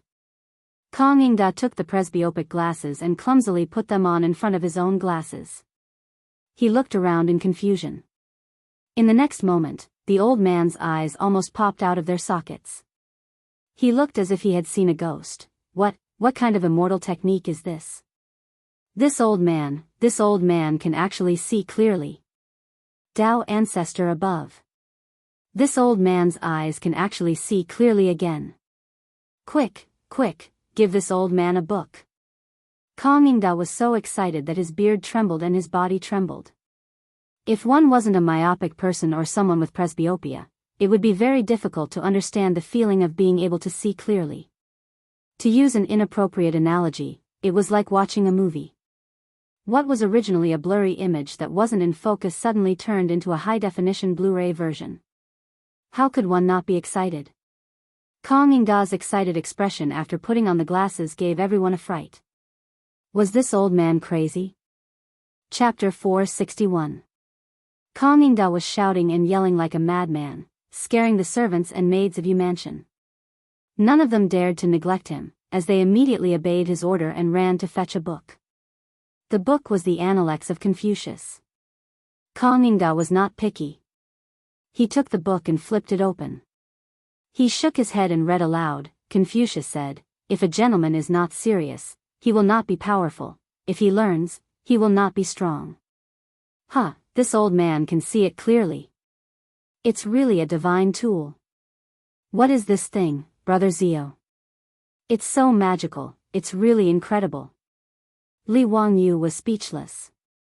Kong Ningda must be crazy with joy, right? Why is even Brother Zio here? There's a difference in seniority, old man. This is Biyao. Duke Kong, have you forgotten? Oh, right, Biyao. This name is exquisite. It's really Biyao. Kong Ningda put on the reading glasses and was unwilling to take them off. His behavior made the other old officials, who were also suffering from presbyopia, even more curious. Duke Kong, can you let this old man try it? Brother Chong Yuan, can you let this old man wear this Biyao?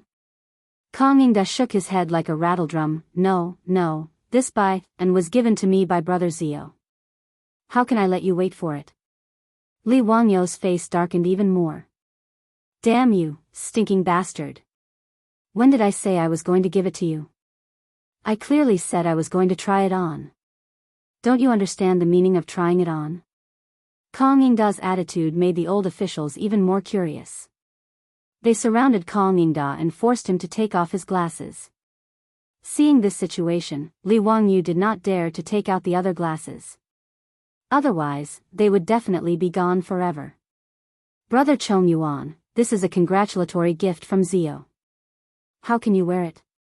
Quickly take it off. When Yu Shinan heard Kong Ningda say that the bai and could let his eyes see clearly, how could he not understand? He immediately shouted. This was a divine tool.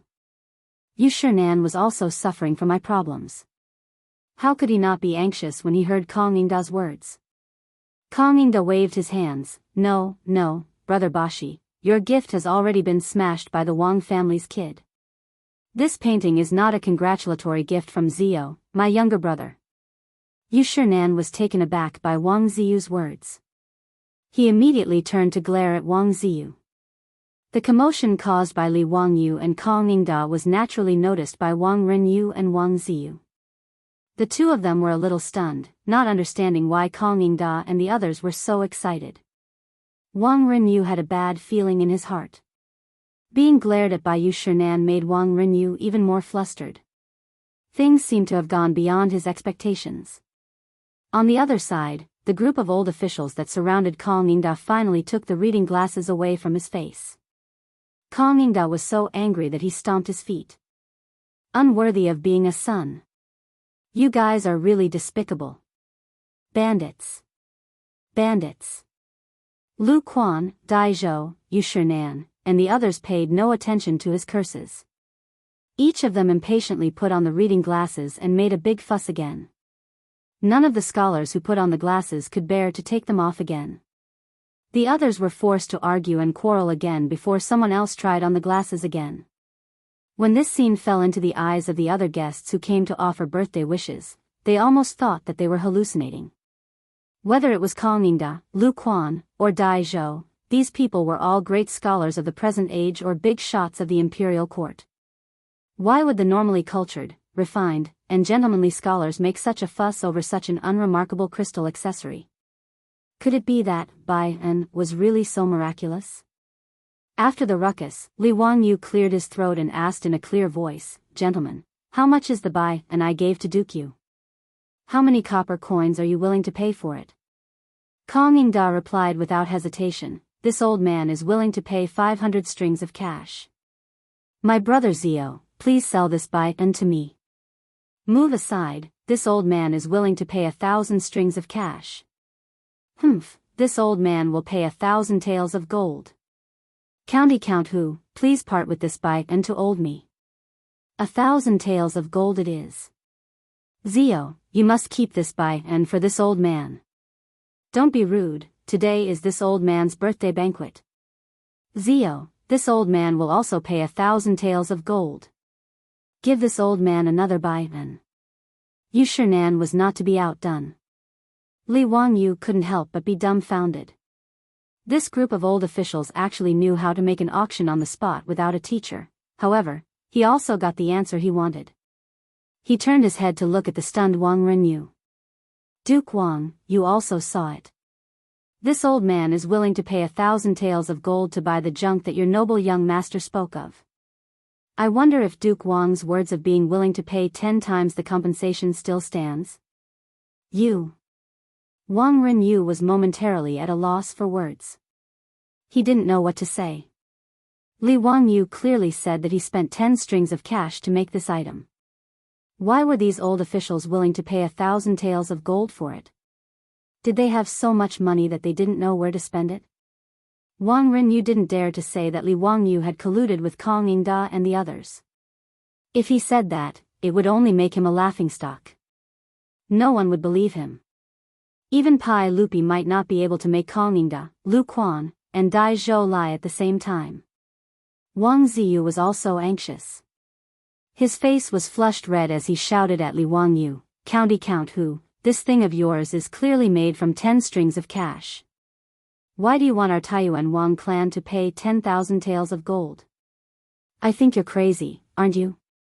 Li Wangyu smiled contemptuously. Then why don't I give young Master Wang 10 strings of cash and you go make me a Bai En? Wang Ziyu was speechless. How would he know how to make Bai En?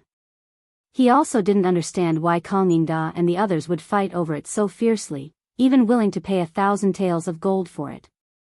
Wang Renyu was also in a bit of a predicament. He had just spoken big, but now it was difficult to clean up the mess. If they really wanted their Taiyuan Wang clan to pay 10,000 taels of gold to Yu Shinan, they naturally wouldn't be willing. The 50,000 taels of gold that they had lost to Li Wangyu was already a huge loss. If it weren't for that fool Li Wangyu being willing to accept private money, that 50,000 taels of gold really would have emptied the Taiyuan Wang clan's treasury. Don't look at how the Taiyuan Wang clan was very generous today and gave Yu Shinan the Langxian tree. It was called a treasure and was worth 10,000 taels of gold. But in reality, this kind of treasure was priceless. It was very difficult to sell it and exchange it for gold. If they wanted their Taiyuan Wang clan to pay 10,000 taels of gold, then it would be too much. But just now, Wang Renyu and Wang Ziyu had spoken so confidently, but now it was hard to take back what was spilled. Caught between a rock and a hard place, Wang Renyu's old face flushed red. He didn't know how to respond to Li Wangyu's question. It was Yu Shinan who laughed and helped him out of the predicament. Zio, don't joke with Lord Wang. What compensation or not, it's all a joke and can't be taken seriously. Since that Langxian tree is a congratulatory gift from Zio, naturally it's up to me to deal with it.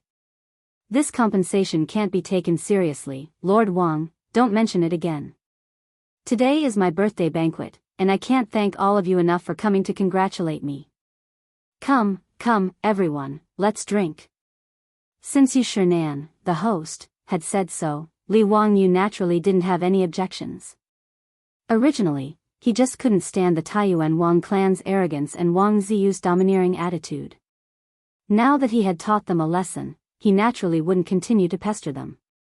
He raised the wine cup in his hand and drained it in one gulp. As for the Taiyuan Wang clan, although Yu Shinan helped Wang Renyu out of the predicament, Wang Renyu was sitting on the edge of the seat. However, Wang Renyu felt as if he was sitting on pins and needles at this moment.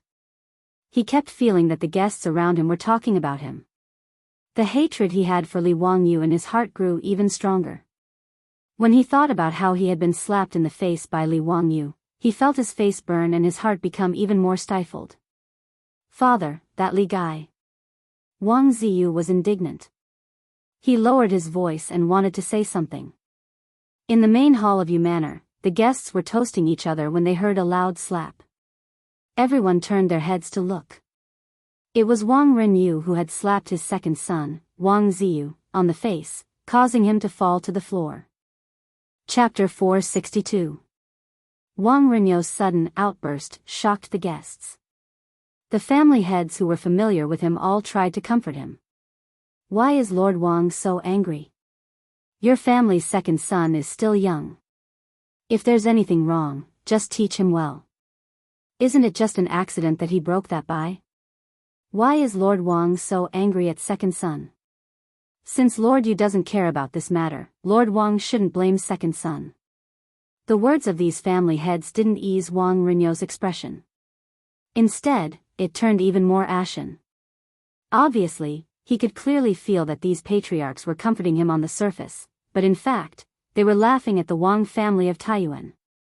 When Wang Renyu thought of the Langxian tree he gave to Yu Shinan as a gift today, he suddenly had the urge to vomit blood.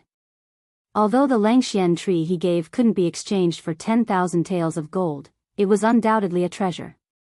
For the Taiyuan Wang clan to generously give it to Yu Shinan as a gift, they naturally wanted to be in the limelight and regain the face they lost because of the bet a few days ago.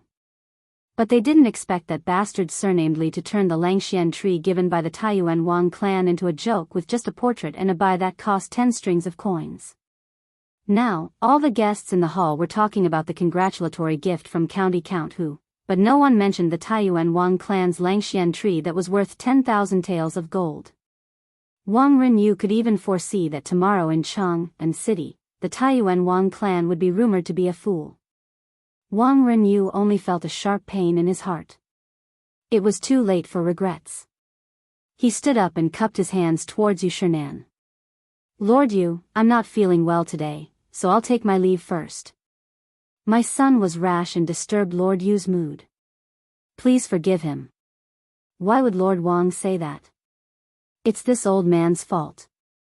Wang Renyu didn't say much. He nodded and walked out of the hall. He didn't have the face to continue staying in Yu Mansion today. Wang Ziyu was stunned by his father's slap and did not come back to his senses for a long time. Seeing his father leave in a huff, he could only glare at Li Wangyu with hatred. He covered his face and lowered his head, not daring to say a word as he chased after his father. After the Wang family father and son left, the atmosphere in the hall became livelier. In particular, Kang Yingda and a few other old ministers had been surrounding Li Wangyu and pestering him about the baitan. Li Wangyu had no choice but to take out his other reading glasses and give them to Yu Shinan so that they could discuss how to distribute them. At Yu Manor's birthday banquet, all the guests were enjoying themselves. Everyone was drinking and chatting merrily at the banquet. It was very lively. Fortunately, today Qing Yaojin, Yuqi Jingda, and the others could still be considered to have restrained themselves. They did not drink too much and put on a show of fighting. Yu Manor's main hall finally did not suffer these old ignorant people's evil schemes. The birthday banquet lasted from noon until the evening drum sounded in Chang'an. Then, the guests left one after another. Pai Lupi was in a good mood today and drank a lot of wine. He originally wanted to catch Li Wangyu and bring him into the palace to ask about the private money, but he was not in the mood to do so. Zio, come to the legislative hall after the court tomorrow. I have something to ask you. Pai Lupi was carefully helped onto the horse by Mitua, but he did not intend to let Li Wangyu go. He shouted at Li Wangyu, who was about to slip away. Li Wangyu stopped helplessly and bowed to Pai Lupi. Yes. I understand. He was not a diligent person, especially after coming to the Tang dynasty. Now, he had a house, money, and a beautiful woman to accompany him. Li Wangyu felt that he had no goals in life now. He was very lazy and only wanted to eat and wait for death every day. At that time, he was impulsive and accepted so much money from the Wang clan of Taiyuan. Now, he regretted it. How troublesome. He thought of his previous idea. Making money was making money, but it would give him a lot of things to do. He was not short of money now. Why would he make trouble for himself? Li Wangyu wondered if his brain had been kicked by a donkey at that time. That was why he thought of accepting private money. But now, it was too late to say anything. He had to continue his bad idea even if he wanted to cry. The next day, Li Wangyu went to Chang and again helplessly to meet Pai Lupi.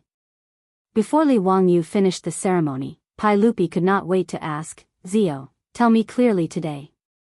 Why did you accept so much private money from the Wang clan of Taiyuan? He had been holding this matter in his heart for a few days. He had discussed it with Mitua and Empress Zhangsun, but no one knew what Li Wangyu meant by doing this. This made Pai Lupi feel like a cat was scratching his heart. He had been holding it in for a few days, but Li Wangyu did not come to the palace to explain. Yesterday was Yu Shinan's birthday. He had finally caught Li Wangyu. How could he let him go?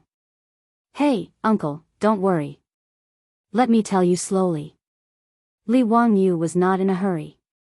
He took a sip of tea and said under Pai Lupi's angry gaze, Uncle, how much is the Kaiyuan Tongbao cast every year in the Tang dynasty? About 300,000 strings of cash. So, our dynasty is short of copper coins. Uncle, you acquiesce to these aristocratic families casting private money for circulation, right? Li Wangyu continued to ask. Yes, that's right. Speaking of this, Pai Lupi was a little helpless. He was well aware that the Tang dynasty was short of copper coins.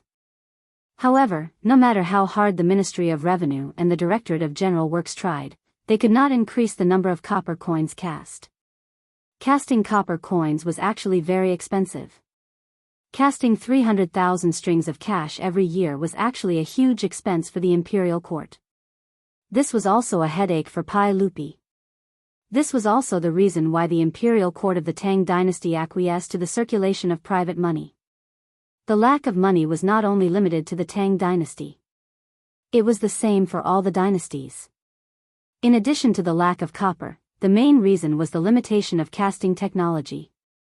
Since the aristocratic families like the Wang clan of Taiyuan could cast private money, it meant that the lack of copper was not the only reason. In the Song dynasty, the number of copper coins cast had increased by 10 times compared to the Tang dynasty. This was the increase in the production of copper coins brought by casting technology. The process of casting copper coins in Wuxia was very complicated. First, the coin had to be made. Then, the coin had to be put into a mold. After the mold was formed, the coin had to be taken out and poured with copper water. After the copper water had solidified and cooled, the sandbox was opened and the cast copper coins were taken out. The copper coins that were poured out were not scattered copper coins, but a whole string of copper coin trees. These copper coins had to be broken off one by one and then polished by hand. After going through more than 10 procedures, the final product was the Kaiyuan Tongbao that could be circulated. Therefore, casting copper coins was very complicated and required a large number of skilled craftsmen. Even so, it was difficult to increase the production of copper coins. The annual production of copper coins was 300 strings of cash. The average daily production of copper coins was only 800 strings of cash. However, the number of craftsmen needed was in the tens of thousands. Li Wangyu naturally knew all of this. He grinned, revealing 8 white teeth. He smiled at Pai Lupi and said, "Uncle, if I only need a few dozen craftsmen to turn this private money into official money, and the daily production is no less than 1,000 strings of cash, would you be interested?" "What? Zio, what did you say?" When Pai Lupi heard this, he suddenly stood up. In a moment of excitement, he even knocked over the tea on the table in front of him. Chapter 463. Pai Lupi was so excited because Li Wangyu's words were too incredible. Dozens of craftsmen could make thousands of copper coins in a day. This efficiency was too amazing. The Ministry of Revenue and the Directorate of Generals had nearly 10,000 craftsmen who cast the copper coins. If more craftsmen were arranged to cast the coins according to this ratio, wouldn't the Tang dynasty be able to solve the problem of money shortage? How much is the expense? Pai Lupi's voice was trembling. It was very important for the Tang dynasty to have enough copper coins. The consumption is very low. It's mainly the consumption of melting the copper and the craftsman's salary. Li Wangyu said with certainty. Really? Tell me clearly, how did you do it? Li Wangyu smiled and asked Pai Lupi first, "Uncle, do you still remember the water wheel I built in Dingzhou village?" "Of course I remember. That water wheel is even more magical. It can raise water to a high place by itself and use it for irrigation." "Huh, Uncle, don't you think that water wheel has other uses?" Pai Lupi was puzzled. He didn't understand the meaning of his words at all. Li Wangyu took out a drawing that he had drawn in advance and presented it to Pai Lupi. "Uncle, please take a look. If the bamboo tube that fetches the water from the water wheel is removed and replaced with a baffle, the water wheel will still rotate under the push of the water flow." "Yes, that's right. So, you can use the power of the water flow to do many things." "Uncle, please take a look here." Li Wangyu pointed to a device drawn on the drawing and introduced, "This nephew has designed a hydraulic forging hammer press. It uses the water flow to drive the water wheel to rotate. When the central axis of the water wheel rotates, it can constantly lift and drop the forging hammer. This nephew calls it the hydraulic forging hammer." Pai Lupi was still a little confused. He looked at Li Wangyu with a blank face. Li Wangyu could only curse in his heart. Damn, this technological illiterate. He doesn't have any scientific awareness. He didn't beat around the bush and went straight to the point. "Uncle, the copper coins of the Tang dynasty are all cast, which takes a lot of time and effort. The hydraulic forging hammer that little nephew designed can directly punch copper into coins." "Strike copper into coins? How is this possible?" Pai Lupi was still in disbelief. Li Wangyu was speechless and face-bombed. Explaining technology to an illiterate was simply too painful. Since ancient times, Wuxia had always minted coins. Even in the Qing dynasty, it was still the same. The West, on the other hand, began to use stamping to make money during the Greek and Roman periods. Not only was the design of the stamped coins clear and distinct, but because of the technical advantage, it was very difficult for people to imitate it. It also had a very good anti-counterfeiting function. Of course, the most important thing was that the cost of stamping coins was much lower than the cost of casting coins. Moreover, it was faster. The coins were formed in one go, so there was no need to waste time and effort on subsequent processing. Li Wangyu spent a lot of effort to make Pai Lupi understand the meaning of the drawing in front of him. Wonderful. It's really wonderful. If we use this hydraulic forging hammer to make coins, the money shortage of the Tang dynasty can be solved. Pai Lupi was so happy that his eyes narrowed into slits. It was as if he could already see the scene of the national treasury being piled up with shiny yellow copper coins. However, he quickly reacted and looked at Li Wangyu in confusion. Zio, what does this have to do with you receiving so much private money? Li Wangyu resisted the urge to roll his eyes and could only patiently explain. Uncle, coins require copper. When he said this, Pai Lupi immediately understood. The copper coins of the Tang dynasty not only required copper, but also contained other metal components. The materials used in the early Tang dynasty were bronze, white copper, and some other metals. As for the private money, although the casting process was not as good as the official money, the materials used were very particular and were almost the same as the official money. If there was a new method of coinage, the private money could be smelted again and cast into official money. Li Wangyu exchanged 3 million caddies of private money from the Wang clan in Taiyuan. According to this method, it could be cast into 3 million caddies of official money. That was equivalent to 600,000 strings of cash. Even if there were losses and expenses in the process of coinage, at the very least, coins worth 500,000 strings of cash could be cast.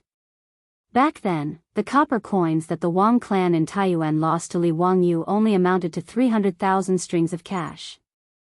In this way, the profit was close to double. After understanding the key point, Pai Lupi's breathing quickened. Zio, this is not a joke. Are you really sure?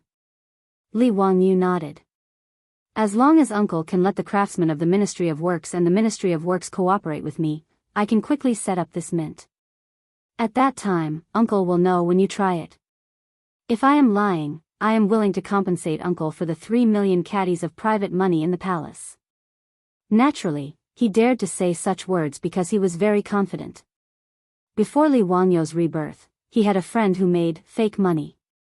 In fact, it was not considered fake money. Instead, it was made with a punching machine to forge antique copper coins and sell them as handicrafts. Therefore, he was very familiar with how to cast coins. At least in this era, he was definitely at the level of a master craftsman. Li Wangyu's confident answer made Pai Lupi ponder. He kept pacing back and forth in the hall. After a long while, Pai Lupi stretched out his hand and beckoned Mito into the hall. Mito, I have a task for you. Mito was so scared that he quickly knelt down. If your Majesty has any orders, I will do it with my life. All right, it's not a matter of life and death. I am going to let you transfer all the copper and gold coins in the palace and exchange them all for private money. What? Mito thought that there was something wrong with his ears. Was he hallucinating? Pai Lupi wanted him to exchange gold and copper coins for private money. Was he crazy? What was private money? It was all copper coins made by aristocratic families. The craftsmanship was rough. When used outside, there were only 2 or 3 coins, which could be used as an official coin. Even aristocratic families were not willing to use this private money. But now, His Majesty wanted him to exchange the gold and private money in the palace for private money? Remember, don't make this matter public. Let the cavalry department do it. Convert all the gold and copper coins in the palace into private money and transport them into the palace. Do you understand? Pai Lupi ordered again. This time, Mito finally understood and confirmed that he was not hallucinating. He turned his head to look at Li Wangyu, hoping to get an explanation from him. Pai Lupi's request was really against common sense. Li Wangyu was also shocked by Pai Lupi's generosity. This guy was even more black-hearted than him. He remembered that last time when Pai Lupi wanted to go to the aristocratic family's gambling house to bet, he asked Mito and found out that there were more than 80,000 taels of gold in the palace. If he were to exchange all of this for private money and then melt them into copper coins, the profit would be an astronomical figure. However, Li Wangyu would not stop Pai Lupi. After all, most of the private money was made by aristocratic families. Pai Lupi was sucking the marrow out of the aristocratic families. He was naturally happy to see this happen. Li Wangyu did not forget to give Pai Lupi an idea. Uncle, you can let the cavalry department take the gold and copper coins to various counties to exchange. I heard that the more remote a county is, the higher the exchange rate of official money for private money.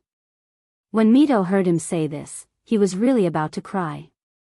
He racked his brain, but he could not figure out what this uncle and nephew wanted to do. Chapter 464. In recent days, many merchants in Chang and city realized that the amount of private money they had was much less.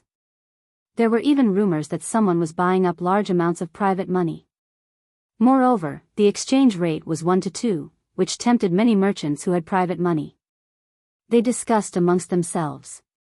How could there be such an idiot? When the private money of the aristocratic families was used, in Chang and city, it was usually 5 copper coins for 2 official coins. As for the provinces and prefectures further away, 3 to 1 was the normal exchange rate. As for the aristocratic families who had large amounts of private money, they knew about this long ago. There were even merchants who came to ask if they were willing to exchange. Regarding this, these aristocratic families naturally did not reject anyone. If they rejected such a good thing, they would be stupid. In less than a month, there was almost no trace of private money in Chang and city. Without a doubt, all of this private money had been silently moved into the treasury of the Taiji Palace. This was all for later, so let's not talk about it for now. Li Wangyu patted his chest and promised Pai Lupi that he would definitely create the hydraulic forging machine. Then, Pai Lupi gave an order for the Ministry of Works and the General Supervisor to cooperate with County Count Hu. Li Wangyu used the excuse that the mint needed to be kept a secret and that they needed an abundant water source to suggest that the mint be built in the Yellow Valley of the Qinling Mountains, near the Imperial Palace. Near the palace, there was a river that flowed out of the Qinling Mountains. The river water flowed rapidly and was very suitable for moving water wheels. Moreover, it was located in the Yellow Valley and was guarded by the palace guards, so keeping it a secret and safe was not a problem. As for whether or not the smoke from the blast furnace would pollute the environment, Li Wangyu could not be bothered to consider it.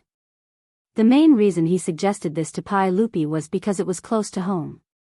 20 miles was only a matter of 15 minutes on horseback. For Li Wangyu, who was getting lazier and lazier, the most important thing was to be close to work. How could Li Er have thought of his cunning scheme? Naturally, he nodded his head in agreement. As a result, the area near the royal palace, Suiwei Palace, became a bustling construction site. Countless craftsmen from the Bureau of Works were like diligent worker ants, carrying all kinds of wood and bricks, preparing to construct a workshop here. Fortunately, with the 4-wheeled carriage and the mirage mud that could be considered a divine artifact, it was very easy for the Ministry of Works to build a workshop of this scale. It didn't take much time at all. On the other hand, Li Wangyu and the craftsmen under the work supervisor had to spend a lot of time and effort to develop the hydraulic press forging machine. Li Wangyu was very annoyed by this. He felt that it was wasting his time. He still had other things to do. Fortunately, he had a disciple like Yan Liben, who was proficient in mechanisms and construction. Although Yan Liben had never seen the hydraulic stamping forging machine mentioned by Li Wangyu, he quickly understood its operating principle after looking at the blueprint. Division Commander, wonderful. Through the flow of water, this item could be continuously hammered and forged without the need for manpower. TSK, this means that not only can it be used to mint coins, but the weapons and armor used by the soldiers of the Tang dynasty can also be forged through this hydraulic press. Wonderful, truly wonderful. Yan Liben held the blueprint as if he had received a treasure. He was full of praise for Li Wangyu's invention of the hydraulic press forging machine. Liben, as expected, you saw through Master's good intentions. I'll leave the construction of the mint in your hands. If there is anything you don't understand, go to Dingzhou village and ask master. Li Wangyu very shamelessly pushed this matter to Yan Liben. His time was so precious, how could he waste it on this construction site to figure out how to make the hydraulic press forging machine? It was still the same saying, if master has something to do, the disciple will do it for him. Yan Liben did not see through Li Wangyu's sinister intentions. He was still happily holding Li Wangyu's blueprint and continuously studying it. He had always had a strong interest in painting, mechanisms, and construction, so he was naturally happy to do it. Yan Liben now worshipped his little teacher to the extreme. He treated every task Li Wangyu gave him as if it was an imperial edict and did not dare to be careless in the slightest. Li Wangyu was naturally in a good mood after getting rid of the burden of building the mint. After leaving Huangyu, he did not head in the direction of Dingzhou village. Instead, he turned his horse around and headed straight for Chang'an. Li Wangyu had to go to a place he had originally sworn to never go again, Duke Lu's residence, Qing Yaojin's residence. There was no other reason other than the fact that his manor had already been completed. It had to be said that the Ministry of Works was really efficient. A manor in Noda was actually completed in 5 months with only manpower and simple construction machinery without the help of modern machinery. Li Wangyu, his beautiful boss, Aphrodite, and the others had already visited the new residence several times. Everyone was extremely satisfied. According to Li Wangyu's original intention, since the manor had already been completed, they should move immediately. In any case, there were no harmful substances such as formaldehyde when building houses in this era. The interior decorations were all made of natural and environmentally friendly high-quality wood. If he moved earlier, the villagers in Dingzhou village who had been eagerly waiting for a long time could also move into the new residence. But the old butler Li Heng did not agree no matter what. In Li Heng's words, moving the county count's residence was a big matter and they had to choose an auspicious day to move. In addition, they had to pay respects to the old master Li Zhou and send out invitations to the guests. There was also the need for the number of maids and servants in the manor. During this period of time, the old butler Li Heng followed his beautiful boss to Chang, and almost every day in order to go to the Shi city to select the maids. And these maids and servants bought from the human market had to be carefully trained and the old man was extremely busy. But Li Heng was not tired of it and the smile on his face did not disappear every day. In this regard, Li Wangyu could not win against the old man and could only let him do whatever he wanted. In fact, Li Wangyu also felt that it was a bit ridiculous. Half a year ago, when he had just transmigrated to the Tang dynasty, he pitted these maids and servants in order to prevent Yang Quan from using them to pay off the debt. He even did not hesitate to bear all the debts and let all the maids and servants in the manor go free. But now, in just half a year, he had thrown out a large amount of copper coins and bought more maids and servants. This was really ironic. In this regard, Li Wangyu could only secretly shake his head. But he did not intend to be a saint. As long as he did not mistreat these maids and could live with his conscience, he could only let it be. This time, the old man Li Heng did not save at all. He bought nearly 100 maids and servants and sent them all to the manor. The old man also asked Li Wangyu to go to the Taiji palace and borrowed a few servants and maids who were proficient in etiquette from Mitua to train the maids and servants he had just bought. In short, in order to move to a new home, Li Wangyu was tortured by Li Heng a lot. He also specially asked the old Taoist Yuan Tiangang to calculate an auspicious day for him. The 31st day of the 8th lunar month in the 2nd year of Zhongguan was an auspicious day and easy to move. After confirming the time to move to the new mansion, Li Wangyu still had a lot of things to do. Naturally, he could not take care of the matters of the mint, so he threw it all to Yan Liben. Today, the reason why Li Wangyu braced himself and prepared to go into the dragon's den and tiger's den was naturally to collect the debt from Qing Yaojin. Chapter 465. That day, when Qing Yaojin and his group of old men came to the Li family's old residence to drink and make a scene, they personally promised him that when his county magistrate's mansion was completed, they would give him 50 troops. Now that the county magistrate's mansion, oh, no, it was already the county magistrate's mansion, they could only move on an auspicious day. Li Wangyu naturally had to find Qing Yaojin and ask for people. He couldn't just rely on Niu Yong and Niu Wu to build such a large manor, right? Therefore, Li Wangyu didn't have time to fear Qing Yaojin, that old scoundrel, and could only brace himself to ask for the debt. Wahahaha, nephew, what wind blew you here today? You came at the right time. Come, accompany me for a few drinks. As soon as Li Wangyu stepped through the door of Duke Lu's residence, he heard a voice that made his scalp go numb. He quickly bowed and greeted, nephew greets Uncle Cheng, but nephew can't accompany Uncle Cheng to drink today. I hope Uncle Cheng can forgive me. Oh. Why is that? Qing Yaojin's eyes immediately widened. In his opinion, coming to Qing Yaojin's residence without drinking was simply heinous. There was no ceremony without wine, no joy without wine, no banquet without wine, no respect without wine. These were the family rules of Duke Lu's residence. Since Li Wangyu dared to come, he naturally thought of an excuse. Nephew has recently been following old immortal son to practice a kind of magic, so I need to abstain from drinking. Therefore, I can't accompany Uncle Cheng to drink today. It's really regrettable. Learning magic from Sun Simiao was naturally Li Wangyu's nonsense, using the tiger's skin as a banner.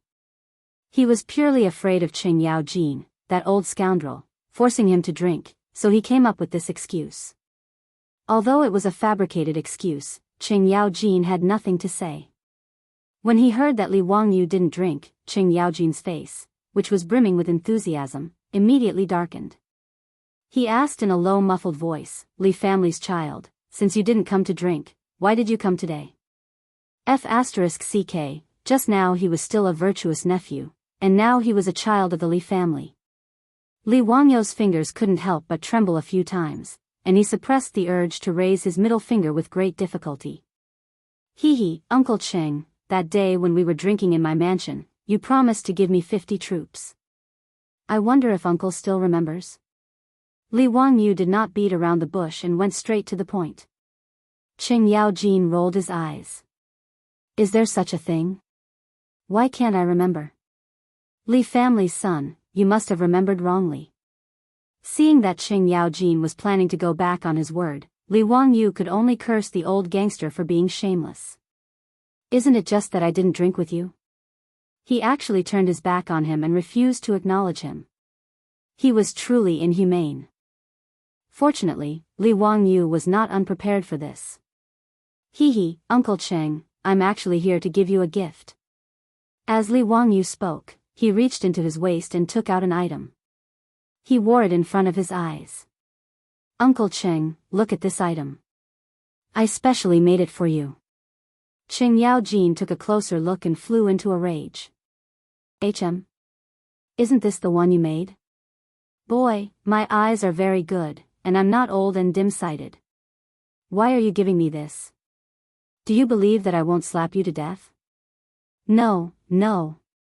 This item is called sunglasses, and it's definitely not one.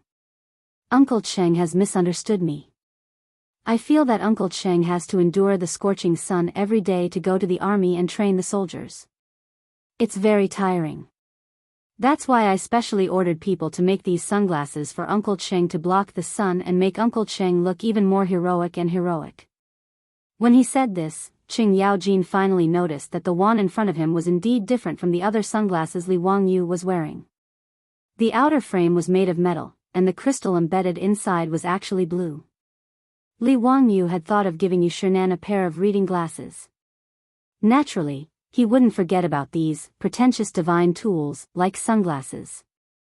Natural crystals, other than being transparent, had different colors such as purple, blue, yellow, and red. When Li Wangyu asked the craftsman to help him grind the reading glasses, he also used different colored crystals to grind out flat lenses to act as sunglasses. As a must-have summer artifact for handsome men and beautiful women, sunglasses naturally had their own uniqueness. What kind of sunglasses are you wearing? It's quite interesting. Hurry up and let me try it. Qing Yaojin's interest was piqued as he impatiently reached out to Li Wangyu. This is a small gift from your nephew. I hope Uncle Cheng will accept it. Li Wangyu very obediently handed over the sunglasses with both hands. Qing Yaojin immediately placed it on the bridge of his nose. The dazzling light in front of him suddenly dimmed. Through the blue crystal, the scenery outside made people feel exceptionally refreshed. Wahaha, not bad. These sunglasses are very interesting. It's rare for you to be so filial. You still think of me when you have such a good thing. Someone, bring me the bronze mirror. Qing Yaojin laughed heartily. His palm leaf fan-sized palm landed on Li Wangyu's shoulder, slapping Li Wangyu until he grimaced in pain. Qing Fu's servant girls immediately brought over the bronze mirror. Qing Yaojin, this old fellow, wore the sunglasses and looked left and right in front of the mirror. He was very satisfied. Narcissist. Li Wangyu inwardly ridiculed. He had been looking at the bronze mirror for a few minutes, but Qing Yaojin, this old fellow, still hadn't had his fill. Wahaha, not bad. Someone, prepare the horse. I'm going to the Duke of Yi's estate. Qing Yaojin was in a very good mood. He called for his troops to prepare the horse and prepared to go to Wuxia Chronicles' estate to show off. Seeing Qing Yaojin take his things and want to run, Li Wangyu couldn't help but panic. Uncle Qing, this nephew's troops, you stinking brat, you really won't act until you see the hair. Your family's Duke Li is such a loyal and honest person. How did he give birth to such a slippery brat like you? Don't worry, I've already prepared those 50 troops. In a moment, I'll have Chimo take you to pick them up. Alright, scram, scram, scram. I'm annoyed just by looking at you. Scoundrel, why aren't my 3 disgraceful brats as smart as you? After Qing Yaojin finished cursing, he no longer paid any attention to Li Wangyu. Wearing the sunglasses, he arrogantly walked out the door. Li Wangyu hurriedly bowed to him and sent him off with his eyes. This old scoundrel had a sharp tongue but a soft heart. He had already prepared troops to watch over the house, but he still insisted on scaring the little children like this. Qing Chimo had naturally already been notified by the servants in the estate. When he rushed to the front courtyard, he saw his father carrying a blue cloak and walking out the door with his head held high. Ziyu, what did you give my family's Darren? It's quite interesting. Qing Chimo immediately asked Li Wangyu. Needless to say, this kind of thing was definitely his doing. Li Wangyu wasn't in a hurry to speak. He first took out a folding fan from his waist and opened it with a schwa sound. After being angered by the old scoundrel, he naturally had to make it up to his son. Brother Chimo, this thing is called sunglasses. Do you want it? Sunglasses? Ziyu, you made them? They look just like Biden. Quickly bring them out and let your older brother see. Brother Chimo, I naturally have sunglasses, but... Chapter 466. Li Wangyu did not finish his sentence, which made Qing Chimo's heart itch. He saw his father wearing sunglasses and thought it was very interesting. Naturally, Qing Chimo wanted to get a pair. But what? Ziyu, if you have something to say, just say it. Even if I have to risk my life, I will not hesitate. Qing Chimo patted his chest loudly. Li Wangyu heard him say this and could not help but smile until his eyes narrowed into slits. It was as if there was a fox's tail wagging behind him. Since Brother Chimo said so, I will not be pretentious. After Li Wangyu finished speaking, he pulled out a large stack of invitations like magic and stuffed them into Qing Chimo's arms. I am moving to a new house on the 31st of this month. Brother Chimo, please help me with these invitations, please. The nobles of the Tang dynasty naturally had to formally hand over invitations if they wanted to treat someone to a meal. Moreover, these invitations could not be casually sent by the servants. They had to be of a certain status.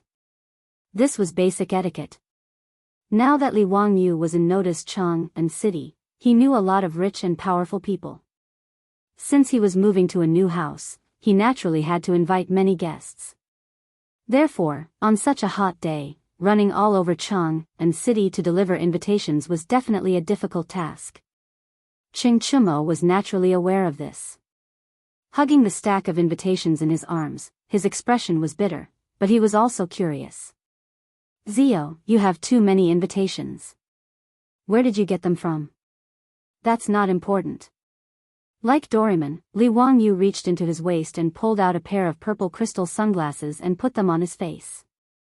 Brother Chumo, what do you think of these sunglasses? Ching Chumo swallowed a mouthful of saliva and replied with difficulty, Ziyu, leave this matter to me. Hee, these sunglasses. Li Wangyu was not stingy and immediately pulled out 3 more pairs of sunglasses and handed them to Ching Chumo. In fact, these sunglasses were originally prepared for the rich. Now that they could exchange them for free labor, it was a huge profit. Ching Chumo was just like his father. After putting on the sunglasses, he immediately asked the servant girl to bring him a bronze mirror. In front of the bronze mirror, he stroked his hair and flirted for a long time. Finally, the flirtatious man was satisfied and put down the bronze mirror. Li Wangyu was about to ask him to take him to see the troops that Xing Yaojin had given him, when he saw Ching Chumo waving his hand to summon another maidservant. Go get Erlang and San Lang. Yes. Under Li Wangyu's puzzled gaze, Ching Chumo made a shushing gesture to him, indicating that he should not speak.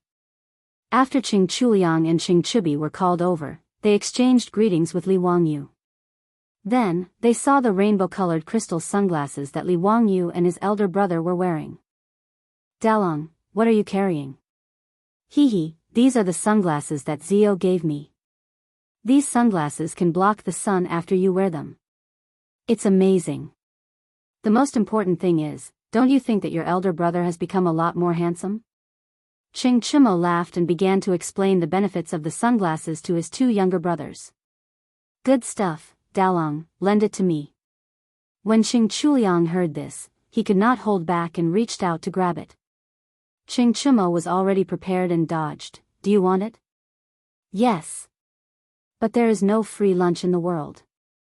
Ching Chumo turned around and stuffed the stack of invitations into the arms of his 2 younger brothers. Zio will be moving to a new house in a few days. You go and help him deliver these invitations. This elder brother will give you 2 these sunglasses. Ching Chumo's actions left Li Wangyu dumbfounded. F***ck, this is too shameless. Very Ching Yaojin style. Deceiving his 2 younger brothers like this, really despicable. However, Li Wangyu did not intend to expose Ching Chumo. He just watched from the sidelines and watched the show with peace of mind. As long as someone helped him deliver the invitations, he did not care whether it was Ching Chumo or Ching Chuliang. When Ching Chubi heard his elder brother's words, he was just about to nod and agree, but he was stopped by Ching Chuliang. Wait, it's just a pair of sunglasses. How can San Lang and I split them? Then let's add another set. 1 for each of you. That should be fine, right? Ching Chuliang nodded with satisfaction. Okay, then it's settled. Give us the sunglasses first. After the 2 sides agreed on the terms, Ching Chumo immediately took out 2 pairs of sunglasses and gave them to his younger brothers. Ching Chuliang and Ching Chubi immediately put on their sunglasses, hugged the stack of invitations, and laughed as they walked out. Erlang, you are really smart, otherwise Dalong would have deceived us again. Humph, of course, I have seen through Dalong's trick long ago. The 2 brothers walked away with their arms around each other's shoulders, leaving Li Wangyu sweating like a waterfall. It seems that Uncle Cheng's stupid sons have a worrying IQ. Ching Chumo, on the other hand, was not the least bit ashamed of deceiving his younger brothers. He hooked his arm around Li Wangyu's shoulder and said, Zio, let's go. My father has already told me to bring you to meet those old ruffians. Wait, Brother Chumo, what veteran ruffians? Li Wangyu suddenly felt that something was wrong. Ching Chumo, who felt that he had misspoken, immediately looked up to the sky and laughed. Haha, today's weather is really good, the sky is really blue, Ching Chumo. Tell me clearly. Li Wangyu was angry. This bastard, he dared to play dumb with him. There must be something wrong. That, it's nothing. Don't you want a troop? Let's go, the Jianghu guards, my family has already prepared it for you. Ching Chumo still wanted to talk about other things. Li Wangyu was so angry that he grabbed Ching Chumo's collar. Tell me clearly, what veteran ruffians are you talking about? Uncle Cheng, what troop did you prepare for me? That, actually, there are some people, but whether you can take them with you or not, it's hard to say. Zio, I'll tell you the truth, in Chang'an, it's actually not easy to recruit troops. Ching Chimo saw that he could not hide it from Li Wangyu, so he might as well tell him everything. The military system of the Tang dynasty, at the beginning of the Tang dynasty, was the government army system. In normal times, the government soldiers were farmers who cultivated the land. They trained during the farm breaks, and in times of war, they fought in the army. Moreover, the government soldiers had to prepare their own weapons and horses. In other words, in the Tang dynasty, those who could raise government soldiers had to have good family conditions. Otherwise, they would not be able to afford weapons, clothing, and horses. These soldiers were conscripted from the various military prefectures and prefectures. All middle-aged men above the age of 21 to 60 were conscripted. The imperial guards of the 16 guards of the southern Yamen were all selected from the government soldiers and took turns to serve. Therefore, there were not many government soldiers who were willing to join the noble families and become part of their troops. After all, being part of a troop was dependent on one's status. How could these government soldiers with good family conditions be willing to be part of someone else's troop? Of course, there were exceptions to everything. Among the government soldiers, there were naturally many whose families went bankrupt for various reasons, or who were unwilling to return to their hometown after the death of their parents. There were also some who wanted to join the noble families and fight for a future for themselves. In Chang'an City, most of the troops of big and small dignitaries and aristocratic families joined the troops because of these reasons. This time, Qing Yaojin found dozens of veterans who were unwilling to return to their hometown and were willing to join the noble families for Li Wangyu. However, it did not mean that these veterans would listen to Qing Yaojin's words and join Li Wangyu, the county magistrate who founded the country. After all, in Chang'an, there were many nobles and noble families who wanted to recruit troops. As the saying goes, a fine bird chooses a tree to nest in, and a good minister chooses a master to serve. This group of veterans were all very capable, but Li Wangyu might not be able to recruit them. The only thing Qing Yaojin could do was to connect the two parties. As for whether it would work or not, it would depend on Li Wangyu's own ability. After listening to Qing Chimo's explanation, Li Wangyu could not help but curse in his heart. Damn it, he was tricked by Qing Yaojin again. In the past, he, Yuchi Jingda, and the others had bragged so much. He really took it for granted that with Qing Yaojin's word, his government would have dozens of loyal troops. It turned out that this was the same as the recruitment in the future. It was a double selection. Chapter 467. Qing Chimo's words made Li Wangyu feel a little conflicted. The imperial guards were in charge of patrolling the palace and the capital city day and night. They were also responsible for the safety of the emperor. In the words of the later generations, it was equivalent to the Central Guard Bureau. Therefore, the old soldiers of the imperial guards were outstanding and were favored by the nobles and aristocratic families in Chang'an. He was just a powerless county earl who founded the country. How could these old soldiers be willing to submit to him? Compared to those nobles and aristocratic families, he did not seem to have any advantages. Although he was the county earl who founded the country, there were many dukes, county dukes and aristocratic families in Chang'an. Moreover, they all held military power or were officials in the imperial court. If he were one of these old soldiers, he would not choose to submit to an empty shell like him. No wonder Qing Yaojin was not prepared to show up. It seemed that this old hooligan also felt that the old soldiers under his command might not be interested in him. In fact, it was not impossible for Li Wangyu not to recruit these imperial soldiers as his troops. If it was not possible, he could go to the market and buy some strong servants to guard the house. Most of the rich families in Chang'an were like this. It was rare to find someone like Li Wangyu who had two subordinate troops. Those who were not dukes, county dukes, or aristocratic families were not qualified to have troops.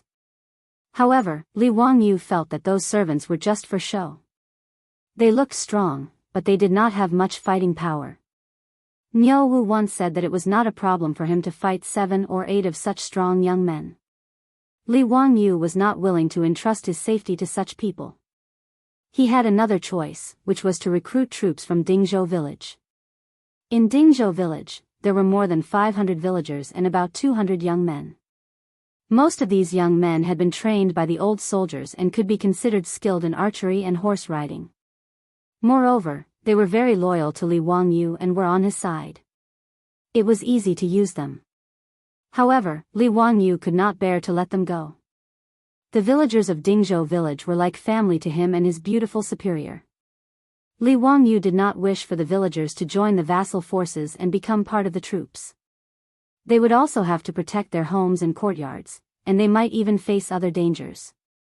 After figuring out all of this, Li Wangyu was speechless. Qing Yaojin, Yuqi Jingda, those old scoundrels, back then their big talk shook the heavens, as if they could casually gift him some troops. He actually believed it.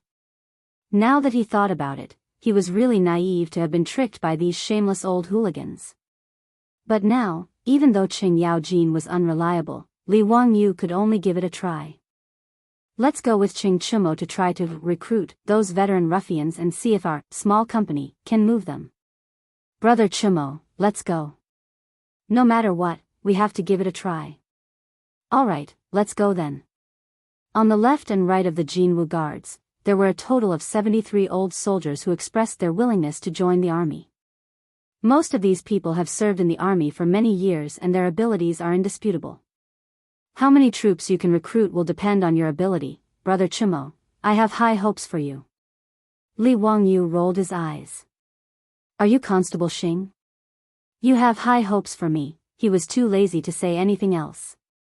He placed the crystal sunglasses on the bridge of his nose and snapped his fingers, indicating for Qing Chumo to lead the way. The two of them left Duke Lu's estate. Li Wangyu called Niu Wu and the three of them rode toward the Jianghu guards' encampment. When they dismounted at the entrance of the Jianghu guards' encampment, an imperial army captain immediately bowed to Qing Chumo. As a trusted subordinate of the Jianghu guards, even though it was just a nominal position, Qing Chumo was still a 6th-ranked Jianghu guards general. Furthermore, Qing Yaojin was his old man, so there were no taboos in the Jianghu guards. With him leading the way, the journey was smooth and unimpeded. Qing Chumo gave a few instructions and the imperial army captain immediately had his subordinates run to the entrance of the encampment to inform the old ruffians. The guards' army lieutenant led the way in front, preparing to lead the three of them to a small drill ground. After taking a few steps, they heard the sound of horse hooves behind them. Qing Chumo turned his head and his face couldn't help but turn unsightly. However, he still respectfully greeted the person who had come. This child pays respect to grandfather. Greetings to Duke Lu. Why are the two of you free to come to the Jianghu guards' encampment today? Are you looking for my lord? He isn't in the encampment today. The person who had come was Qing Chumo's mother's father, Qing Yaojin's convenient father-in-law, the head of the Chui clan of Qinghe, Chui Xian. The other person was Duke Lu, the general of the right guards, Ho Junji. Qing Chumo and his two brothers were born from Qing Yaojin's first wife, Madame Sunday. They had a good relationship with their father's second wife, Madame Chui, but they didn't have a good impression of this convenient grandfather. But regardless, Chui Xian was still their senior, so they naturally had to show him some courtesy. And Ho Junji was Qing Yaojin's colleague, a big shot in the army, so they naturally had to treat him with respect. Although Ho Junji's relationship with Qing Yaojin wasn't that bad, they were both officials of the court, so their relationship wasn't too stiff. Qing Chumo was very curious as to why these two had come to the Jianghu guards' encampment today. When Li Wangyu saw the two of them, he naturally went up to greet them. This one pays respect to Duke Lu and Duke Chui. Although he didn't have a good relationship with the great clans, he still had to show the necessary courtesy. As for Ho Junji, they didn't seem to have much interaction. But Li Wangyu knew that this fellow was extremely arrogant and proud, and his future wouldn't be very good, so he had no intention of getting too close to him. But upon seeing Ho Junji, Li Wangyu suddenly had an interesting idea. If Li Qingxian, under his tutelage, became a loving father and filial son with Pai Lupi, Li Qingxian probably wouldn't try to rebel again. What would happen to Ho Junji then? It was rather interesting. Cui Xian and Hou Junji naturally had to return Li Wangyou's greeting, but their tones and attitudes were extremely flat. Paying respects to County Earl Chumo. After this simple greeting, the two of them turned to Qing Chumo. Chumo, we didn't come today to find your lord. Rather, we heard that many old soldiers of the Imperial Army in the Jianghu Guards intend to stay in Cheng and join the vassal army. Thus, we came today to recruit these old soldiers. Nanny? These two fellows also came to recruit those old ruffians? Li Wangyou's face instantly turned rather nasty. Fuck, this damned Xing Yao Jin. How could a woman get married so many times? It seemed like this recruitment had become a recruitment meeting. Even competitors had come out. In truth, Xing Yao Jin had no other choice. No matter what, Cui Xian was still his father-in-law. And Hou Junji was a fellow duke in the army, so he naturally couldn't give these two any face. The fact that some old soldiers of the Jianghu Guards wanted to join the vassal army naturally couldn't be kept a secret, and quite a few people knew about it. Hearing this, Qing Chumo's face turned ugly. He looked at Li Wangyu with a troubled expression, but he could only nod his head and say, if that is the case, then I ask grandfather and Duke Lu to travel with us. County Count who has also come today for this matter. Cui Xian couldn't help but reveal a mocking expression when he heard this. He snorted coldly but didn't say anything. Hou Junji, on the other hand, had a playful smile on his face as he looked at Li Wangyu. County Count who, you also want to recruit soldiers? That's truly interesting, heh? After saying this, Hou Junji strode back into the Jianghu Guard camp, leaving Li Wangyu with a pained expression as he mentally cursed, interesting your sister. Chapter 468. On a small drill ground in the barracks of the Golden Guard, the old soldiers of the Golden Guard who had received the notice had already gathered. The 73 old soldiers were either standing or squatting, chatting in groups of twos and threes as they waited for Wang Chong and the others to arrive. When they saw Qing Chumo, a general of the Imperial Guard, arrive, they simply stood up and gave a casual bow. But they were more interested in Cui Xian, Hou Junji, and the others behind Qing Chumo. They were well aware that if nothing unexpected happened, this would be the main family they would be joining in the future. As for Li Wangyu, he had long been ignored by this group of ruffians. They all thought that he was just here to watch the show and was a descendant of some noble family. Li Wangyu followed Qing Chumo into the drill ground. When he saw the ruffian appearance of these old soldiers, he couldn't help but be speechless. Are you sure that these are valiant soldiers? What difference was there between this group of people and the villagers who had finished their farm work and gathered together to chat? In his imagination, shouldn't these elite soldiers have bright armor, imposing appearances, and valiant spirits as they crossed the Yalu River? Ah, pooey, wrong, should they be majestic and valiant? These fellows wrapped in jackets and wearing scarves, standing and sitting without a proper posture, were they really the valiant soldiers of the left and right Golden Guards? Li Wangyu cast a doubtful glance at Qing Chumo, wondering if this old hoodlum Qing Yao Jin was trying to trick him again. Qing Chumo could see the doubt in his heart and chuckled. Before he could explain, Niu Wu suddenly spoke. Lang Jun, these people are incredible. They are all valiant soldiers who have killed and seen blood. Li Wangyu couldn't help but be stunned by Niu Wu's words. These village-like people were valiant soldiers? Niu Wu, are you sure you're not mistaken? Niu Wu nodded with certainty. There's no mistake. When I was in the army, I saw many valiant soldiers like this. These valiant soldiers seem casual, but they can actually go on a rampage at any time. They seem undisciplined, but they are actually valiant and have a fierce aura. If Lang Jun can recruit these people, it would be quite good. Li Wangyu naturally believed Niu Wu's words. No matter what, the Niu brothers were the kings of the special forces in the Sui army. To be able to become a member of the Ta Bai army, all of them were elites. Furthermore, the Niu brothers were Turks who had fought bloody battles on the battlefield. They were veterans who had survived hundreds of battles. Speaking of which, he was really lucky to have the Niu brothers wholeheartedly attach themselves to him as part of the troops. Li Wangyu suddenly asked curiously, Niu Wu, how do these people's skills compare to yours? Niu Wu, on the other hand, was not polite at all. He raised his head proudly and said, bare-handed, I can fight 1 against 2. If I have a suitable weapon, bow and arrow, I won't be afraid even if there's a fire in the forest. His words made Li Wangyu involuntarily click his tongue. A single flame was equivalent to 10 people. In the era of cold weapons, what kind of concept was it to have one person fighting against 10 people? Niu Wu added, if Big Brother was here, would join hands with him. Without holding back, I wouldn't be afraid of these 70 people. Li Wangyu took his words as he was bragging. After all, when Zheng Kanhua from the Zheng family led his troops to attack the carriage in the East City, Niu Yong had suffered a little and was slightly injured. How could he be as strong as Niu Wu bragged? What Li Wangyu didn't know was that Niu Yong had also faced the troops of the Zheng family, who were also fierce soldiers.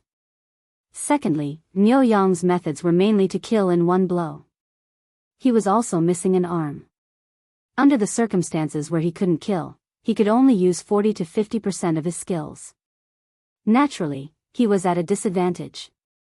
While Li Wangyu and Niu Wu were whispering to each other, Qing Chimo took 2 steps forward, raised his voice, and introduced to the veteran ruffians the identities of these nobles who wanted to recruit them.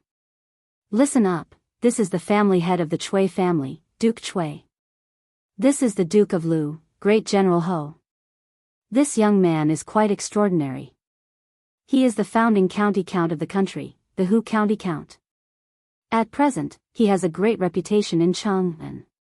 The Three Kingdoms book that you all like to listen to recently was written by this Hu County Count. Qing Chimo also had his differences. He only gave a simple introduction to Chui Xian and Ho Junji, but when it came to Li Wangyu, he was full of praise. However, these words of his were a little useless. In front of the reputation of the Chui family and Ho Junji, there didn't seem to be any old soldiers interested in a minor founding county count like Li Wangyu. After all, there was no one in the world who didn't know of the Chui clan.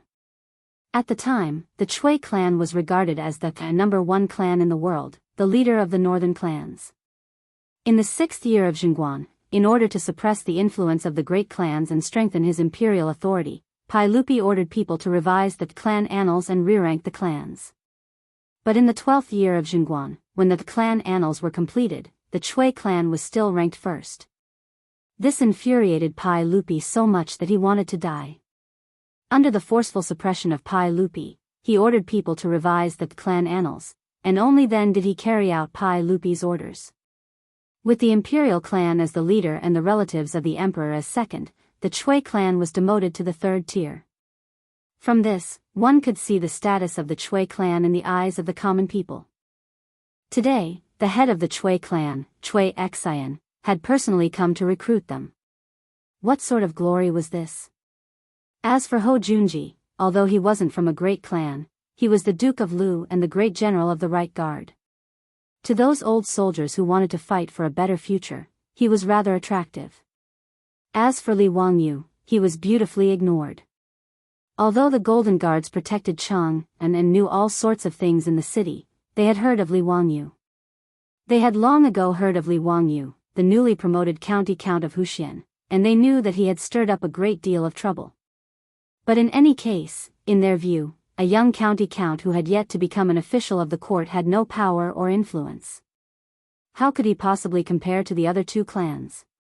After hearing Qing Chimo's introduction, the attitude of these old soldiers became much more respectful, and they once more bowed to Chui Xian, Ho Junji, and Li Wangyu. But the majority of their gazes were on Chui Xian and Ho Junji. They only curiously glanced at Li Wangyu. After all, Li Wangyu was a young county count, and there were many rumors about him in the market square of Chang'an. Some called him a wastrel, some called him the god of wealth, and some said that he was the reincarnation of the literati star or a divine physician. But to these old soldiers, these were just idle chatter. If they wanted to entrust the rest of their lives to such a young man, throw themselves into a vassal state, and regard him as their master, they would almost never consider it. Chui Xian and Ho Junji naturally noticed the behavior of these ruffians. The 2 of them looked at Li Wangyu with ridicule. They felt that this county count was about to lose a great deal of face today. Cui Xian was already thinking that once this matter was over, he would bring this matter to the banquet and have a good talk about it. County Count Huxian had wanted to recruit troops, but he had ended up returning in defeat. For the great clans, this matter was enough to make them laugh for a very long time. Qing Chimo's face also darkened, but there was nothing he could say. He could only mutter, "Grandfather, Duke Marquis, Zio, tell them about the salary." He was going to talk about the salary and benefits. Li Wangyu was well aware that whether or not he could recruit troops today would depend on whether or not the benefits he offered were attractive enough. Chapter 469. After exchanging some pleasantries, Cui Xian and Hou Junji ignored Li Wangyu and turned to the veterans. The Cui clan of Qinghe receives a monthly salary of 6 strings of coins. If there is any injury or death, there will be additional compensation and rewards. This one's residence is the same as Duke Cui's. In truth, Cui Xian and Hou Junji's conditions were the customary conditions for the great clans and nobles of Chang and to recruit soldiers. A monthly salary of 6 strings of coins was truly not a low income. This was the same as the salary of a rank 2 official of the imperial court. Of course, officials also received other benefits, as well as income from land. But 6 strings of coins was still equivalent to the actual income of a rank 4 official. In a situation where the average income of Chang and was the same, this was considered a high-income class. Thus, unless one was a noble, one would not be able to support a troop. If not for the fact that Li Wangyu didn't lack money, he wouldn't have dared to ask for 50 soldiers. Even at the market price, 50 soldiers would still cost 300 strings of coins a month. After all, the soldiers had to protect their master, and when needed, it was very normal for them to put their lives on the line. Thus, the master naturally gave his soldiers generous treatment, similar to that of bodyguards in the future. The veterans nodded in satisfaction at Cui Xian and Hou Junji's conditions, and they began to whisper to each other about whether to join the Cui clan of Qinghe or Hou Junji. While everyone was discussing animatedly, Li Wangyu burst out laughing, attracting everyone's attention. Cui Xian and Hou Junji didn't like Li Wangyu to begin with, and now, they found him even more frivolous and couldn't help but show anger. Li Wangyu put away his smile and lightly coughed. "My apologies, I couldn't hold back for a moment. I just didn't think that the monthly salary of the soldiers in Chang and would be so low. The monthly salary that my county count of Hu County gives to the soldiers." Cough, Miao Wu, tell me, how much is your monthly salary? Soldiers were different from servants. Although they were subordinates, they did not sell their bodies to the master, so they naturally had to be paid. Li Wangyu had been a poor loser in the past, so he had been unwilling to take in the Niu brothers mainly because he was poor and couldn't afford a salary. Fortunately, the Niu brothers didn't care about this at all. The two of them were here to repay the debt of gratitude. Li Wangyu made a fortune very quickly. In less than half a year, his net worth had increased rapidly. The treasury in the old house could not hold any more copper coins. Naturally, he would not be stingy with the Niu brothers. Moreover, after the Niu brothers got married, they would also have to support their own mother-in-law. Li Wangyu naturally couldn't let these two brothers be embarrassed. Miao Wu grinned at the group of veterans and said with a simple and honest smile, "Now that eldest brother and I have received Lang Juan's favor, our monthly salary will be 50 strings of copper coins." His words caused an uproar among the veterans. 50 strings of coins a month? Was this a joke? How could the main family give such a high salary to the troops? Could it be that this county earl was, as the rumors said, the god of fortune in this world? Actually, Li Wangyu originally wanted to give the Niu brothers a monthly salary of 100 strings of copper coins. But the two brothers refused to accept it no matter what, so he reduced it to 50 strings of copper coins. Li Wangyu's businesses were now bringing in a daily income that he couldn't even calculate, so how could he care about such a small sum of money? "If everyone is willing to come to my county earl's residence, 50 strings of copper coins is temporarily out of the question. But I'm still willing to pay 30 strings of copper coins a month." Li Wangyu wasn't afraid of messing up the market. He directly shouted out a price 5 times that of Cui Xian and Hou Junji, causing the faces of the two bigwigs to turn green. It wasn't that they couldn't afford it, but that they couldn't pay it like this. After all, the two of them weren't a single person like Li Wangyu. They were a large family with a large business, so how could they act so recklessly? If they used this price to recruit these troops, wouldn't the old people in the residence also get a raise?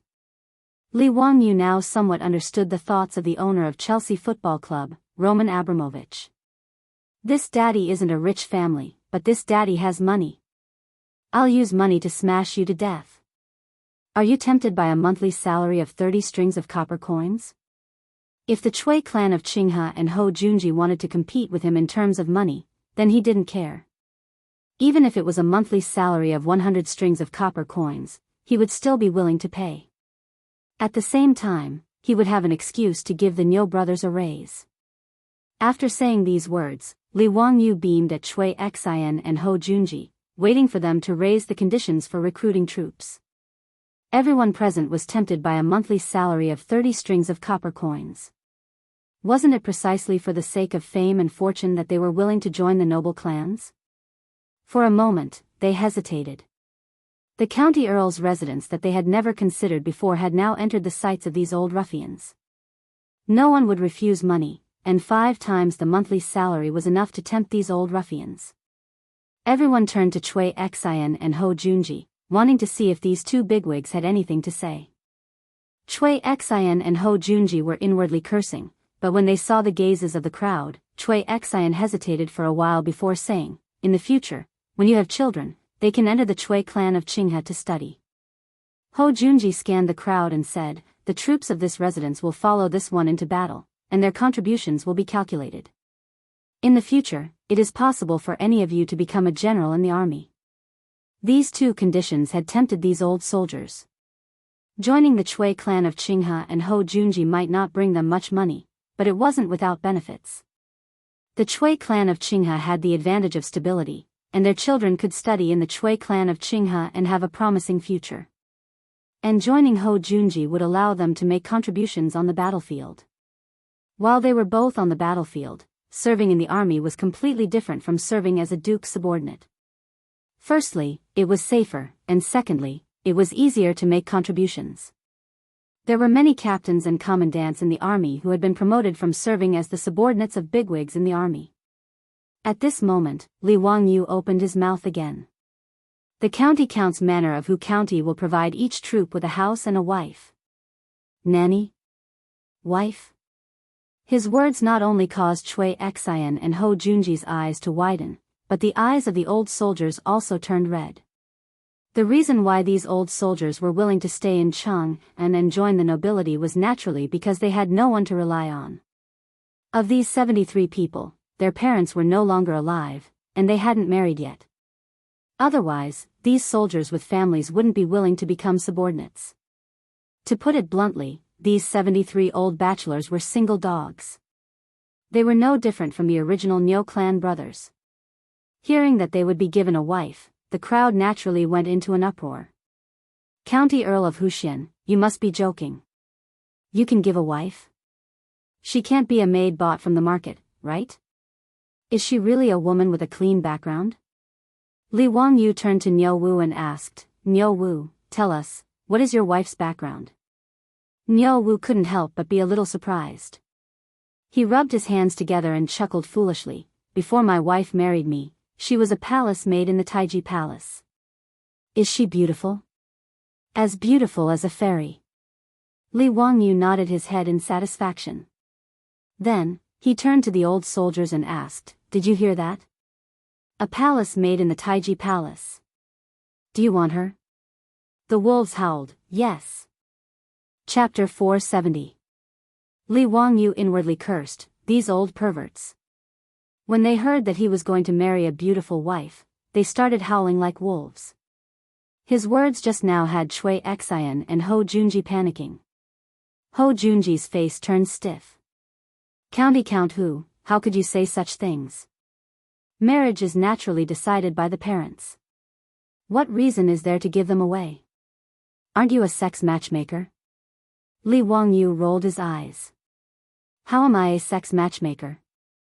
Of course, it's a formal marriage." Isn't this Chu of mine also a formal marriage? Duke Marquis should know that the sage personally gave her away, right? Ho Junji angrily retorted, even so, the sage showed mercy last time and allowed 3,000 palace maids to leave the palace. Presumably, this Chu of yours is also one of those palace maids. But now, where are you going to give your fellow soldiers the chance to marry palace maids? Aren't you just using your fellow soldiers to tease us? His words made the old ruffians rather suspicious.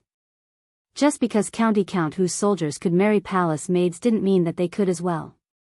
Li Wangyu chuckled. Why not? I can ask the sage to release several dozen palace maids.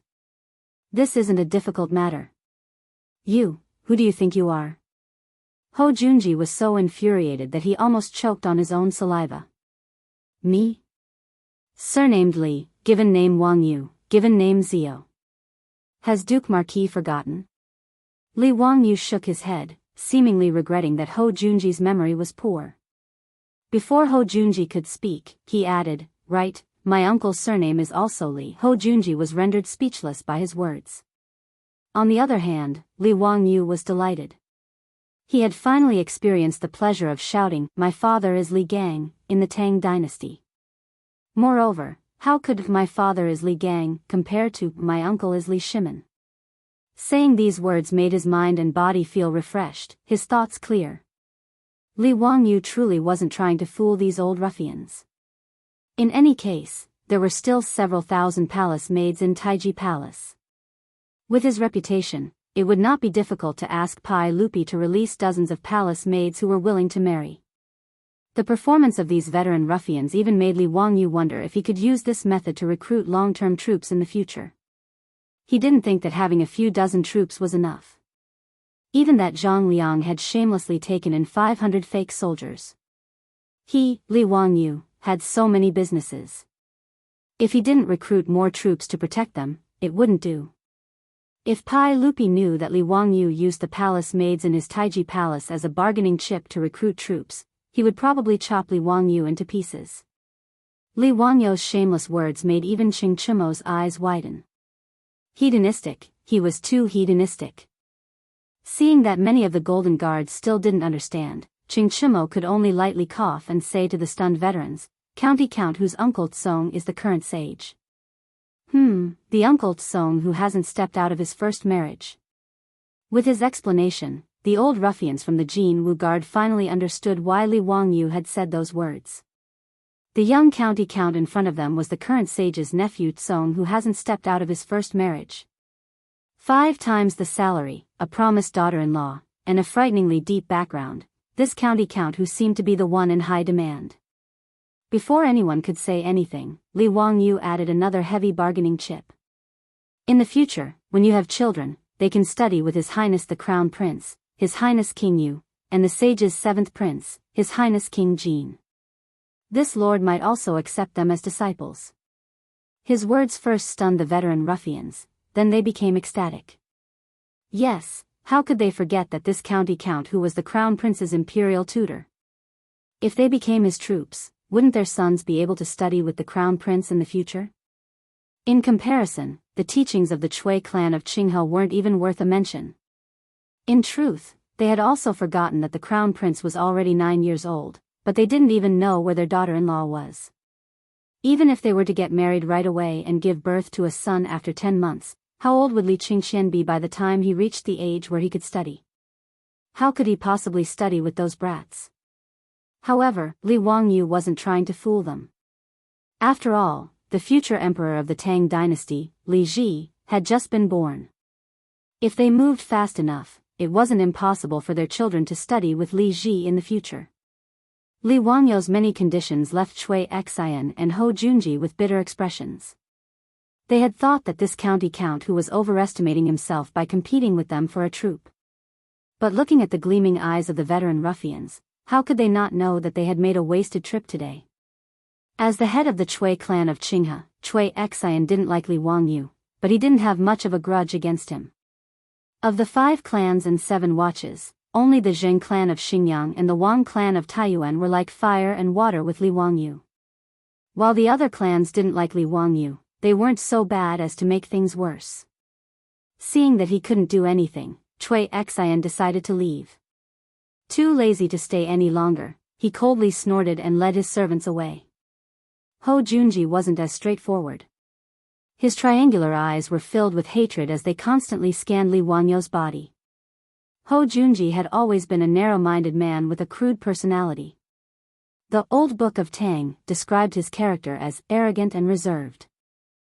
Pai Lupi had ordered Li Jing to teach him the art of war, but this fellow had turned to Pai Lupi and falsely accused Li Jing of plotting a rebellion. From this, one could see just how narrow-minded Ho Junji was. He had rendered a great service in the coup at the Xuanwu Gate and had been made Duke of Lu and Great General of the Right Guard. With his pride, he naturally looked down on Li Wangyu, the founding county count. But today, Li Wangyu had managed to steal the limelight when he had come to recruit soldiers for the Golden Guard, infuriating Ho Junji. In truth, Li Wangyu had never offended him. It was just a fair competition. His offer wasn't as generous as Li Wangyu's, but Ho Junji was so angry that he vented his anger on Li Wangyu. But Ho Junji also knew that Li Wangyu was a noble and also Pai Lupi's nephew, so he couldn't do anything to him. His triangular eyes couldn't help but turn to Niu Wu, who was standing behind Li Wangyu, and a sinister smile appeared on his lips. County Count Hu, this one has heard that one of your two soldiers is one-armed and one-eyed. Today, I see that this is just as I expected. Since you're willing to give this one-eyed soldier a monthly salary of 50 strings of coins, he must be very capable for County Count Hu to value him so highly, right? But County Count Hu is willing to give the one-eyed soldier a monthly salary of 50 strings of coins, but County Count Hu is only giving 30 strings of coins to these elite soldiers of the Golden Guard. Isn't this a little unfair? TSK, this one truly feels that these soldiers aren't worth it. Ho Junji's words were extremely harsh. He was clearly trying to sow discord between these old ruffians of the Golden Guard and Niu Wu, painting Li Wangyu in the eye. As expected, as he tried to sow discord, those old ruffians of the Golden Guard began to look at Niu Wu with ill intent. They were already planning to submit to Li Wangyu, so they naturally wanted to display their abilities in front of him. Just as Duke Lu had said, if this one-eyed soldier could get a monthly salary of 50 strings of coins, why couldn't they? Chapter 471. Li Wangyu was infuriated by Ho Junji's shameless words. He really wanted to curse out loud. What does it have to do with you? And Ho Junji's insult of Niu Wu being a one-eyed dragon had infuriated Li Wangyu even more. But Ho Junji's provocative words had stirred up the hearts of these ruffians. Faced with a group of eager killers, Li Wangyu was caught off guard for a moment. He had a deep relationship with the Niu brothers, and it wasn't something that could be described as formidable. Even if the Niu brothers didn't have much skill, he wouldn't look down on them. He would never abandon them. When he was still insignificant, he was still having a headache over how to survive the plague of locusts. At that time, the Niu brothers had already pledged themselves to him. How could this friendship be measured by a monthly salary? To put it bluntly, Niu Yong and Niu Wu were Li Wangyu's family in the Tang dynasty. Let alone a monthly salary of 50 strings of coins, even if he had to give half of the family fortune to these two brothers, Li Wangyu wouldn't even bat an eyelid. But he couldn't explain these words to these ruffians in a short time. But Li Wangyu didn't want Niu Wu to fight with these ruffians to prove his ability. Although Niu Wu had said that he wouldn't have a problem fighting one against two, fists and kicks had no eyes. If Niu Wu was injured, Li Wangyu would be heartbroken. Even if he injured these ruffians, it would still be very troublesome. Li Wangyu naturally understood that this group of old ruffians had the intention of throwing themselves into his residence. In the future, these people would be Niu Wu's comrades. If they were to get angry and hurt the harmony, it wouldn't be good. But before he could think of a way to speak, Niu Wu puffed out his chest and strode forward. This one truly doesn't have much skill, and I was even blinded in one eye by the Turks. But if you want to measure this one's ability, you can come and try. Niu Wu seemed rash, but he was actually quite meticulous. The reason he had stepped forward to challenge these ruffians wasn't just because of Ho Junji's provocation.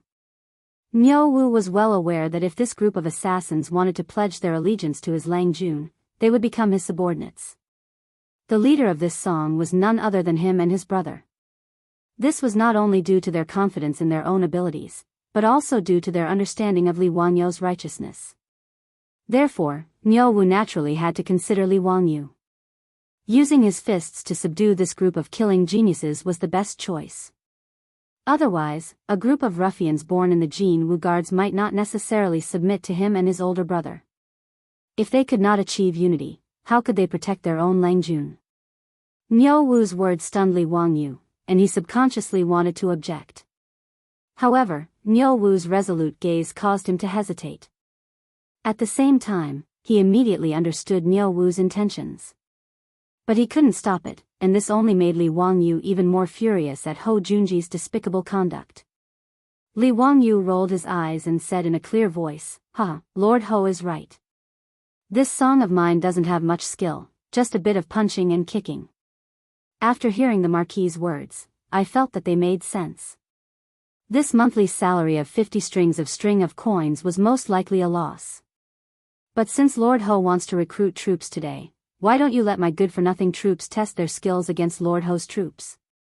Let me see the difference between a monthly salary of 6 strings of coins and a monthly salary of 50 strings of coins. TSK, a monthly salary of 6 strings of coins is truly cheap. Lord Hou is truly formidable. Since he couldn't stop Niu Wu, he decided to direct the spearhead to Hou Junji. Didn't you insult Niu Wu for being a one-eyed man?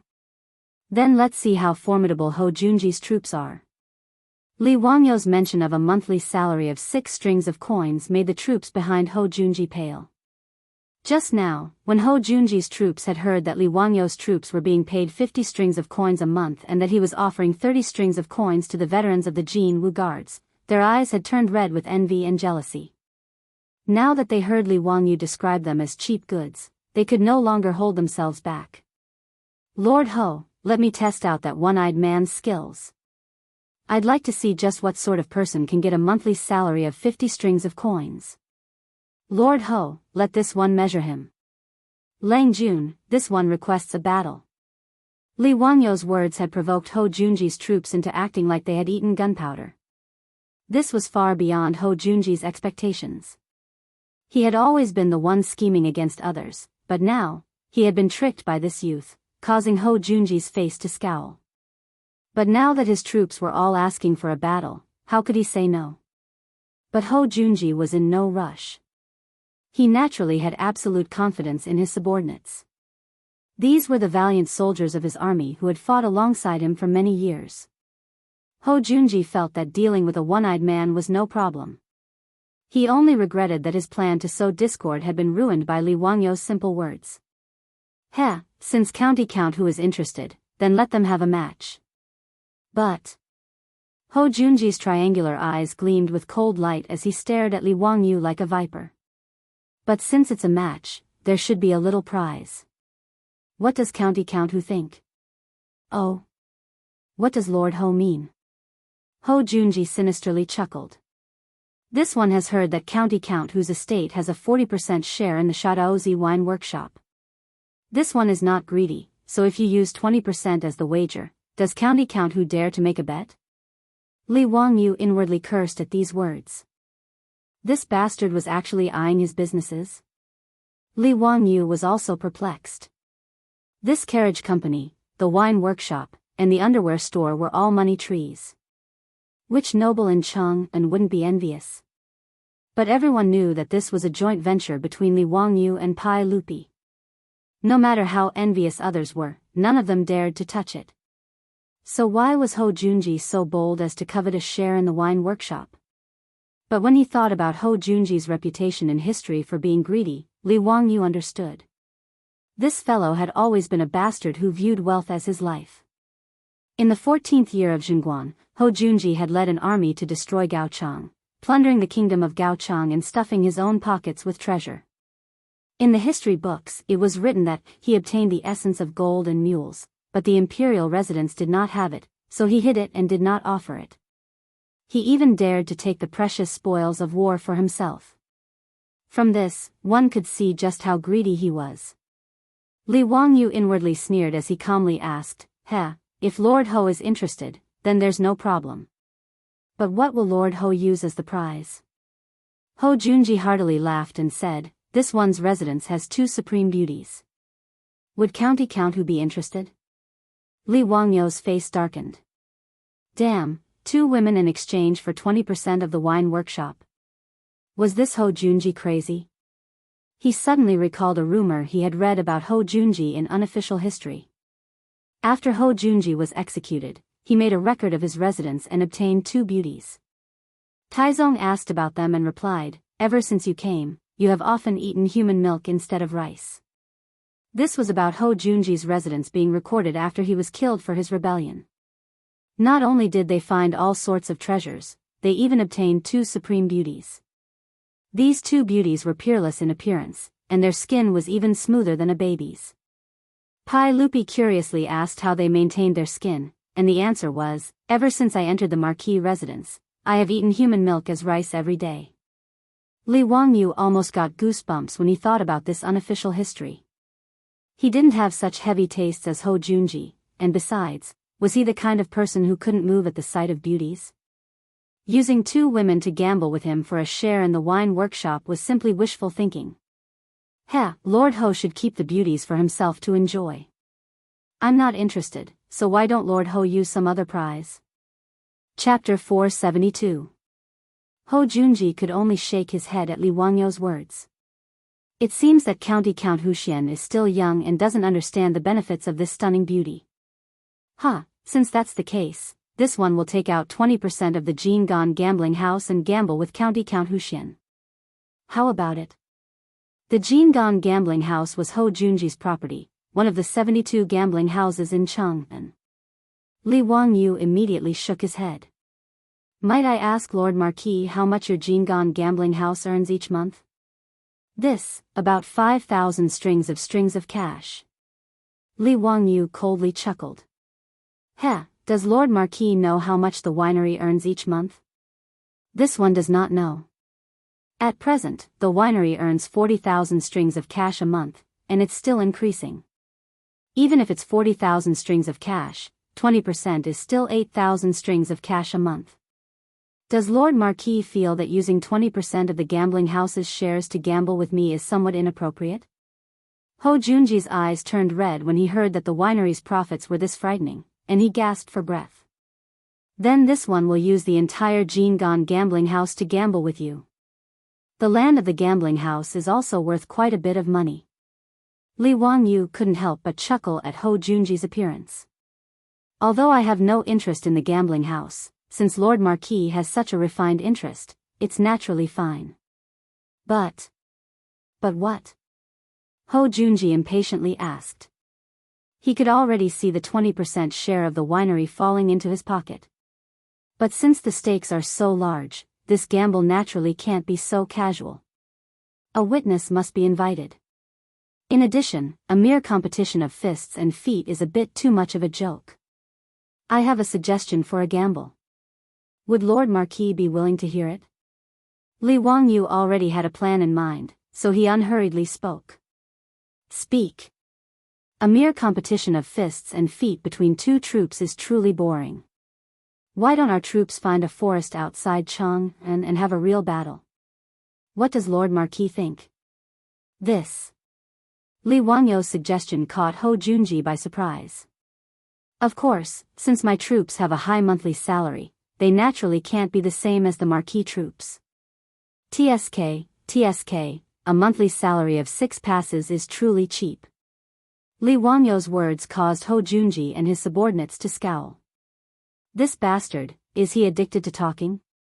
Logically speaking, the 2 troops in my residence have a monthly salary of 100 strings of coins, which is equivalent to the salary of 16 troops of the Marquis.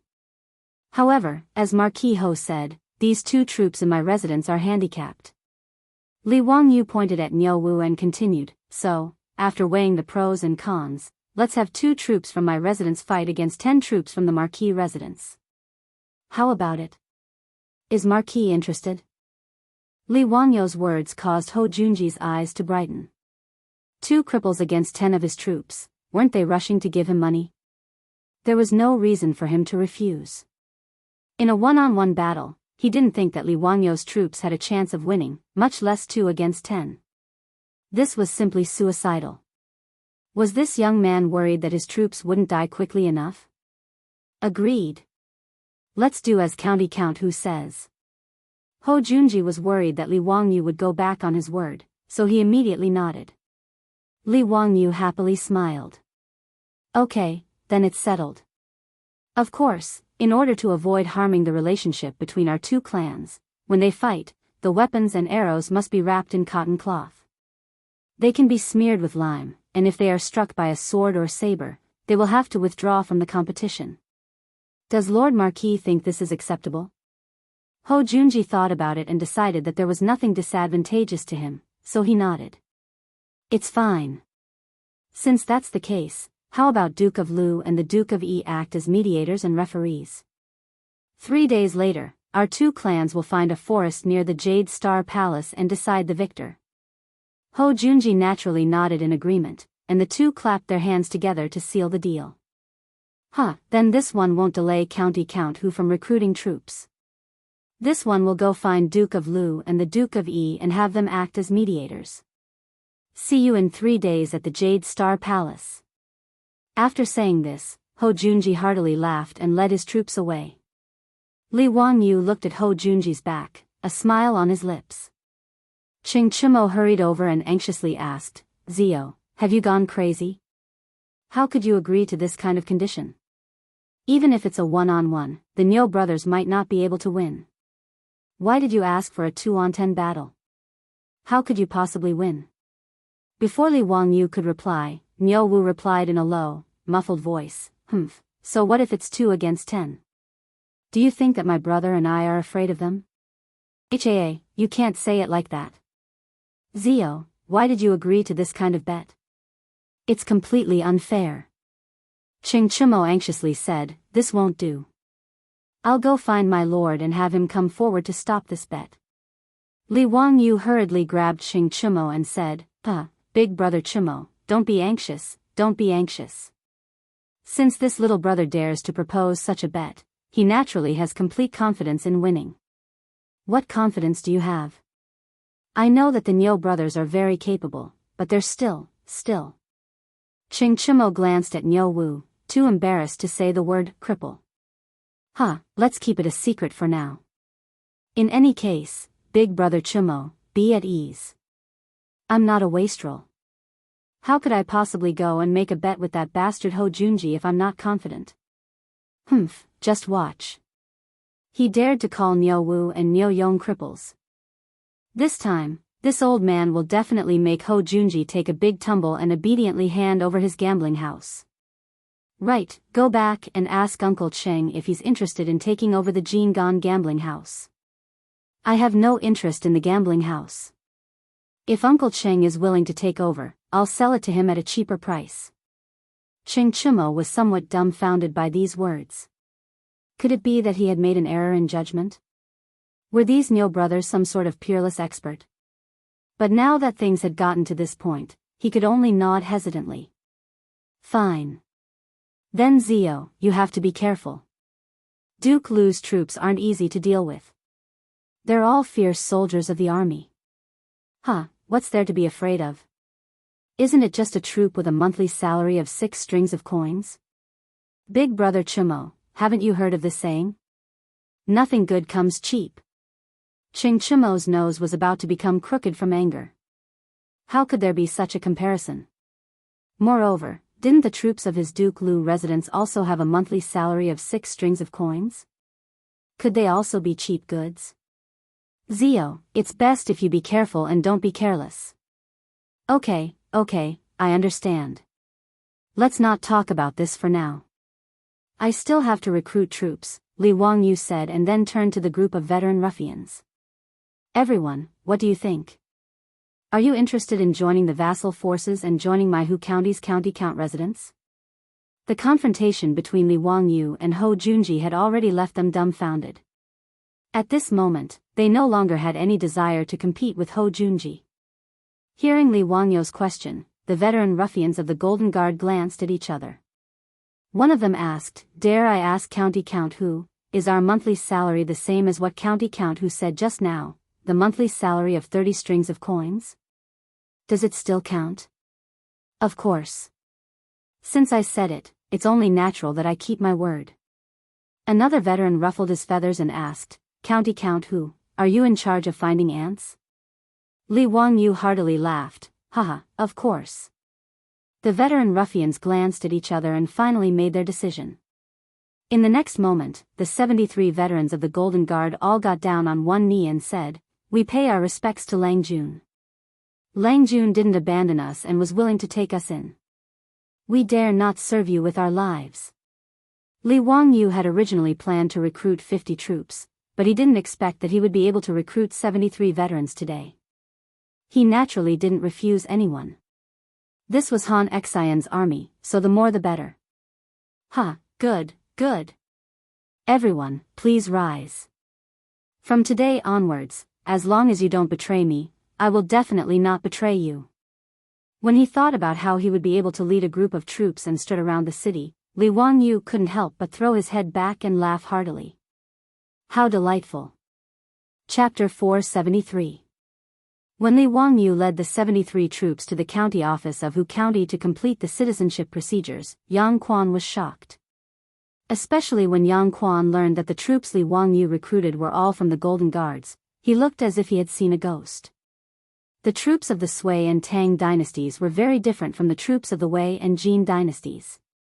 The troops of the Wei and Jin dynasties were considered private soldiers. It was normal for aristocratic families to have several thousand troops. However, the troops of the Sui and Tang dynasties were more like servants or bodyguards. The troops and the main household had a master and follower status, but they were different from servants. They had their own private property and could marry good girls, but they didn't have an independent household registration. In Chang'an, it was already very difficult for the other aristocratic families to recruit a few troops. Although Zhang Liang had 500 fake troops, most of them were just people who made up the numbers. Otherwise, he wouldn't have been beaten down by Li Wangyu and a group of wastrels at the entrance of the Northern Imperial Army's barracks. In truth, there weren't many of them who were as valiant as the Golden Guards. Even Yang Quan's teacher, Yu Shinan, who was a third-rank official, didn't recruit any troops. He only had strong servants to look after the house. How did Li Wangyu manage to recruit as many as 73 people so easily? It was as if he was buying cabbages from the market. Yang Quan could only shake his head and sigh at Li Wangyu's monstrous talent. He ordered the county office to complete the citizenship procedures for the Golden Guards. The 73 veterans officially became the troops of Hu County's founding county. They were bound to Li Wangyu for good or ill. After Li Wangyu led the troops back to Dingzhou village, there was a lot of excitement. He introduced everyone in the house, especially the beautiful boss. Although Li Wangyu didn't say her identity, he repeatedly emphasized that other than him, Madame Su had the final say in the house. These veteran ruffians were all shrewd people. How could they not understand Li Wangyu's meaning? Therefore, they did not hesitate to call their beautiful boss, Madam. The beautiful boss couldn't help but blush slightly, but she didn't object and tacitly agreed to this title. Naturally, the Li family's old residence couldn't accommodate these 70 troops. Li Wangyu asked the old housekeeper, Li Heng, Niu Wu, and Niu Yong to lead the troops to the manor on the hillside. At the same time, he had to familiarize himself with the terrain as soon as possible so that he could take over the guard duty of the new mansion. After busying himself for a while and waiting for Niu Wu and the others to leave, Li Wangyu collapsed on the chair without a care for his image. He ordered like a master, I'm so tired. Changqing, pour me a cold drink. His beautiful boss rolled her eyes at him, but she didn't say anything. She went to the kitchen to make a cold drink for him. After his beautiful boss left, Li Wangyu beckoned to Aphrodite. Aphrodite, come and massage my legs. I've been riding for half a day. I'm so tired. Aphrodite immediately agreed and obediently knelt beside Li Wangyu to massage his legs with her fair little hands. So comfortable. This is what life is like.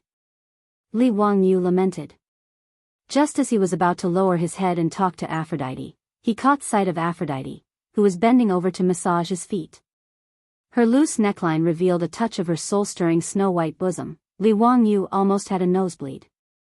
He couldn't even move his eyes as he admired the rise and fall of the mountain range. Li Wangyu only snapped back to his senses when he heard his beautiful boss's footsteps. He hurriedly turned his head and pretended to be nonchalant as he took the cold drink from his beautiful boss. The beautiful boss glanced down at Aphrodite and couldn't help but snort. Her slender fingers couldn't help pinching Li Wangyu's waist. "Bah, you big pervert. You're bullying Aphrodite again." No, don't spout nonsense." Li Wangyu hurriedly explained, but Aphrodite was confused. She looked up at her beautiful boss and then at Li Wangyu. She didn't understand what her beautiful boss meant by her Langjun bullying her. The beautiful boss couldn't be bothered to talk to this confused girl. She glared at Li Wangyu and asked, "Didn't Uncle Qing say that he was going to prepare 50 troops for you? Why are there so many people?" She still didn't know what had happened in Chang'an, so she asked this question. "Don't mention it. Qing Yao Jin, that old swindler. He's lying to me." Li Wangyu's anger flared up as he spoke of this matter. 50 troops for him? That old scoundrel Qing Yao Jin was just bragging. He had spent a huge sum of money to snatch these 73 troops from the mouths of the Chui clan and Ho Junji. Li Wangyu recounted the events of the day to his beautiful boss in full detail, but the beautiful boss frowned again and again as she listened. "Wangyu, aren't you being too arrogant? It's true that Niu Yong and Niu Wu are very powerful, but you shouldn't have agreed to let them fight with Ho Junji's troops. And even though there are troops, aren't you being too disrespectful to them?" The beautiful boss was still not used to the hierarchy of the Tang dynasty, much less the hierarchy of master and servant. In her view, Niu Yong and Niu Wu were her family. But Li Wangyu actually wanted them to fight with their lives on the line against Ho Junji's troops. She found this very hard to accept. His beautiful boss's words also made Li Wangyu feel a little awkward. Thinking back, when he made the bet with Ho Junji, he really hadn't considered the feelings of Niu Wu and the others, much less asked for their opinion. It seemed that after transmigrating to the Tang dynasty for half a year, he had already gotten used to the hierarchy of the Tang dynasty. Li Wangyu seriously reflected on his beautiful boss's criticism before nodding his head and replying, "Changqing, you've said too much. It was my lack of consideration. I'll apologize to Niu Yong and Niu Wu later. But don't worry, I only agreed to that bastard Ho Junji's request because I was completely confident." He looked at his beautiful boss guiltily and said, "It's mainly because that bastard Ho Junji humiliated Niu Wu as a cripple and called him a one-eyed dragon. In a moment of anger, I proposed the bet with him. Then what method do you have to ensure that Niu Yong and Niu Wu win? They have a total of 10 opponents." His beautiful boss wasn't angry at Li Wangyu. She just felt that Li Wangyu lacked consideration and put the Niu brothers in danger. "He, who asked Niu Wu to boast to me? He said that he and Big Brother together could defeat the 73 old soldiers of the Jianghu Guard. No matter how powerful Ho Junji's troops are, they can't be as powerful as these 73 people, right?" Li Wangyu explained with a smile. "And I have a divine weapon." Li Wangyu lowered his voice and whispered a few words into his beautiful boss's ear. Hearing this, his beautiful boss raised her eyebrows and asked, "That's it? Are you sure?" "Yes, it's definitely true. If you don't believe me, we can give it a try first. I'll have to trouble you to bring Afro, Perrin, and the others to make it first. Then, I'll have Niu Yong and Niu Wu use it to fight against the 73 soldiers. If it really doesn't work, I'll just admit defeat. Isn't it just 20% of the winery? I can afford to lose. Don't worry, I definitely won't let the Niu brothers take the risk." "Alright, since you've said so, I'll listen to you." His beautiful boss didn't waste any time. She pulled Afro to the rear courtyard and called over Perrin and the 4 maids in the residence. Then, she got to work. Chapter 474. 3 days later, in the Yellow Valley of the Qinling Mountains. The originally quiet Jade Star Palace of the Tang dynasty was exceptionally lively today. When Li Wangyu led the Niu brothers and the 73 newly recruited troops over on horseback, he was also shocked by the scene in front of him. What was going on? Wasn't today the day of the bet between him and that bastard Ho Junji? Why was the Jade Star Palace so lively? Looking around, he realized that they were all familiar faces. There was no need to mention Qing Yaojin, Yuqi Jingda, and the others. They were probably here to act as middlemen for their bet. But what about the others? Duan Jishuan, Chai Lingguo, Li Jing, Li Shiji, Feng Xianling, Du Ruhui, Wei Zheng, Zhang Sun Wuji. It felt like all the big shots of the imperial court were here. Of course, there was also Li Wangyou's group of hedonistic friends. Naturally, they were all here today. Li Wangyou even saw Pai Lupi in the crowd, dressed in casual clothes. The hell, wasn't this a little too grand? Were Li and this group of big shots so bored that their balls hurt? Did they have nothing to do? His gambling match with Ho Junji had managed to draw over more than half of the big shots of Chang'an. If he had known earlier, he would have discussed with Ho Junji and sold tickets to these big shots who didn't mind watching the show. Li Wangyou didn't dare to be negligent. He quickly dismounted and greeted Pai Lupi and the other big shots. This little nephew pays respects to uncle. May I know why uncle has the time today to come and watch my bet with Duke Ho? Pai Lupi glared at him. Zio, what are you up to now? Why do you want to bet with Junji for no reason? And you're still so arrogant, wanting to fight 2 against 10? Do you know that the troops in Junji's residence are all valiant soldiers who have fought with him for many years? How could they be incompetent? Li Wangyou rubbed his nose and chuckled. Hee, uncle, this little nephew might not lose. Whether it works or not, we'll know after we try. His words angered Pai Lupi so much that he coldly snorted. He was too lazy to waste any more words with him. He simply stretched out his hand. Where are my sunglasses? Ah. Li Wangyou was stunned. Pai Lupi, aren't you jumping from topic to topic a bit too fast? Just now, they were still talking about the bet. How did the topic change to sunglasses? He then looked at Pai Lupi's side. Qing Yaojin, that black-faced old hooligan, was wearing the crystal sunglasses he had given him, proudly showing off to the others.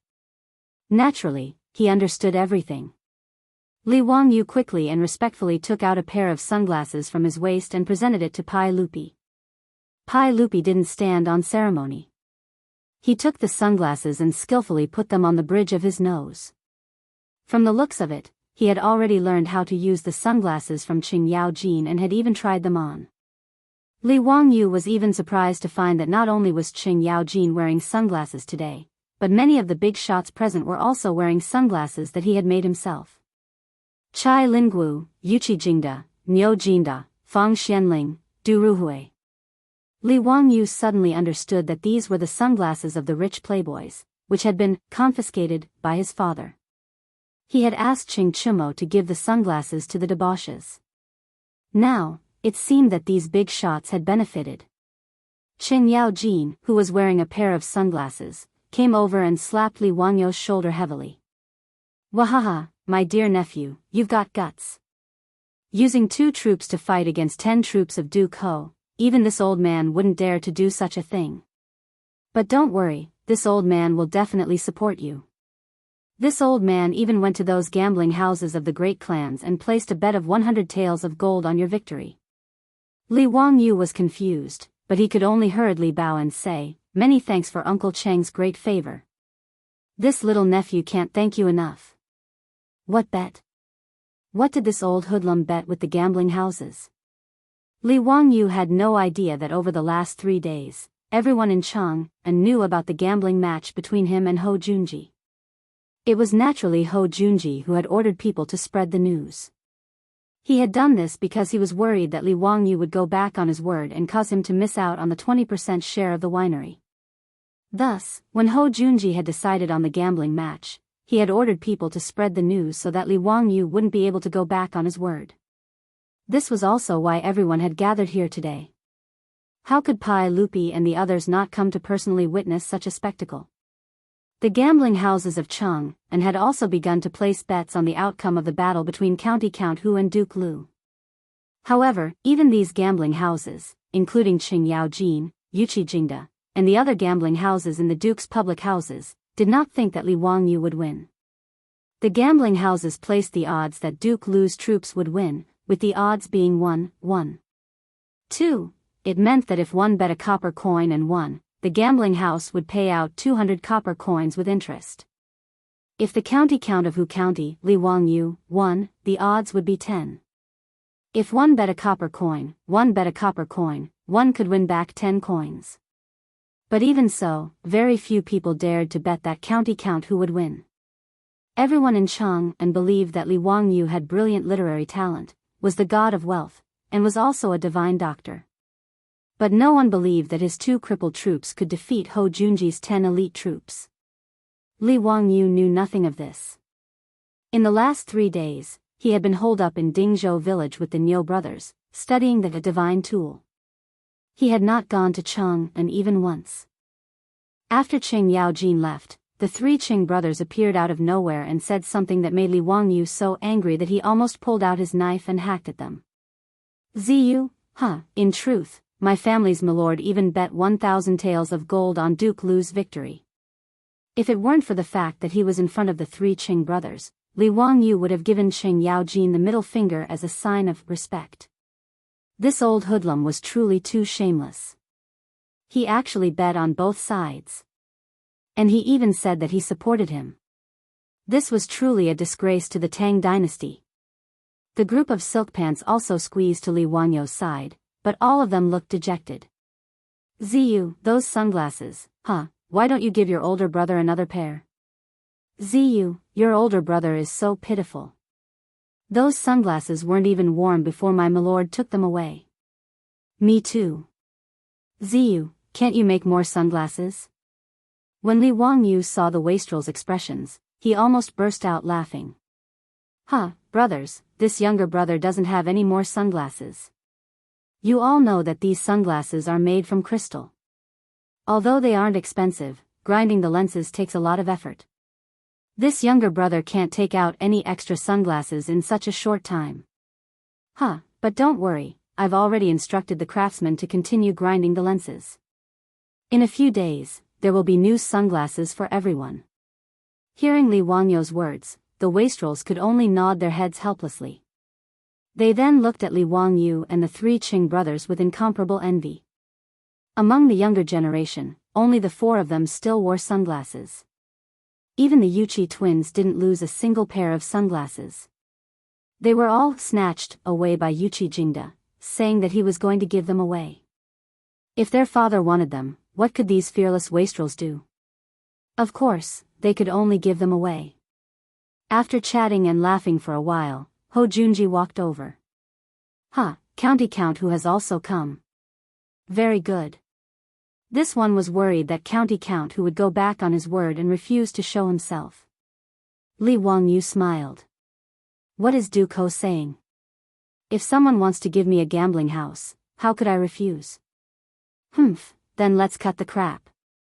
Since the sage has personally come today, let's make a formal bet in front of the sage and begin the gambling match. Good, that's how it should be.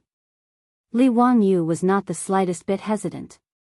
For today's gambling match, he had spent a great deal of effort over the past 3 days waiting for Hou Junji to say these words. Chapter 475. At this point, neither Pai Lupi nor Qing Yaojin had any intention of stopping this gambling match. Li Wangyu and Hou Junji had made their bet in front of Pai Lupi and everyone else, signing their names and using their personal seals. With this, the bet was officially established, and no one could go back on their word. The great clans and many of the nobles present were all envious of Hou Junji's good luck. Everyone agreed that the astute Count Huxian must have lost his mind to make such a bet with Marquis of Lu. Wasn't he just in a hurry to give Hou Junji a share of the winery? For his own benefit, Pai Lupi had made sure that the winery was well guarded. Not even a fly could get in, much less leak the secrets of the winery. As a result, the high quality of sorghum wine on the market was the only one of its kind. There was no one in Chang'an who wasn't jealous of the daily income. Even if it was a 1-on-1 bet, many people would be willing to bet with Li Wangyu, let alone a 2-on-10 bet. Li Wangyu waved at the Niu brothers, indicating that they should come over. Then he turned to Ho Junji and said, Duke Marquis, let's begin. Have your men come over and inspect the weapons. See if there's any cloth wrapped around the blades and arrowheads. Ho Junji naturally had no objection, and he waved his hand to summon his men. Those 10 troops of the Lord's Manor were all elites with one look. Even though they were just standing there, they exuded a valiant aura. In contrast, the 2 men at Li Wangyo's side were also strong and courageous. But one of them was missing an arm while the other was blind in an eye. No matter how one looked at it, they didn't think that these 2 could win against these 10 men. Niu Yong and Niu Wu stepped forward to inspect each other's weapons, and then they handed over their own weapons for inspection. The Niu brothers had very simple equipment. The 2 of them were dressed in clean, short robes, and each of them carried a bag and a short blade. Niu Wu carried a longbow and a quiver of arrows, but nothing else. Ho Junji's men inspected the bag, but after seeing that it was just some rags, they didn't pay any more attention. Ho Junji's men, on the other hand, were armed to the teeth. Sabers, short spears, bows, daggers, and so on and so forth. As Li Wangyu had requested, these weapons had been wrapped in cloth and covered in lime. Just as the Niu brothers were inspecting the corpse, they saw a person step out from the crowd. He said with a mocking tone, State Duke Lu, are you playing a childish war game with County Earl Hu? Why do they even need to wrap the arrowheads and blades? What kind of bed is this? Li couldn't help but frown on his face. It was the head of the Wang clan of Taiyuan, Wang Renyu. Just as he was about to open his mouth to speak, another person stood out from the crowd and echoed, what Lord Wang said is right. In the past, the troops have always fought with their lives on the line. How could it be like playing house? How could it be wrapped in arrowheads and decide the outcome with lime marks? Duke of Lu, you are a veteran general who has fought for many years. Why are you fooling around with youngsters? The one who spoke was Jing Yuanshou of the Jing clan, and behind him, another noble stepped forward. It was the prefectural Duke of Chongping, Zhang Liang. Duke of Lu, when have the troops in our residence ever been afraid of death? We have always licked blood from our blades and sought survival from the jaws of death. Our Tang dynasty's military prowess is renowned throughout the world. When did we start to play games like this, using lime to decide victory? Duke of Lu, if this matter were to spread, I'm afraid that your fellow soldiers would lose face, right? Ho Junji was a prideful person, but he also cared a lot about face. After being criticized by Wang Renyu, Jing Yuanshou, and Zhang Liang, he couldn't help but blush. Count Hu, everyone's words are reasonable. Why don't we stop using these cotton-wrapped arrowheads?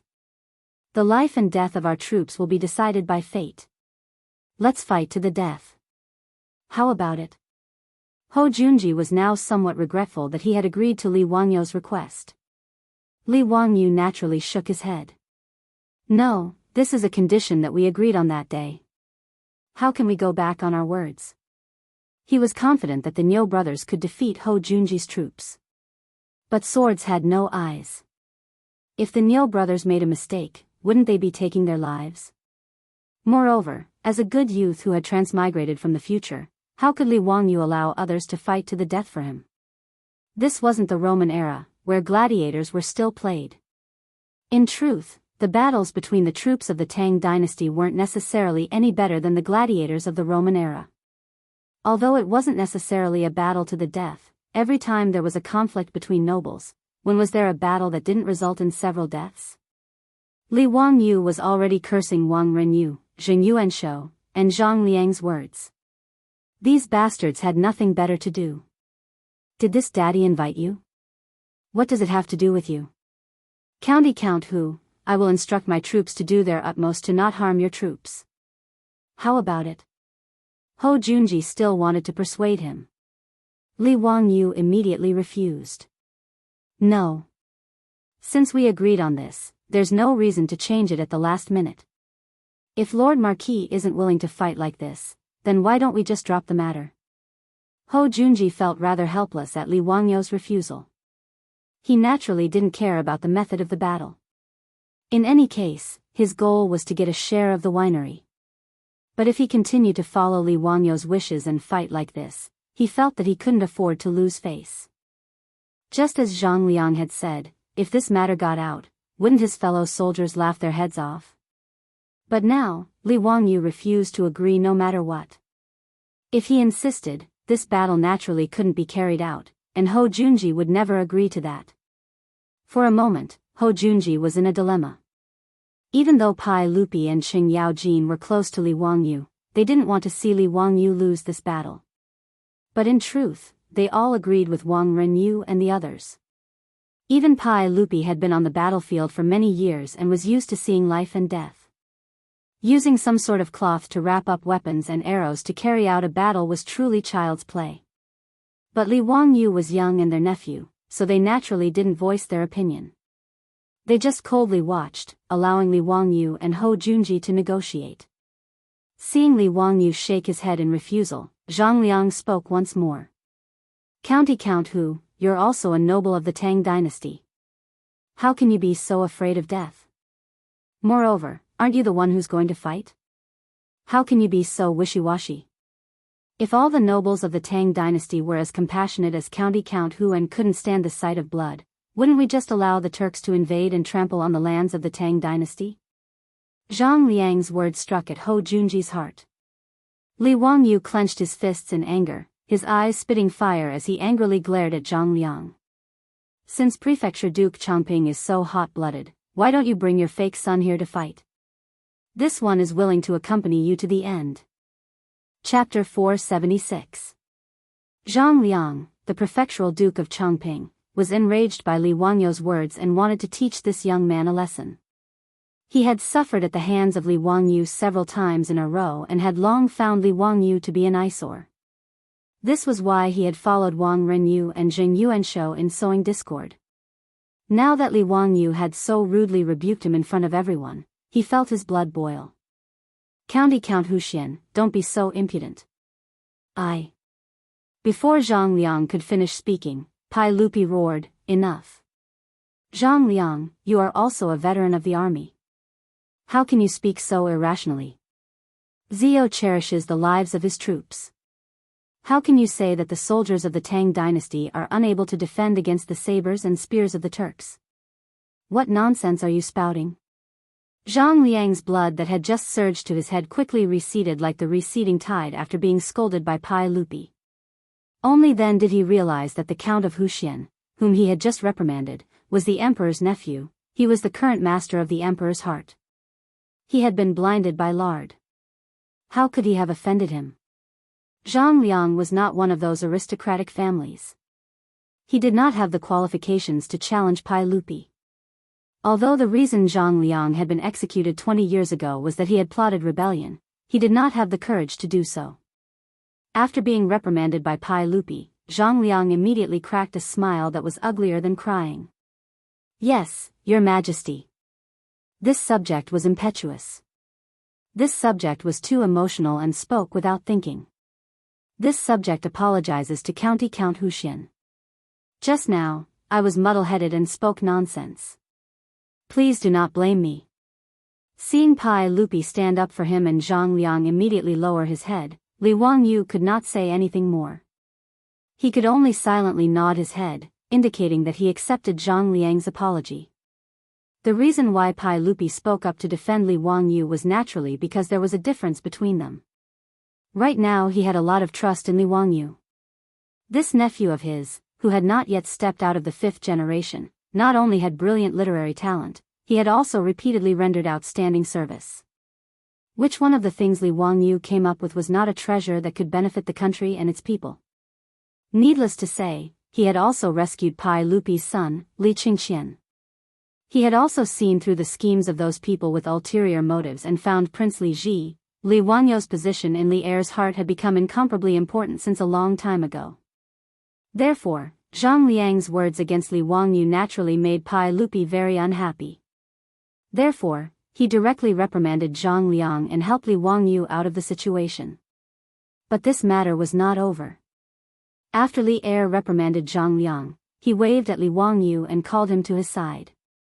He lowered his voice and said to him in a soft voice. He lowered his voice and whispered, Zio, although Zhang Liang's words just now were unreasonable, they weren't without reason. Since you and the Junji family want to make a bet, you should have mentally prepared yourself. The cotton cloth wrapped around the saber is truly unseemly. Zio, why don't you reconsider and follow the usual procedures? If you're worried about your own troops, I'll tell Junji to make sure that your troops don't die. How about it? Seeing that Pai Lupi was also trying to persuade him like this, Li Wangyu couldn't help but panic. He could never have imagined that things would develop like this. It was completely out of his expectations. Uncle, For a moment, Li Wangyu didn't know what to do. Zio, listen to us. We will not harm you. Don't look at how close Qingjijia and the others are to you. In truth, they must also be thinking the same thing. If you insist today that the saber must be wrapped around the saber before you agree to the bet, perhaps Qingjijia and the others won't say anything, but all the civil and military officials in the court will look down on you. They will inevitably treat you as a weak and incompetent person. Are you willing to do this? Pai Lupi's words made Li Wangyu feel even more stifled. He had never imagined that the civil and military officials of the Tang dynasty would be so barbaric and disregard human life. Li Wangyu felt stifled, but he didn't know how to vent it. Pai Lupi's words were naturally for his own good, but this was not what he wanted. Uncle, allow me to discuss this with the troops in the residence, Li Wangyu said in a hoarse voice. Pai Lupi nodded and said nothing more, only lightly patting his shoulder. Li Wangyu moved his feet and walked in the direction of his troops. Niu Yong and Niu Wu were staring at him with burning eyes. Behind them were the 73 old soldiers of the Jianghu Guard, all of whom were looking at Li Wangyu. Lang Jun, what do you think? But do you want to fight with them with real swords and spears? Don't worry, my brother and I will definitely not lose to those bastards. Before Li Wangyu could say anything, Niu Wu impatiently asked. Li Wangyu opened his mouth, but he didn't know what to say. He knew that as long as he nodded, the Niu brothers would definitely not have any complaints. They would definitely draw their swords without hesitation and fight with the troops in Ho Junji's residence. But, in Li Wangyu's mind, he recalled the words of his beautiful superior 3 days ago. Although they are our troops, aren't you being too disrespectful to them? He looked at Niu Yong's severed arm. That was the arm he had thrown away when he was fighting with the Turkic wolf cavalry at Yanmen Pass. They were fighting for the country and its people. They could die without regrets. Niu Yong's severed arm and Niu Wu's blinded eyes were the insignia of heroes. They were the pride of the Great Han. They were the backbone of the Great Han. But now, he wanted them to fight with the troops of that bastard Ho Junji. What was the meaning of this? What right did he have to make such heroes fight for him? Was it just for that damned 50 strings of string of cash? If anything happened to the Niu brothers, how could he face the 2 daughters-in-law of the Niu clan? No, this shouldn't be the case. Absolutely not. Li Wangyu finally understood what he wanted. He slowly but firmly shook his head and raised his voice. Even if he was speaking to Niu Yong and Niu Wu, he was also speaking to Pai Lupi and the nobles present. No, I won't agree to Du Ko's words. If we have to fight to the death in this battle, I am willing to admit defeat. He turned his head to look at Li Er, Qing Yao Jin and the others and continued to speak. I admit that just now, I also thought about letting my troops fight it out with the troops of the Duke Marquis Manor. Even though I knew that they would definitely win, I immediately regretted it. It wasn't that I was afraid of losing, but that I wasn't worthy. The more Li Wangyu spoke, the more agitated he became. He patted Niu Yong's chest and said, Niu Yong, from Dingzhou village in Hu County, fought a bloody battle with the Turkic army at Yanmen Pass in the 11th year of the day. He killed a total of 31 enemies. This arm was severed by a Turkic wolf cavalry and was saved by a comrade. How could I, Li Wangyu, dare to order such brave men to fight for me and risk their lives in gambling battles? He pointed at Niu Wu and said, Niu Wu, in the 11th year of the day, at Yanmen Pass, he killed 27 enemies and suffered countless injuries. This I was also blinded in a bloody battle. Don't say that I can't bear to part with the Niu brothers. Even the old soldiers in my residence have fought for the country for many years. What right do I, Li Wangyu, have to order them to fight for me? Forgive me for not being able to comply. Li Wangyu took a deep breath, as if he wanted to shout out all the suppressed anger in his heart. Isn't it just 20% of the winery's shares? I can afford to lose. In today's duel, I, Li Wangyu, admit. Before he could utter the words admit defeat, Niu Yong and Niu Wu had already rushed over and hugged him tightly. Niu Yong covered his mouth with his broken arm. Lang Jun, you can't admit defeat. You can't. You can't. Chapter 477. At this moment, the Niu brothers' eyes were filled with blood and tears. Even the 73 veteran ruffians that Li Wangyu had recently recruited were so excited that they couldn't control themselves. Their chests were straight. With such a loyal and righteous master, how could they not be excited? Li Wangyu's words made the 73 veteran ruffians who had just been registered feel a sense of recognition and belonging in their hearts. These veterans of the Golden Guards naturally knew about the burning knife wine that was currently popular in Chang'an. Although the old soldiers didn't know how much the 2 ingredients of a brewery that could brew such a unique wine were worth, they were sure that it was an astronomical figure. And their own master would rather give up the money than let the Niu brothers take the risk. Who had ever seen such a master? Not to mention Chang'an City, even if they flipped through the history books, they would never hear of such a thing. How could this group of veterans not fall in love with such a master? The county count mansion of the founding of Hu County would be their home from now on. However, anyone who offended them would be killed without mercy. If Li Wangyu knew that his words had such a great effect and could make the 73 veterans fall in love with him, he probably wouldn't know whether to cry or laugh. Even Pai Lupi, Qing Yao Jin, and the others couldn't help but blush with shame after hearing Li Wangyu's words. Pai Lupi nodded silently in his heart. He valued Li Wangyu more and more. Niu Yong's face was filled with tears. He covered Li Wangyu's mouth and didn't let him admit defeat.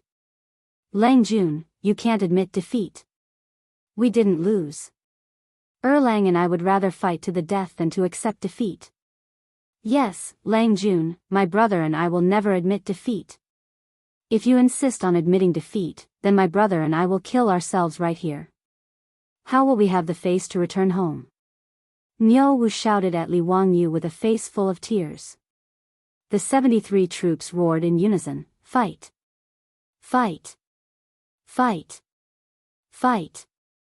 Li Wangyu was also angry. He forcefully pulled Niu Yong's arm away and roared at the 2 brothers, you are crazy. What if something happens and you want me to go back? How are you going to explain it to your aunts? Lang Jun, if we brothers are so cowardly and watch you admit defeat, how can we face our wives when we return home? Niu Yong pulled his brother, and both of them knelt down on one knee before Li Wangyu. Lang Jun, please allow the 2 of us to go to battle. The 73 veteran ruffians also knelt down on one knee. Lang Jun, please allow us to fight in place of the 2 brothers of the Niu family. When the Niu brothers heard that, they glared at the crowd and scolded jokingly, get lost, get lost, get lost. It's none of your business. This is the work of the 2 brothers. If you want to fight for Lang Jun, you should wait until you get married. Their joking and cursing caused the group of old ruffians to laugh endlessly, and the heavy atmosphere was diluted by quite a bit. Niu Yong and Niu Wu's words made Li Wangyu feel very conflicted. Do you 2 brothers have to force me? Lang Jun, don't hesitate. Do you still not believe in us 2 brothers? Ask this group of murderous geniuses. Is there anyone who is still unconvinced? Besides, don't we still have Lang Jun's divine weapon? Niu Wu wiped away the tears on his face and whispered with a smile. His words were all heard by the surroundingly residence troops, but all of them revealed looks of shock and embarrassment, appearing to be extremely embarrassed. Seeing this, Li Wangyu had nothing to say. After a long silence, he finally nodded and patted the shoulders of the Niu brothers. Be careful. I will wait for you to come back. Yes. Li Wangyu strode up to Ho Junji and stared into his eyes. Gritting his teeth, he said word by word, if you want to fight, then let's fight. Life and death shall be decided by the heavens. For some reason, a dark cloud flitted through Ho Junji's heart. Just now, Li Wangyu had actually wanted to admit defeat for the sake of his troops, leaving everyone stunned. And the troops of the county count's residents made all the great clans and nobles jealous. Which clan wouldn't want such loyal troops? As for the troops of Ho Junji's residents, their morale seemed rather low. The 10 valiant troops of the marquis residents looked at Niu Wu and the others with envy. Their monthly salary was high, and their master was so benevolent and righteous, it was truly infuriating. Very good. Since that's the case, let's begin. Ho Junji didn't want to say anything more. He just wanted to start this gambling match as soon as possible and get his 20% share of the winery as soon as possible.